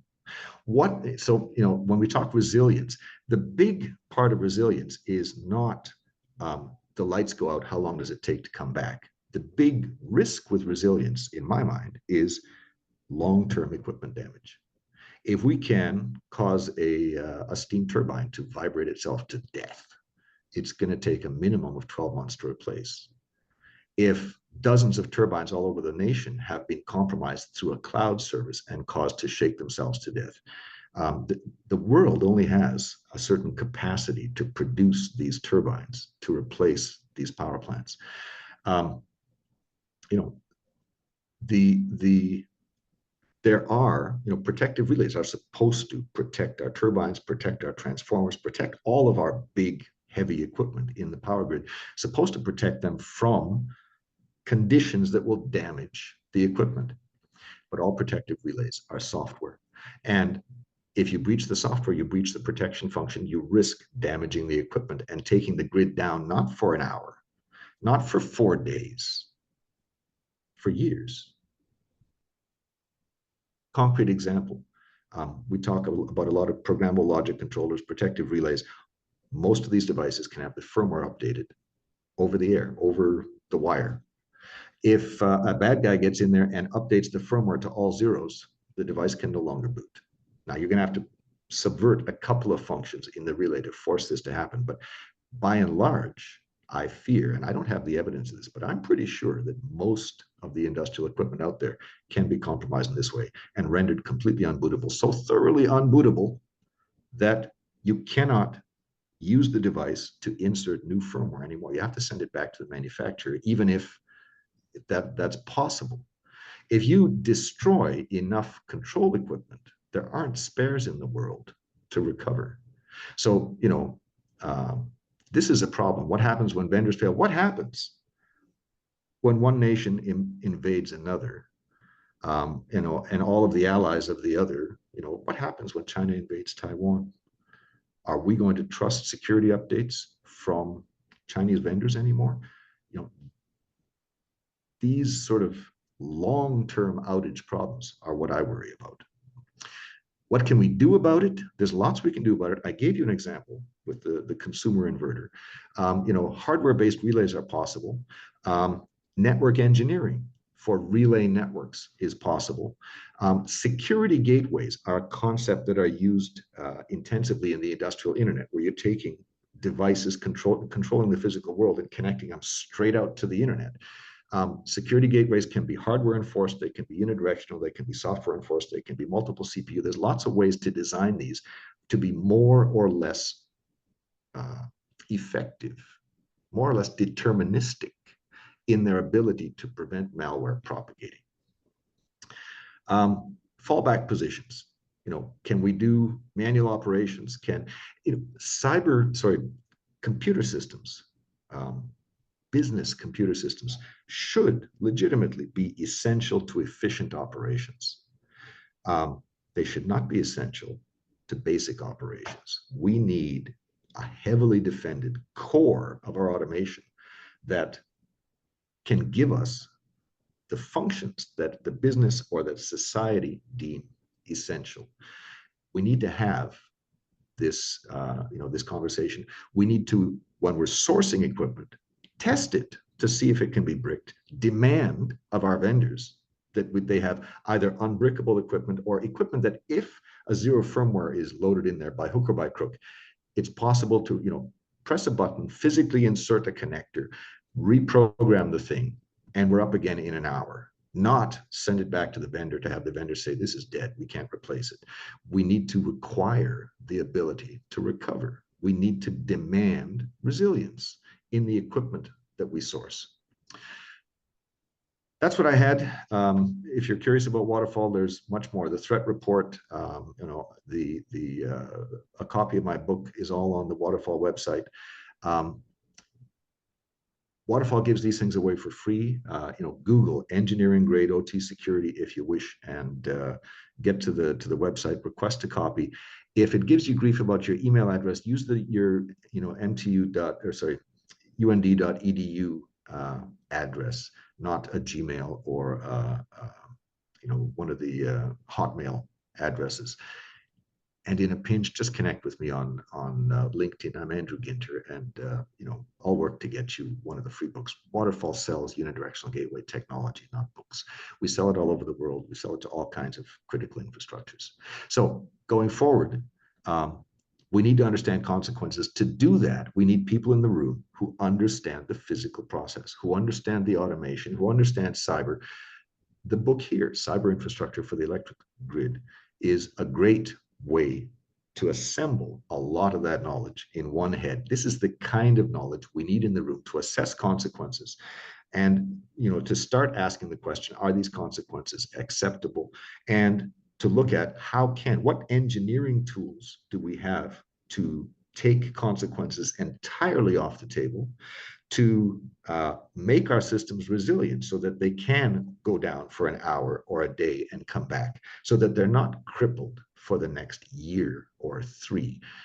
These are the questions. If we start asking the right questions, not how do I protect the information, but how can I assure resilient operations even if my stuff is compromised? If we start asking the right questions of the right people, I believe in the next 20 years, there is absolutely a path to a resilient grid. What is it exactly? I don't know. A lot of these questions I personally cannot answer. I rely on people like you, to wrap your heads around the right questions and start answering them for yourselves. And, reach out to me. I'd love to write a book about what you learn and, what you're doing in that space. That's what I had for you. Thank you so much.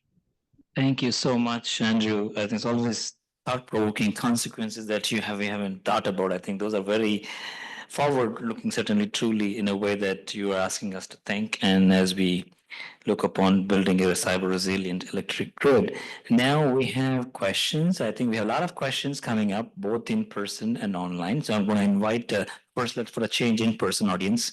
So we have Leslie, who's working for Qualcomm. Also, she's a PhD student in computer science at UND. Hi, Andrew. It's an honor to meet you. I'm wondering, I was listening to your talk on the 2 CPUs and updating that firmware manually on the safety CPU. How could you scale or plan for a case where those sleeper CPU or the safety CPU was a sleeper attack, like what happened in Lebanon in the walkie-talkies? Like, is there any kind of idea of how you could manually get around and get all those updated quickly? That's a hard question. And that's a hard question. You got me thinking. So supply chain is a particularly thorny problem. When people ask me questions like that, I usually answer a little bit glibly, but you folks are PhD candidates and PhDs. You're going to trip me up on this. But the glib answer is, well, when we buy equipment, we have to test it. We can't just deploy it. But this was an action, presumably by a nation state grade adversary. The reports I read disguised the explosive inside the battery. I mean, who takes apart the battery as part of inspecting a shipment of goods? With a tiny little bit of extra circuitry, presumably to intercept the communications and trigger the explosive. That's very hard to do. That's very hard to do when you're looking at the physical device. And so that is arguably why, a supply chain security program includes many steps, one of which is how trustworthy are my suppliers? And the sense I get is that the original manufacturer of the equipment whose brand appeared on the sabotaged equipment denied manufacturing it, denied receiving the order. It looks like their brand and their design was co-opted by, again, a nation state. And so this is a case where, in the past I've said, well, how much good are we getting out of looking at our supply chain and trying to connect the people that deliver product to us to the original manufacturer? When, SolarWinds, you could insert malware into the manufacturer. This is a case where a close examination of that supply chain would have presumably revealed a break between the people sending us the stuff and the people whose logo is on the stuff. It's hard. And, let me give you an extreme example. Nuclear generators.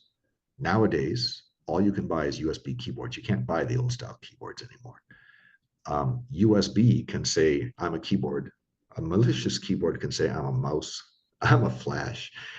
Can upload wholesale malware into a computer.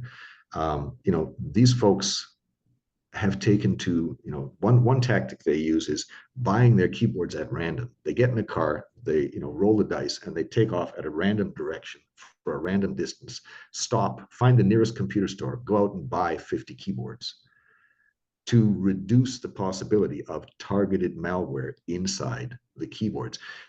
This is not an easy problem to solve. I don't have an easy answer. Thank you for a hard question that I'll think about and ask the other experts that I interact with of. Thank you. Thank you. We have one more question for in person. So let me ask Harish, is a full-time staff here at the Center for Cybersecurity at UND. Hi, Andrew. So my question is like, unlike IT systems, OT systems tend to run like some outdated softwares with older versions or something. So what would be a like a modern approach to having all the OT systems have a newer versions? And let us say this newer version have some vulnerability in them, and it should be an immediate process in patching those vulnerabilities rather than like waiting some time, like testing those versions and implementing them. So what would be a modern kind of approach? The answer is it depends. It depends on the consequence. It depends on the nature of the system. The example I gave is not in the power grid. The example I use in the book is a small shoe factory. What's the worst that can happen? Malware can take us down for 10 days.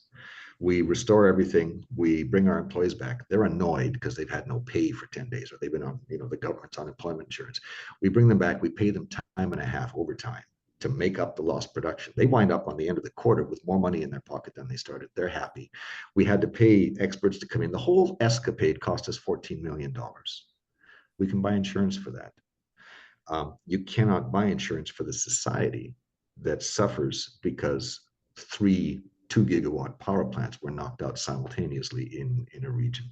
And so, the question is, often it has to do with safety, less, but sometimes with reliability. If the consequences of bad firmware coming in, a messed up security update is acceptable, then turn on auto update, off you go. You're managing that risk with insurance. If the consequence is unacceptable, we need to invoke the engineering change control protocol. Every change is a potential threat. When IT says, why can't you update everything? What's wrong with you? The correct answer is, how likely is that to kill anyone? What do you mean? All change is a risk. And so we've got to look at the criticality of the software. I'm sorry, safety critical and even national security grade critical infrastructure, reliability critical software is always going to be old because it takes so long to test new versions before we trust them.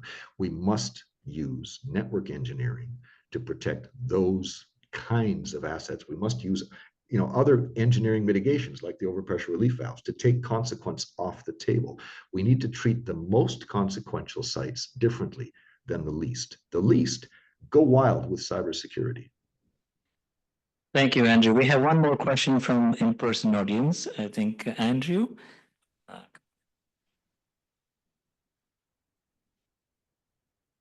Hey, pleasure.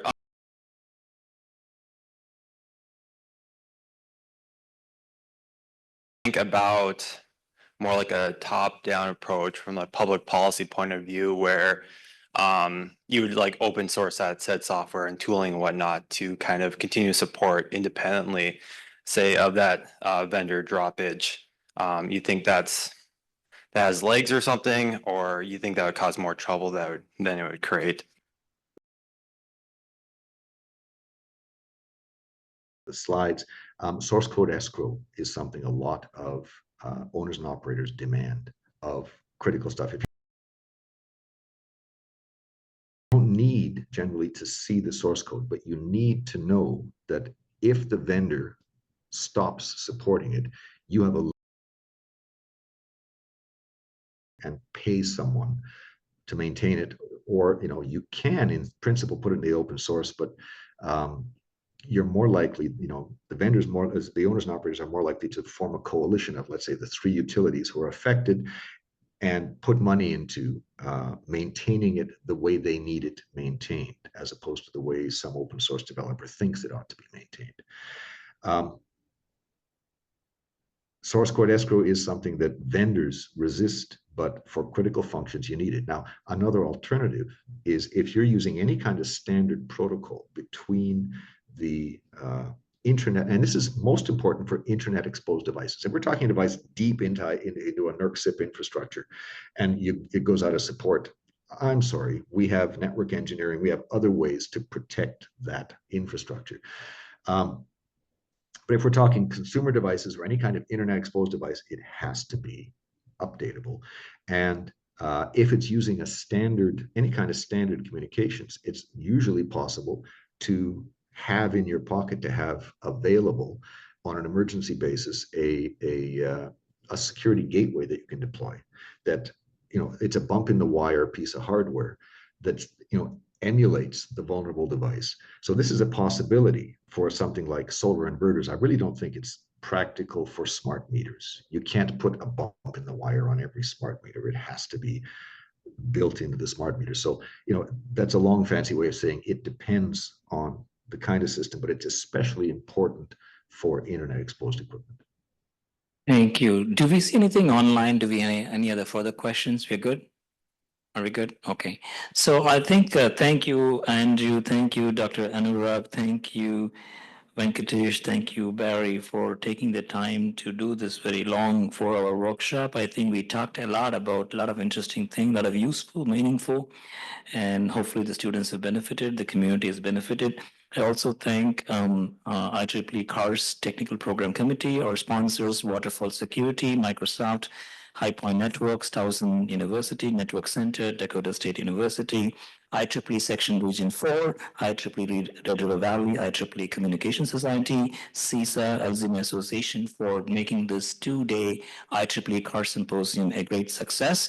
And the workshop leaders will receive a nice plaque from UND and small token gift for as part of your time. Thank you so much, and for giving us an opportunity to share your experience. Thank you. This concludes this workshop. Any other final things that anybody wants to say? Anurag, Dr. Anurag, or anybody has anything to say? Thank you Just so much. one, Thank you thank for the you. questions. And thanks to all the audience who were here sticking till late, 30 minutes late. Yeah, thank you so much. This has been a great workshop. I think we can do some follow-up survey or to see what the feedback look like. I think that's good. And we do have placed some 15 books ordered, so we should be able to give away some books, and for those who are registered and paid. No, thank you. Thank you. Thank you all. They're clapping. Thank you. We can end the session.